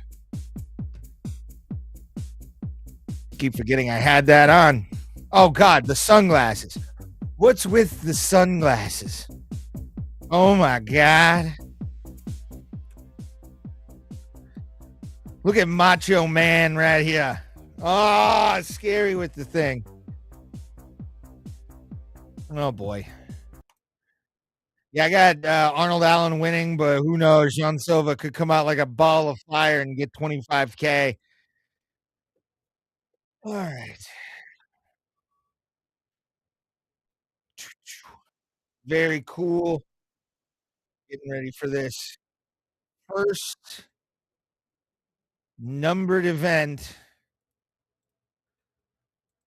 of 2026, the new era, Paramount Plus. Again, no more pay-per-view model in the US. We're making everybody else pay for it. Like, share, subscribe, share the show out. That's how you're going to get, that's the only ask I really, truly want to give you is just share the show out. bring eyes towards the channels, bring eyes towards the X page. Let's build a community. If you enjoy this content, if you're watching on my YouTube channel, if you're watching on the Abraham Drinking channel, check them out. Mondays, 6 p.m. on Abraham Drinking is their show. You also have the Mental Ward, which is 6 p.m. Sundays. Coffee with Tree whenever she wants to go live. Those are the shows that have joined me on the Abraham Drinking Network. And I appreciate every single one of you for being here with me tonight to watch these on Paramount Plus. And Jean Silva's getting his ass in there. I don't like the fact he's got the Lord tattoo unless it's about the singer, because he's never seen a diamond in the flesh. We're getting ready. He's running his hand, getting everything going. He's in the blue corner. Hopefully Bruce doesn't mess up. He's messed up once. Arnold Allen making his way to the cage. Man, I love that place. I love that place. Look, it's actually filled in a little bit more. Good.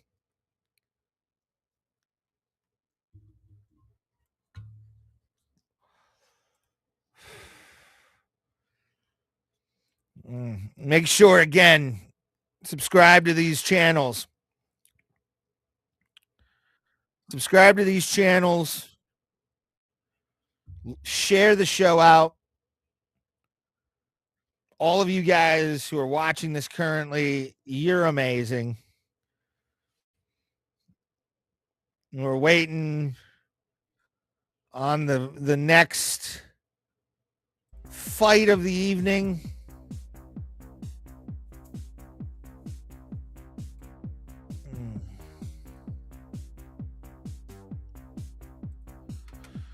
Waiting for Arnold Allen to get into the octagon.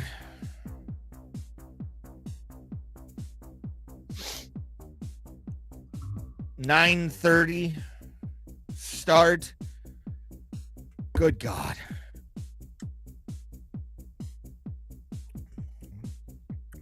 We got about 6 hours. We're looking at probably another hour and a half, 2 hours. So we're going to go 6.5 hours of mixed martial arts coverage. Oh, commercials. Man, this is how they're going to do the pay-per-view model here. I don't like the commercials. I don't like I'm being over commercialized right now, and I'm not a fan. Just not a fan. Let's reset the clock too.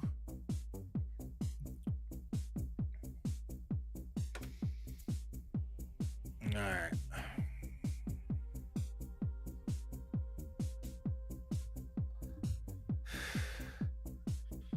All right. Jean Silva taking on Arnold Allen.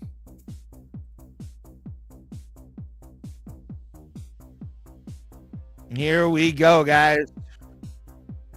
First numbered event under Paramount Plus is about to start.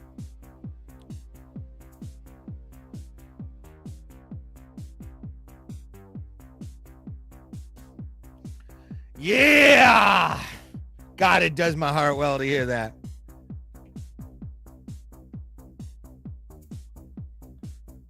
All right, guys. X, see if we can get about 100 people just in X alone. Let's see if we can do that. That'd be kind of nice. Be kind of sweet. Let's get a bunch of people in. Share on your feed if you're watching right now live. Appreciate it. Thank you. Oh, God. Look at that cold, dead eyes. Like a doll's eyes, Chief.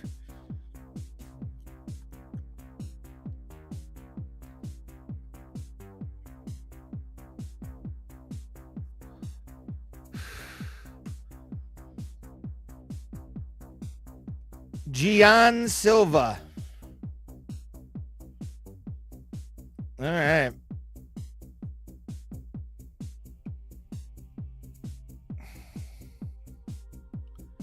Here we go, kids.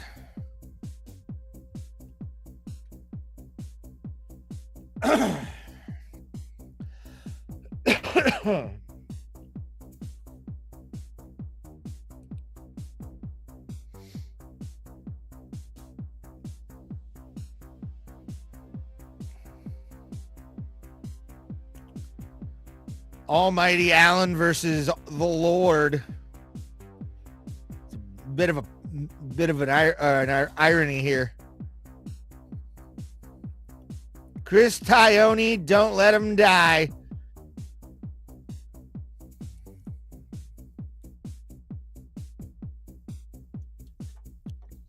I did not know that either, Danik. Thank you. All right, Arnold Allen, Gian Silva. Both men standing in the middle of the octagon. Silva in white, Arnold in red. Will Arnold Allen stop the hopes of Gian Silva? We shall find out right now.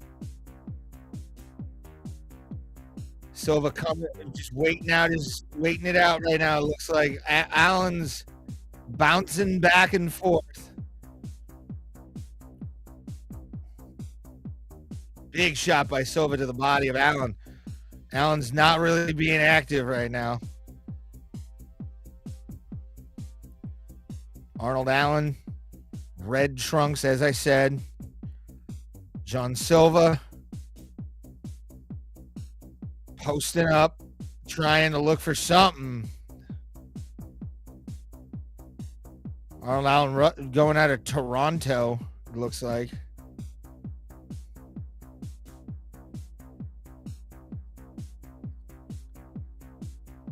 Nothing really going on right now.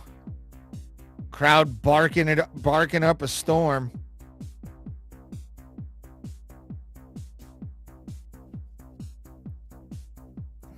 Big shot. This better not be the entire fight. This better not be the entire fight is what I'm going to say right now. Can't be. Just nothing going on. Counter by Silva. Allen bouncing around. Just being all bouncing. Ooh, big shot by Allen. It was actually a pretty good shot. Silva took it, though, with gusto.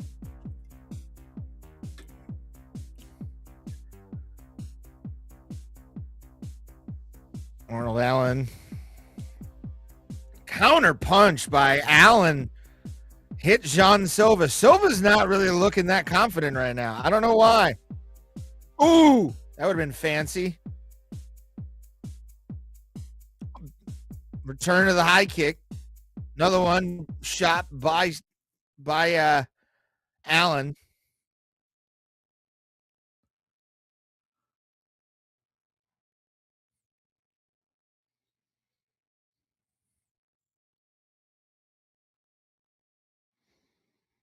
So there's nothing going on.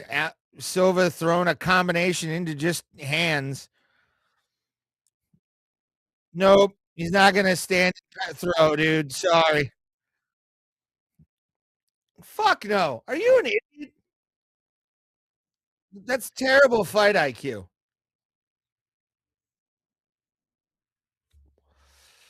Yeah. DC's right. Arnold Allen's actually doing a really good job of point fighting right now. Push away.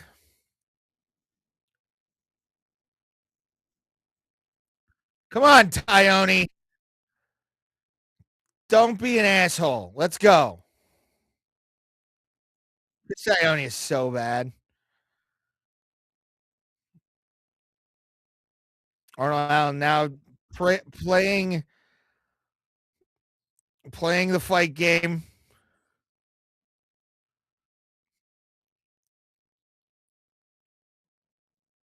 It's not like this fight.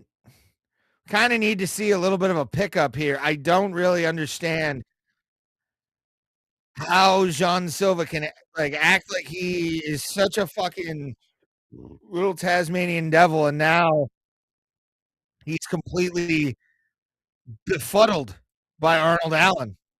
How is this possible, kids? How the hell is Silva's just wildly throwing? He's not really throwing anything of note. Oh, he gets tagged by Allen. High kick blocked by Allen, push kick, and then Silva throws a good piece combination. Allen backing away smartly. Does not want to get caught up in a firefight with Jean Silva. Body shots by Silva land, and Silva's now just throwing power shots, spamming R2 and X. 10 seconds left on the clock. Wow. Oh, okay. Yeah. I forgot the clock. Oh, huge shots. Whoa, whoa, whoa. All right. Wow. Wow. What was that? What was that? Arnold Allen pushing him away. Holy shit. This is going to get some fireworks, I think, in the second round. Let's go put that up there.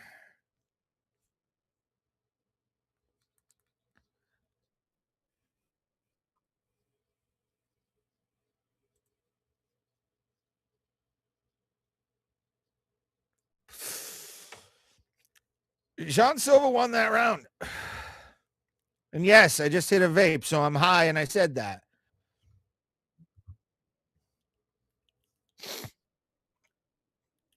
Bam. Mm-hmm.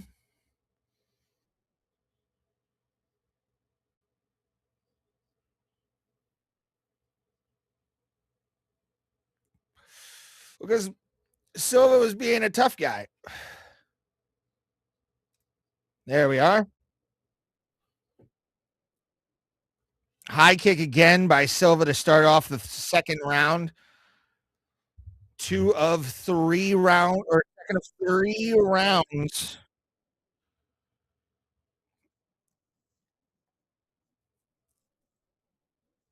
Low kick. Low kick again.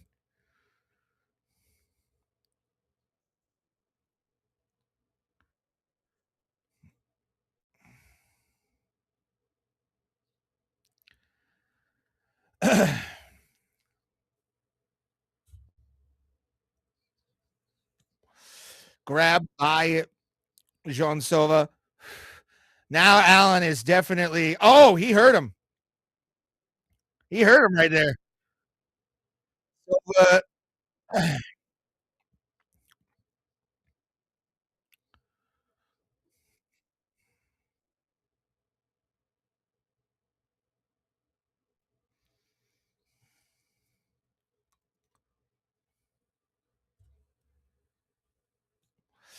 Takedown. Now Silva's trying. Jean Silva again. Head kick. Oh boy. Now shit's getting real. Now we're going. Oh boy. Now we're getting dirty. Now we're getting dirty.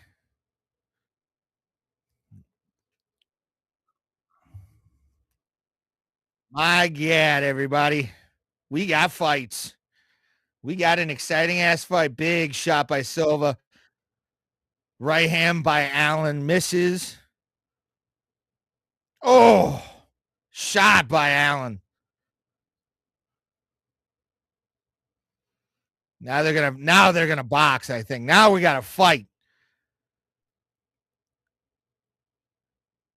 Jabs by Allen building up around the eye of Jean Silva.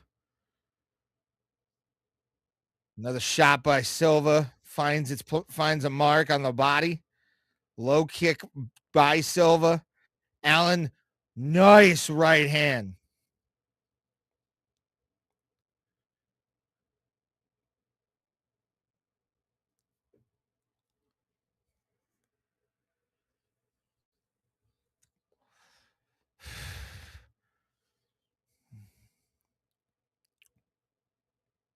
Bam.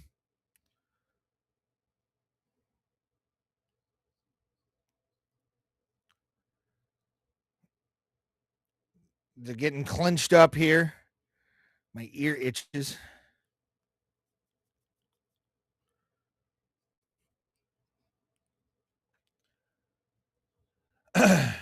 Oh, back elbow attempt by Silva. And he punches. We're going to get a nice one. We're going to get a featherweight war here soon. I think somebody's going to drop by the third. Oh, there we go.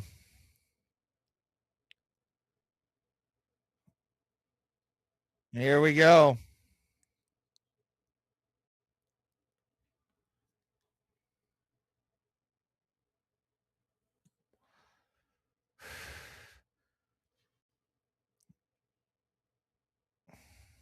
Arnold Allen getting pummeled right now.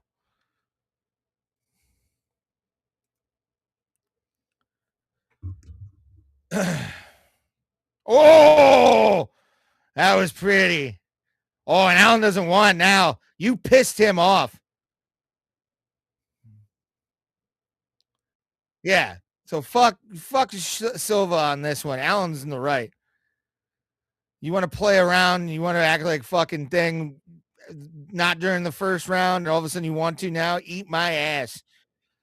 Oh, Allen nailed him with that right hand, back elbow.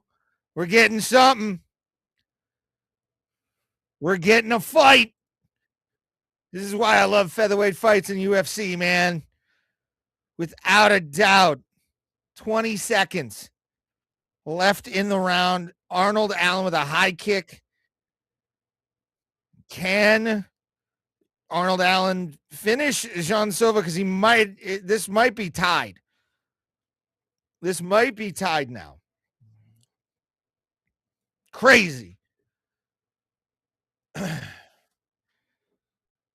Oh boy. This is going to have to be, I hate these commercials. These commercials suck. Oh my God. Oh, hey, Forrest Griffin. I've been wondering where you're at.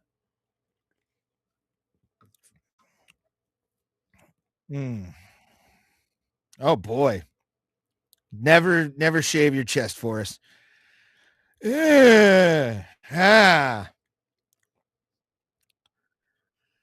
All right, round 3 is almost upon us. Let's reset that clock.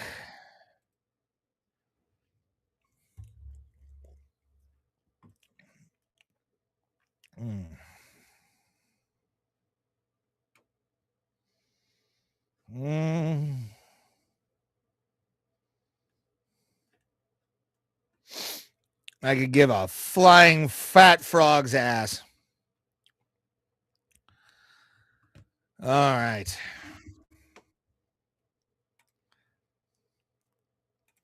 All right. Ooh, we got a firefight. We got a firefight.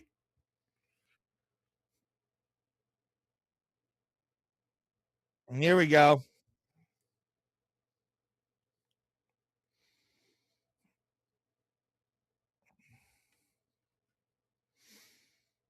There we are.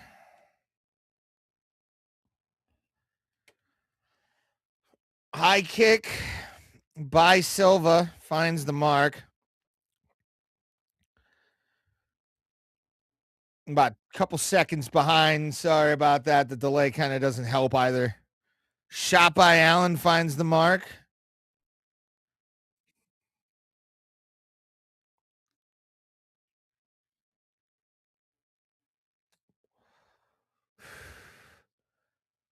Big body shot by Allen. Both men now just standing in the middle of the octagon, not doing shit. Oh, big shots by Silva.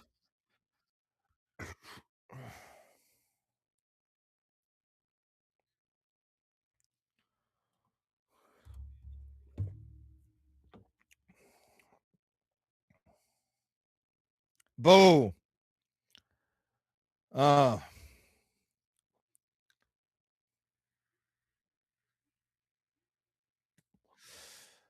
Both guys look tired.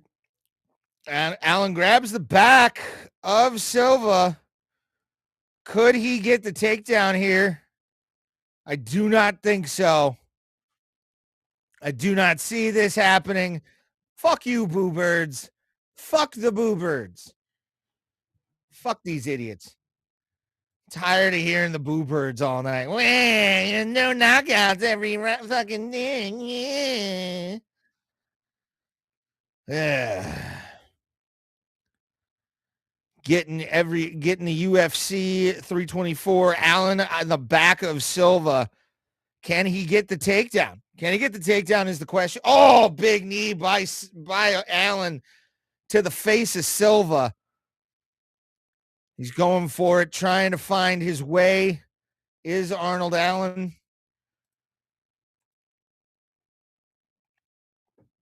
Arnold Allen and Jean Silva tied right now, 1-1. Say Allen won the first round. And Silva, woo!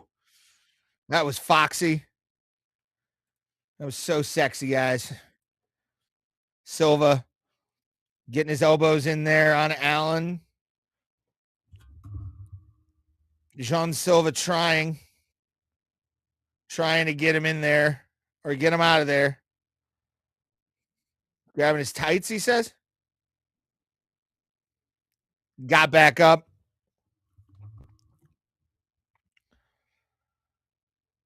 Oh, back elbow. Oh, grab the fucking cage. Up kick misses. Allen is tired. We got about a minute 30 left on the clock. Arnold Allen getting shitty. Yeah, Allen looks like he is tired, dude. Slowing down heavily. Allen's looking like weak right now. How he's still in this fight, I have no idea, but man, is he really getting himself here. Under a minute left in the round. Arnold Allen trying to get the deficit. Silva's kind of playing around. He's not going to fight you like that. Oh, we're going to have a firefight, maybe. Shut up and fucking fight. Stop pointing, douchebag. For fuck's sake. Let's go. Fight him. Fight him. Fight him. Oh, high kick, uppercuts. 25 seconds left on the clock. Shot by Silva. Head kick. Allen's just taking a beating right now. Trip takedown. Oh, what was that, you little freaking lunatic? 4 seconds. 3, 2, and he runs away. John Silva wins.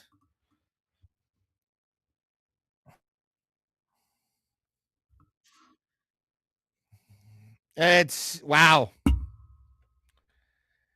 Oh boy.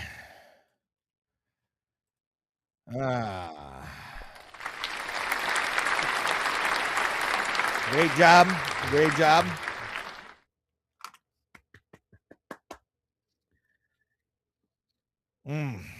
Trying their damnedest to kill each other in that ring. All righty. Yeah, it's been a long day. We're about to go into 5 hours.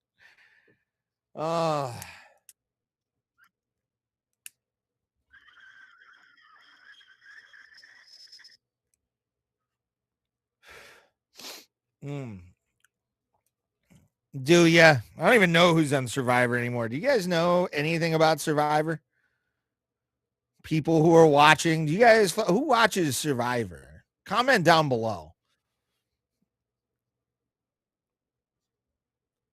Comment down below and let me know, because I could give a fat frog's ass.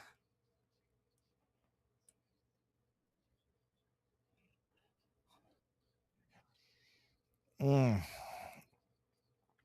right, guys. What do you guys think so far? I'm thinking 29-28 Silva. I think the first round was sort of a hard thing, but you never know.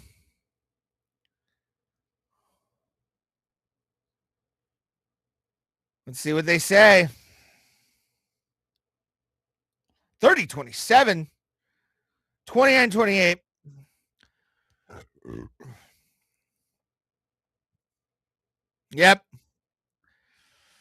Yep. I lost goat milk on that one. Oh, well.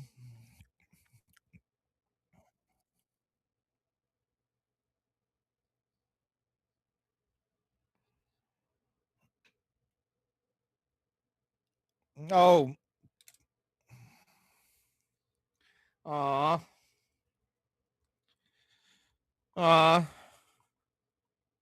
We got a man love situation going on.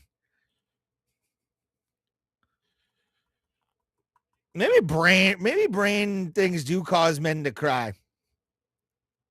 Who knows? Oh, man, what a good fight. Because I'm sorry I took your toys, man. Look at that fucking tiny Hanson brother. Puts on the foil. All right.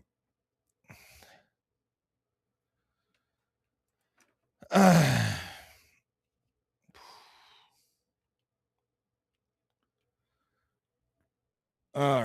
right. All right.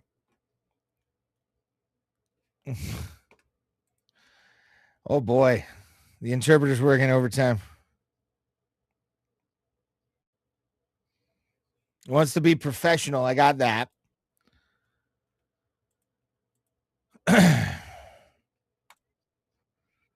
Actually, yeah, let's check goat milk real quick.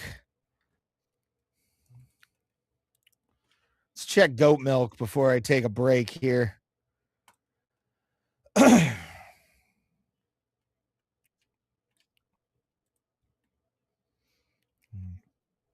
Yep, 35th on goat milk. Made terrible decisions. 4 corrects, tied for like 35th. That's fine. I got 200 points. Oh, God.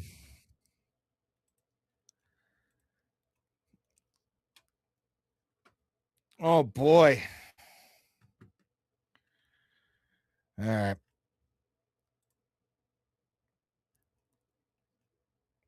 On here.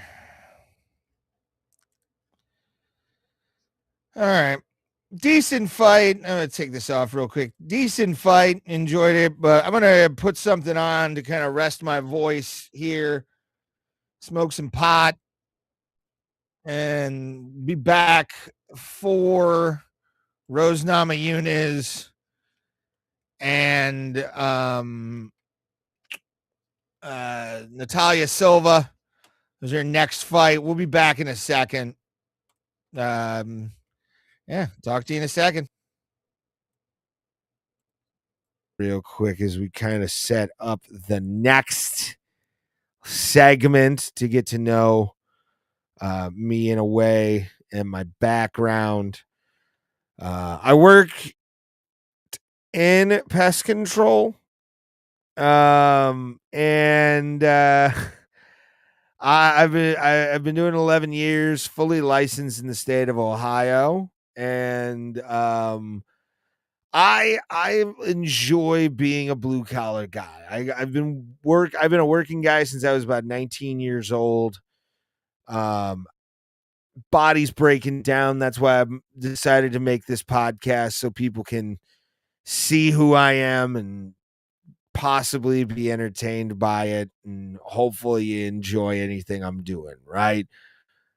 But I created this next segment just for people who work blue collar jobs. If you have a factory job, if you got a service pros, service professionals, plumbers, pest guys,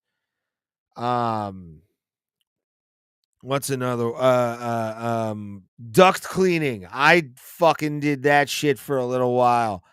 Installers, people who have to go into people's houses and either fix shit, renovate stuff, construction guys. I want to hear you do your demo stories. I'm going to have a funeral director on here soon because I'm very interested in how that business goes down. I'm not going to have guests for the first 4 weeks of the show. I will announce our first guest coming up. It's October 5th. Big guest, huge guest. Probably the biggest guest I've ever had in my fucking career of interviewing people, and I've interviewed Pat fucking Miletich. But we all have a story, if you've worked blue collar, of those gross, disgusting houses that you've been into, sometimes on the regular. If you're a pest guy, if you're an HVAC guy, you have those problem customers. Those dirty, filthy, disgusting. You won't do anything but like just look around. You won't get on the floor. You won't do, because you know that there's just disease and cat shit everywhere. Kind of looking like Stuttering John's apartment. Like it's just bad. Well, I have a story that I want to tell in full. Two, actually. One is a roach job. The other one is a bedbug job that I did in pest control. But I want you guys as well. Feel free to tell me what your blue collar hell is. Blue collar hell, ringing like a cracked church bell. Every hour to feed the machine.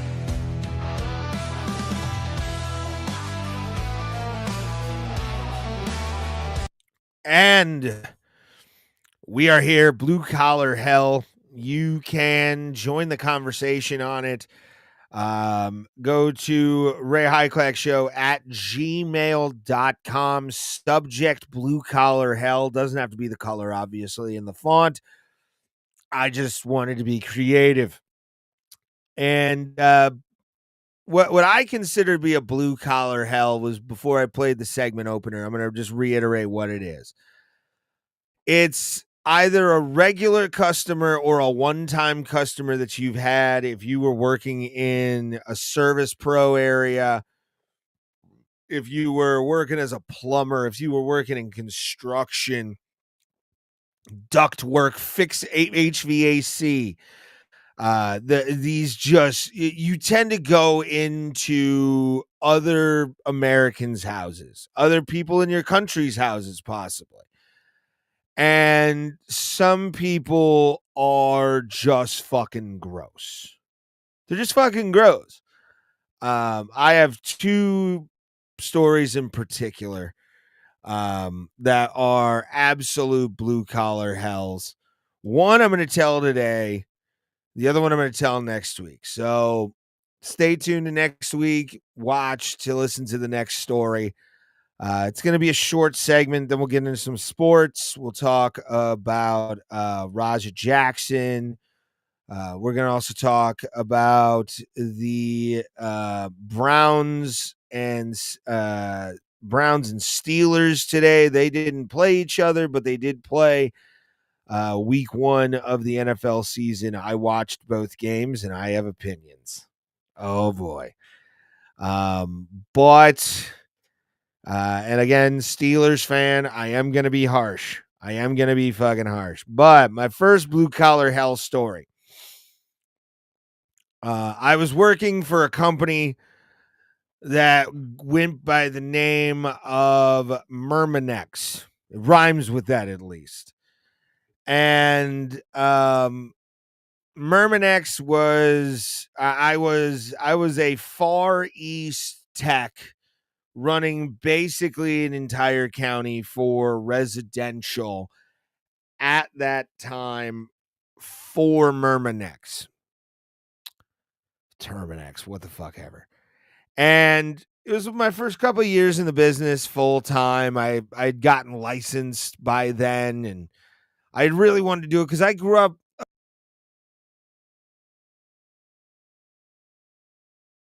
in a pest control family. My dad was a bug guy. I'm a bug guy.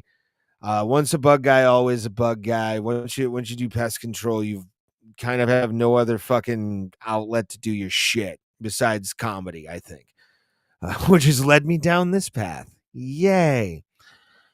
And so I get a call to go do a job in Conneaut, Ohio. And if you've never been to Conneaut, Ohio is a very rural, small town with like not very good, not very good restaurants, but they got a diner that's been open since like the fucking 1920s.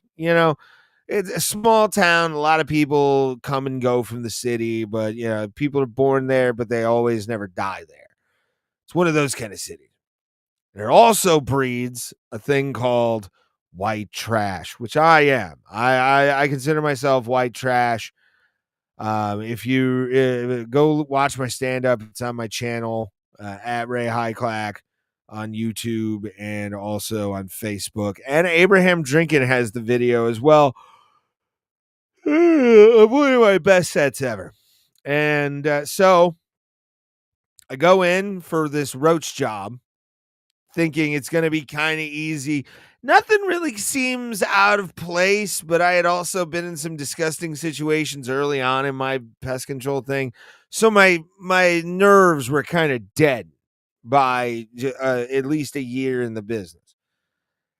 And I'll never forget, I threw some prescription treatment raid basically behind the cabinets in the kitchen of this house.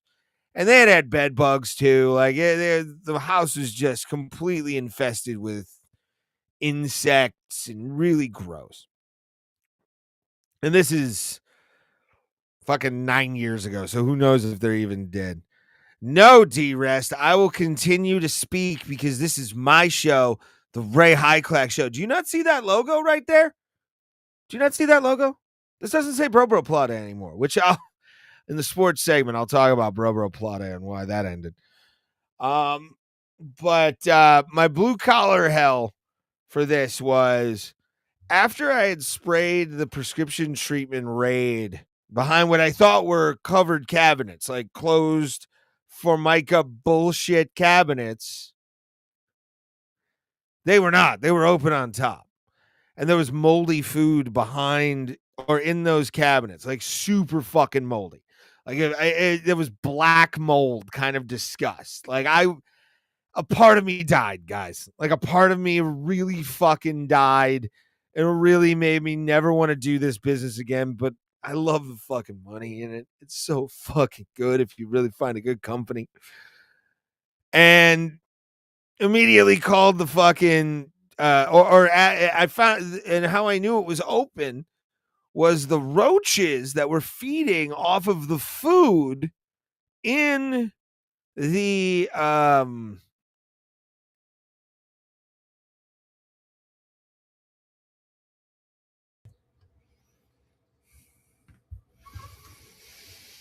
okay.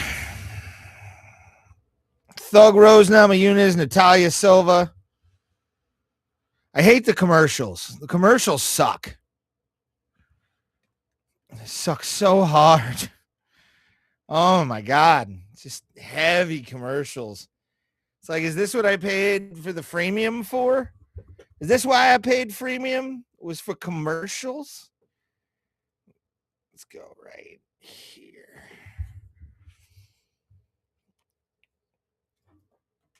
All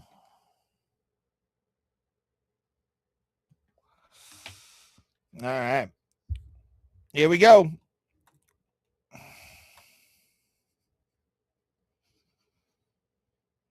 Excellent.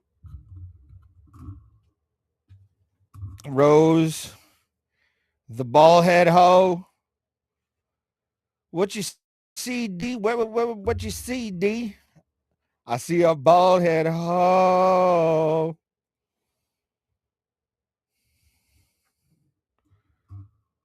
Pat Barry in her corner. Are you the best, though? Are you the best? I mean, it's gonna get wild. Share this out, everybody, before we start with this lovely 125 battle. Oh man. Oop, need to hide that. There we go.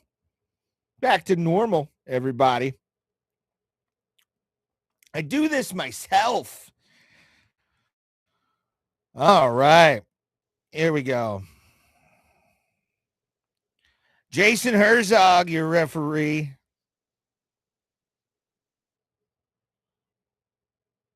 Oh my God.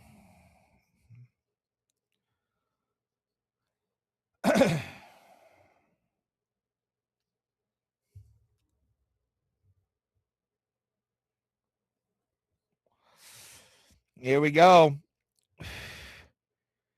Coming out in a tie stance is Silva. Nama Yunus. MMA boxing is the best way I can describe it.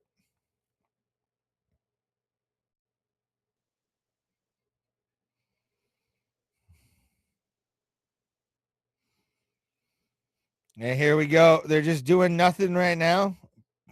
Push front kick.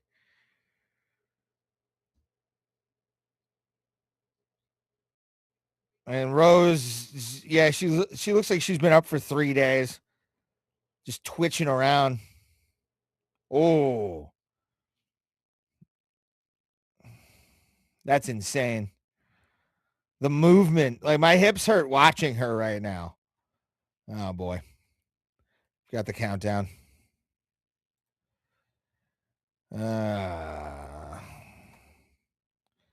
Here we go. We're waiting.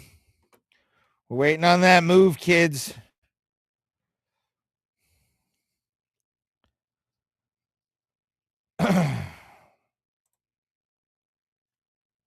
There we go. Back on schedule. Both ladies not really doing much in the first couple minutes of this fight. It's been the most action so far of anything that's landed. Going through, both women kind of keeping a safe distance from each other, showing respect. Rose, oh, getting tagged right there, baby. All right. You go, Natalia. You go. Come on, queen. Let's go. Rose tagging herself and getting countered. 3 minutes left on the clock. Rose Namajunas versus Natalia Silva. Title eliminator at best to face for the belt. Both women playing the distance game. Not really doing much. Ooh, missing on both. Low kick by Rose. Natalia Silva playing some safety games right here. Not really doing much with it, but keeping herself in a distance where she can do what she just did. kick, and now Rose with a jab to the body. Not much action right now. There's not any kind of firefighty kind of fucking shit right now. And I'm sad about it. I really am. Like, share, subscribe, since we got such a dip in this action.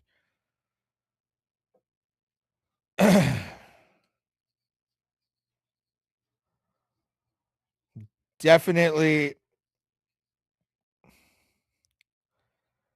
underwhelming right now. Oh boy. Yeah, this fight.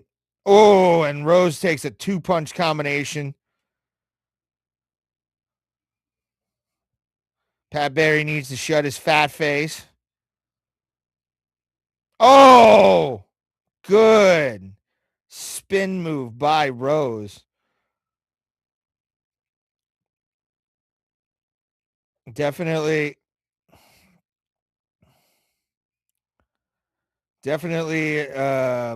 herky jerky right now with Rose.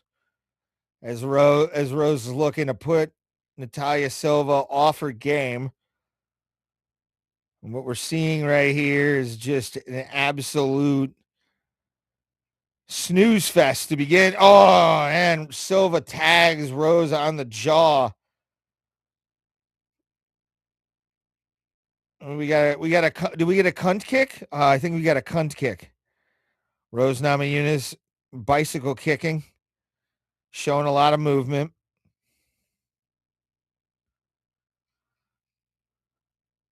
Ten seconds left on the clock.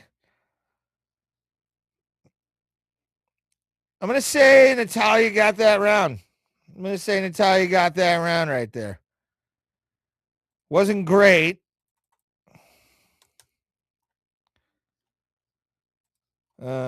Let's put up round 3 or 2 here. There we are.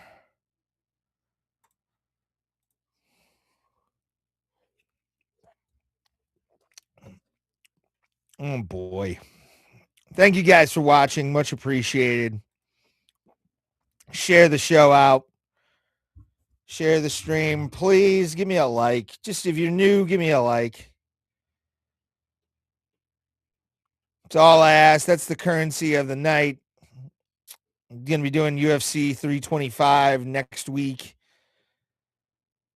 And then every month we'll be definitely doing the all the other stuff.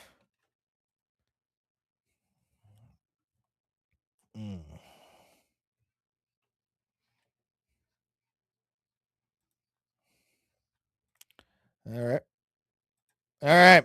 Here we go. Couple seconds behind but that's okay. It's about 4:50 on my clock.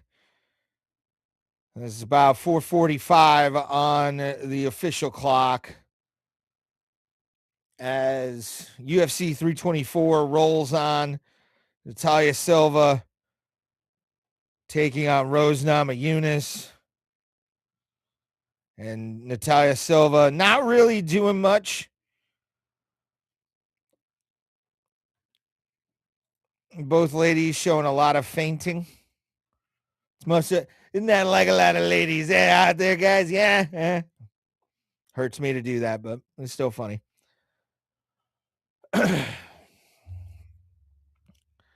Yeah, nothing looks. Ooh. Tit kick. Another high kick blocked by Rose. Rose comes back with a high kick of her own. Silva kind of looking almost disheveled here. Doesn't really know what she wants to do with this fight. So Rose is everywhere. Rose is moving around really well. Thank you guys for being here. Make sure to share the show with everybody you know. Yeah, this this is not that level. Joe just brought up the worst fight ever, Francis versus Lewis, but it's not that bad. This isn't that bad yet. There's not a lot of room for error with these two ladies either. So it's kind of rough. This fight's kind of rough, but at the same time, it is where it needs to be. And Rose is trying, and I tried for a hip toss, has her up against the cage. This is a fight. Oh, wizard by Rose, and Rose has her up against the cage now. Rose Namajunas clinching up with Natalia Silva. Rose, a very good wrestler. And now Natalia brings it back on her. This is interesting. Very, very, very, very, very interesting. I don't know really how to take this fight, because it's just not good. Like, it's technical, but there hasn't been really just like bursts of action. I was kind of hoping for bursts of action. Like, what the hell is wrong with this fight? Oh, there it is. Takedown by Rose. Gets her into to guard here. If I was Rose right now, I'd sit up and start cracking down some hands. There we go. There you go. She's locked down pretty good here. Yeah, she is.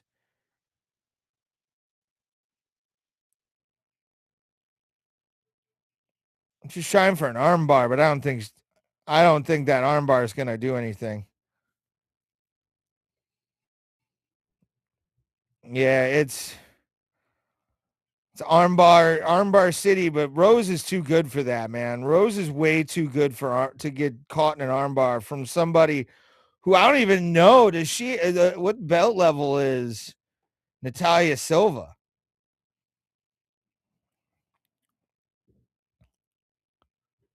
This is interesting. This is a very interesting fight. Because I don't see Natalia Silva getting anything on Rose. Oh, that was a piss poor armbar attempt. She tried to flip over, but that was no bueno. No bueno. Oh, there we go. Yeah, this round is all Rose. This is a Rose round right here. Yeah, that was uneventful. God, these fucking commercials, man. Goddamn commercials. Wow.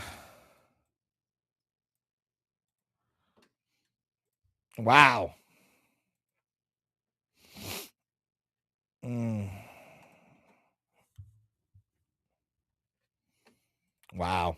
This has been a clunker fight. Clunker, dude.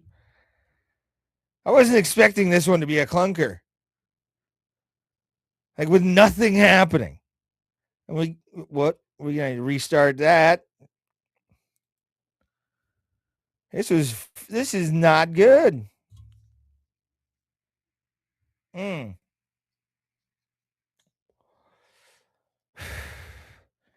Interesting. See where the round 3 goes.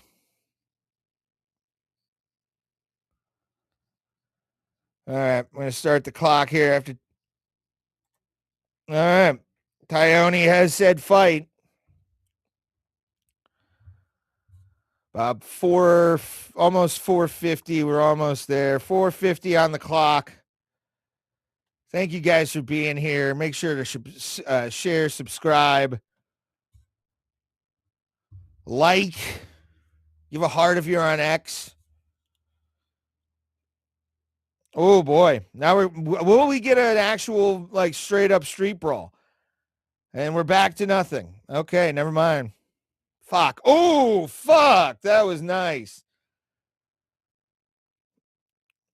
Yeah, Natalia needs to like actually rely on her striking speed right now.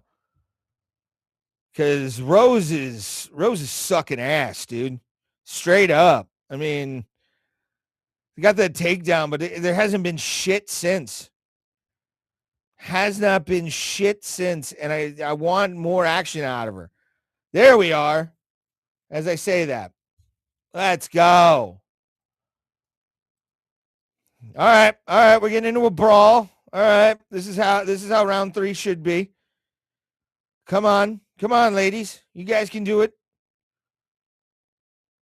Silva just pushing at that leg, getting the side kicks in there.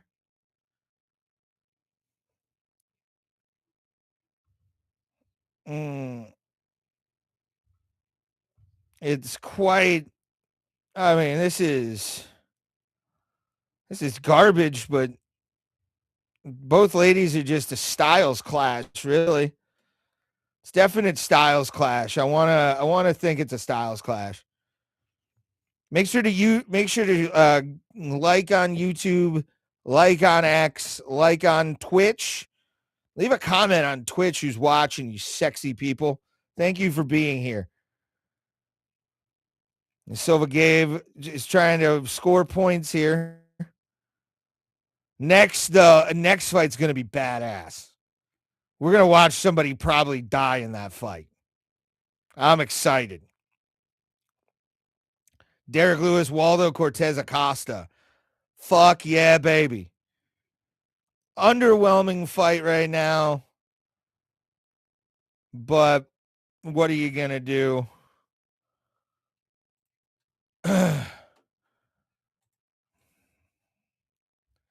Appreciate every single person for watching tonight. Just crossed 100 views on YouTube. Thank you, guys. Lord knows how many more were on Abraham Drinking. Check those numbers later. But it's actually been a success for just the first part of the year. Appreciate everybody for being here.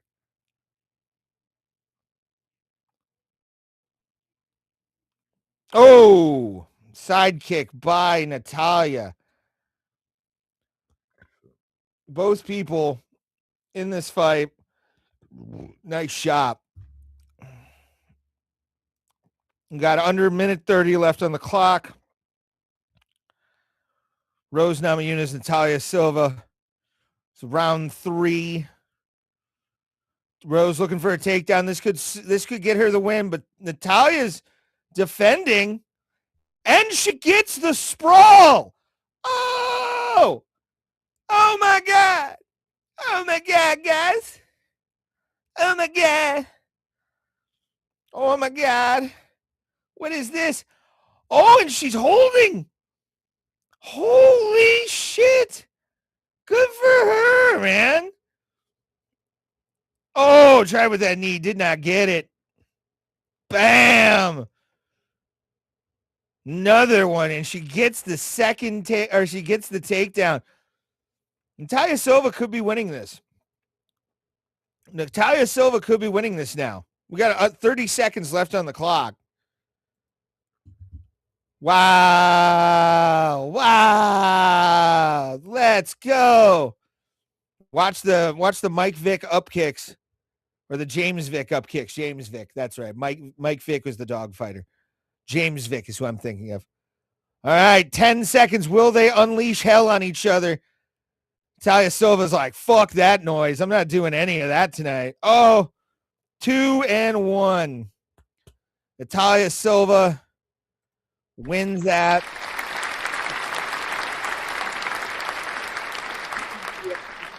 Break, everybody. Oh, my gosh. Uh,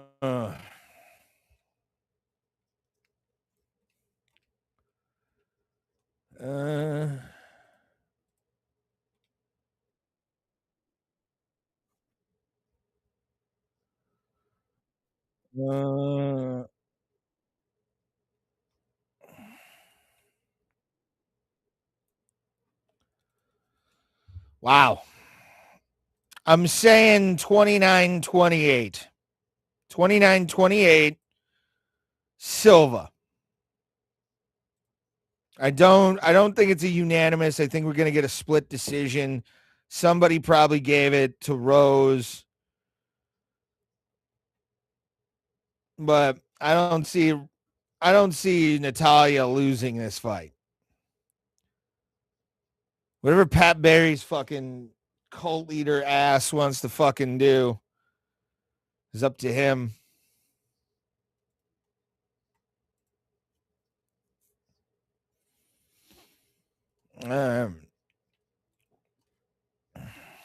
Let's go.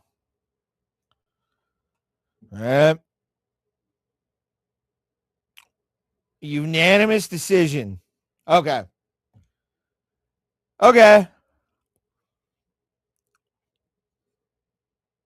Yep, Pat Barry, you need to leave him, Rose. Leave Pat Barry, bro. Leave Pat Barry. All right. Let's recap while we go into another video. Talia Silva.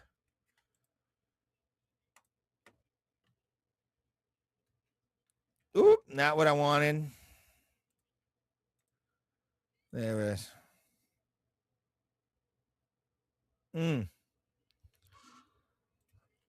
Don't boo this fucking this girl. Be nice, you fucking lunatics.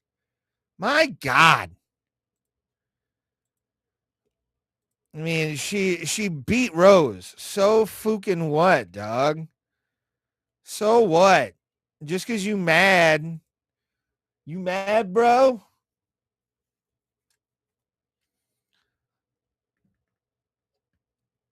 I mean, she didn't really. This was not an exciting fight until the third round.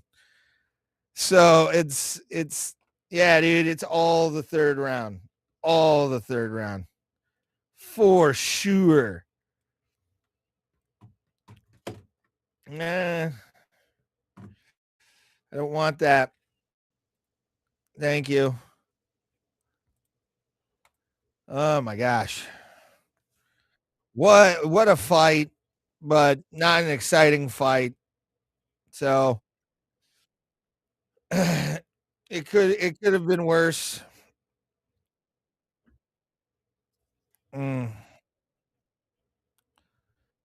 So that ladies and gentlemen, that fight happened, and we all let it happen. All right. Yep. So Rose loses. Natalia Silva goes to 8-0 in the UFC. She gets a title fight now. Robert Kraft, doesn't he have to fucking have a game tomorrow? My God. Oh, Wilmer Valderrama. Haven't seen anything from him. Chuck.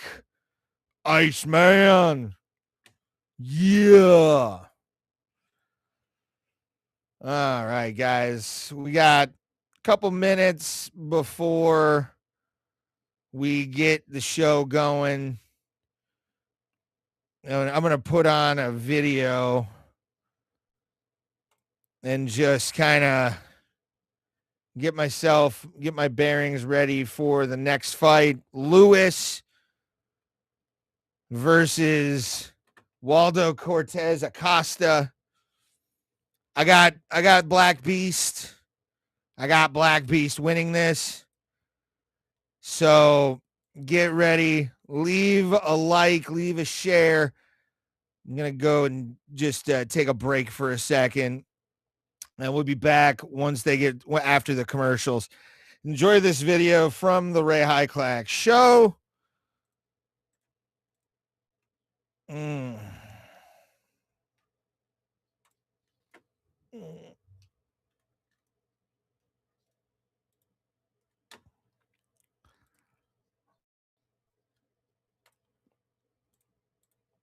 Mm.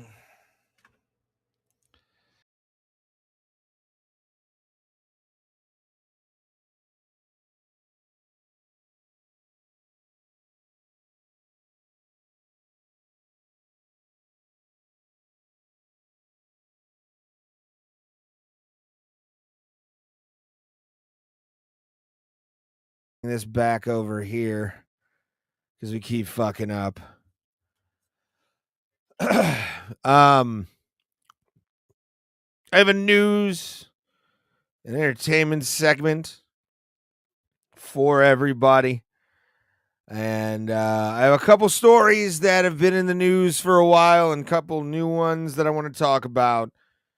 And there's that. I got to put that there. All right, cool. Maybe I can bring this down. I don't know. Anyway, so when we have some news that we're talking about, and I give my opinion, capital letters right there, opinion on the news. It will always be my weekly take.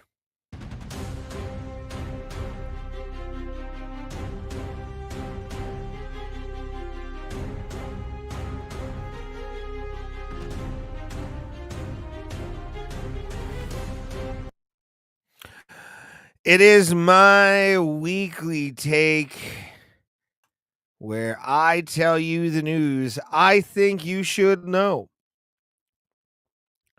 This goes without saying that I needed to talk about this anyway, which was the Raja Jackson problem going on, where Raja Jackson beat up Psycho Stu almost to death. I mean, let's be honest with you, or let's be honest. He could have killed the guy. Granted, a lot of factors came into this. A lot of factors came into play on this situation. Raja was on a live stream being fucked with by people. His dad had fucked with his ego. And he decided and he decided to take matters into his own hands once given the opportunity, which he shouldn't have been. What really sucks about this whole situation is if Psycho Stu wouldn't have hit him with the can and also being in the back for no reason whatsoever other than he's Raja Jackson, Quentin Rampage Jackson's son. Marks aren't allowed in the locker room. I've seen that a lot lately. I agree with that. I'm a mark in professional wrestling. I am a fan. I have no reason to be in that locker room unless I'm being paid to be there or I'm doing like something with the show, interviews.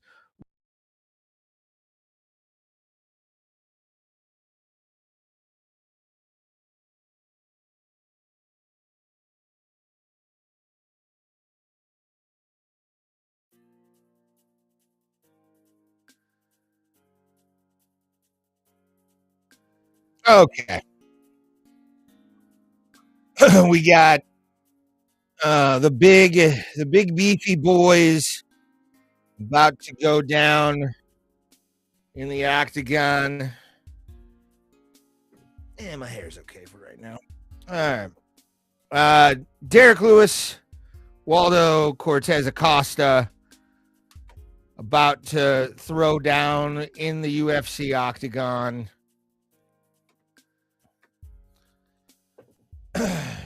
Absolute monsters about to walk into the cage. Very excited about this fight because I think Derrick Lewis has I picked him to win because I think Cortes and him are going to go for a big, fast fight. Actually, I should get the other song ready, but I will let this one play out for right now as we're getting ready. Derrick Lewis, obviously, resume speaks for itself.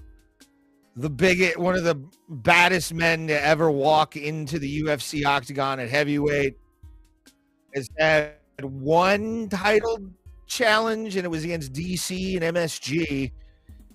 And DC made him look like a child during that fight. And this is going to be one of the best heavyweight knockouts we'll probably see in a while because one of these guys will go down.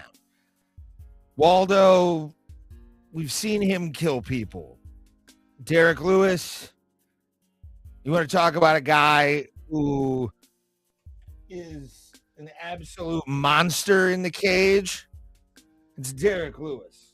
For sure, my friends. This guy is going to shut the lights off. And I think we're going to watch Waldo Acosta Cortes go into the Twilight Zone. I honestly think that Derrick Lewis getting this win will be kind of easy for him. I can only hope. Let's check what I'm at goat milk wise too. I got probably all the way down here. Let's see. All right. I'm tied for 37th. It's me and Unich Horn. Wong was here. I'm with him. Laird Dog.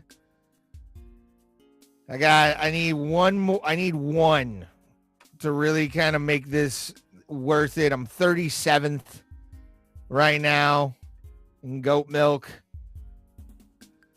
So that's always fun. Getting ready for UFC 324 feature bout of the evening. And then the co-main event, Sean O'Malley, Song Yadong, followed by the main event of Paddy Pimblett and Justin Gaethje. This is going to be a fun night. And I think I would have... Yeah, I ended up losing that. And I needed Derrick in the second leg of this because Davidson Figueiredo was my dark horse. Big play. And I lost on him. So Derrick Lewis, give me a moral victory. And then Paddy has to beat Sean O'Malley and Song Yadong is next in the co-main event of the evening. I got O'Malley. I think he's going to beat Yadong hard. I think he's going to beat him pretty stiffly. I hate myself for doing that joke, but it had to be done. Thank you guys for being here. Much appreciated. As we go into this one. Well, we're waiting on the fucking commercials. Man, you don't have to pay for the pay-per-views, but they are commercializing the shit out of this event. There's Waldo. There it is again. Another one. It's picture-in-picture, dude. The fuck is this noise? This is stupid. I'm going to give you this. Like, what the fuck, man? I don't want to see Aljamain necessarily hug Bob. That's not what I want. Bro, the commercials are insane. This is gross. Oh, they didn't even do Derrick Lewis's intro? They didn't do Derrick Lewis's walkout? Are you fucking kidding me? They didn't put Derrick Lewis's walkout on. Oh, they had Cortes Acosta going out. Come on, UFC. This is ridiculous. Ridiculous.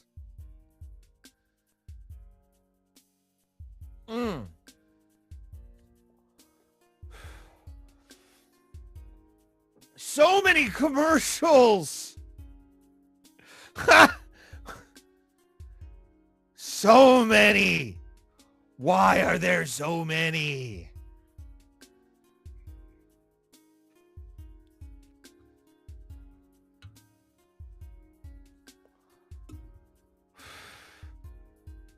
Bro, so many commercials. Oh my God.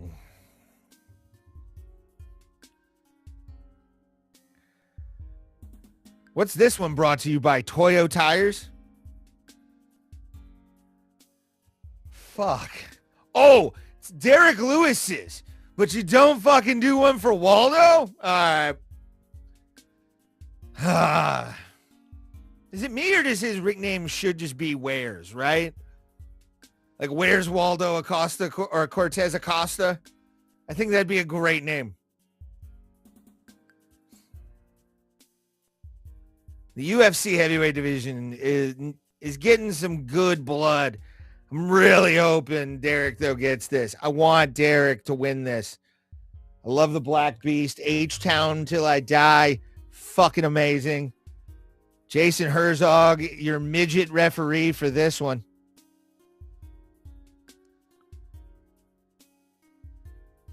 All right.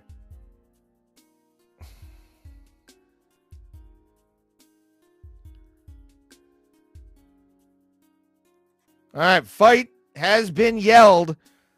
Derrick Lewis, Waldo Cortes Acosta.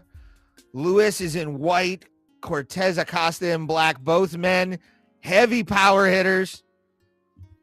Derrick opening up with a big swinging high kick. Will Derrick Lewis derail the Acosta or Cortes Acosta? Here we go. Oh, that was a big leg kick by Cortes Acosta. Push kick to the big belly. Breathe it a little bit. Oh, what's wrong with his knee? Something's wrong with Lewis, I think. Ooh. Who's shushing? Who the fuck is shushing in my ear, dude? Trying something. I don't even know what this is. Derrick's trying to get in the range. Cortes Acosta is playing a dangerous. Stop with the shushing, dickhead. Who is breathing? Is that someone breathing? What the fuck is that? My God. Let's go. Let's get a fucking... Oh, man. Nice. I think Derrick Lewis might be compromised.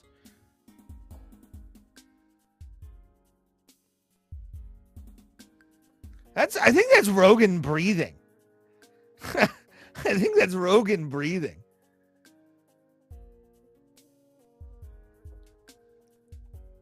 Why is this fight sucking right now? Sweet Jesus. Ugh. My God.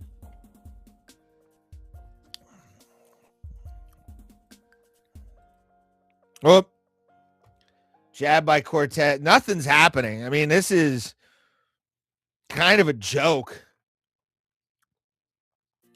He's doing an Alex Pereira sidestep here, looks like.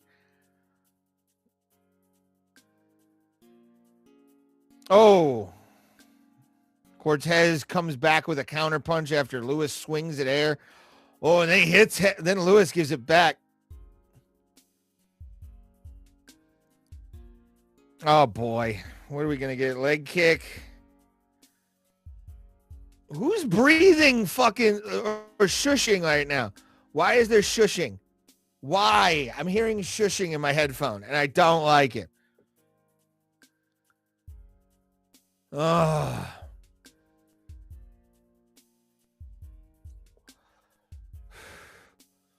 Come on, Derrick. Let's go, baby.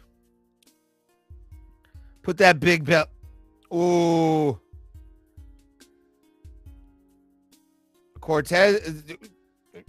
What is this? What? Oh, my God. Derrick Lewis. Oh, big belly shot. Big belly shot. What? Oh, no. I'm going to have to come back for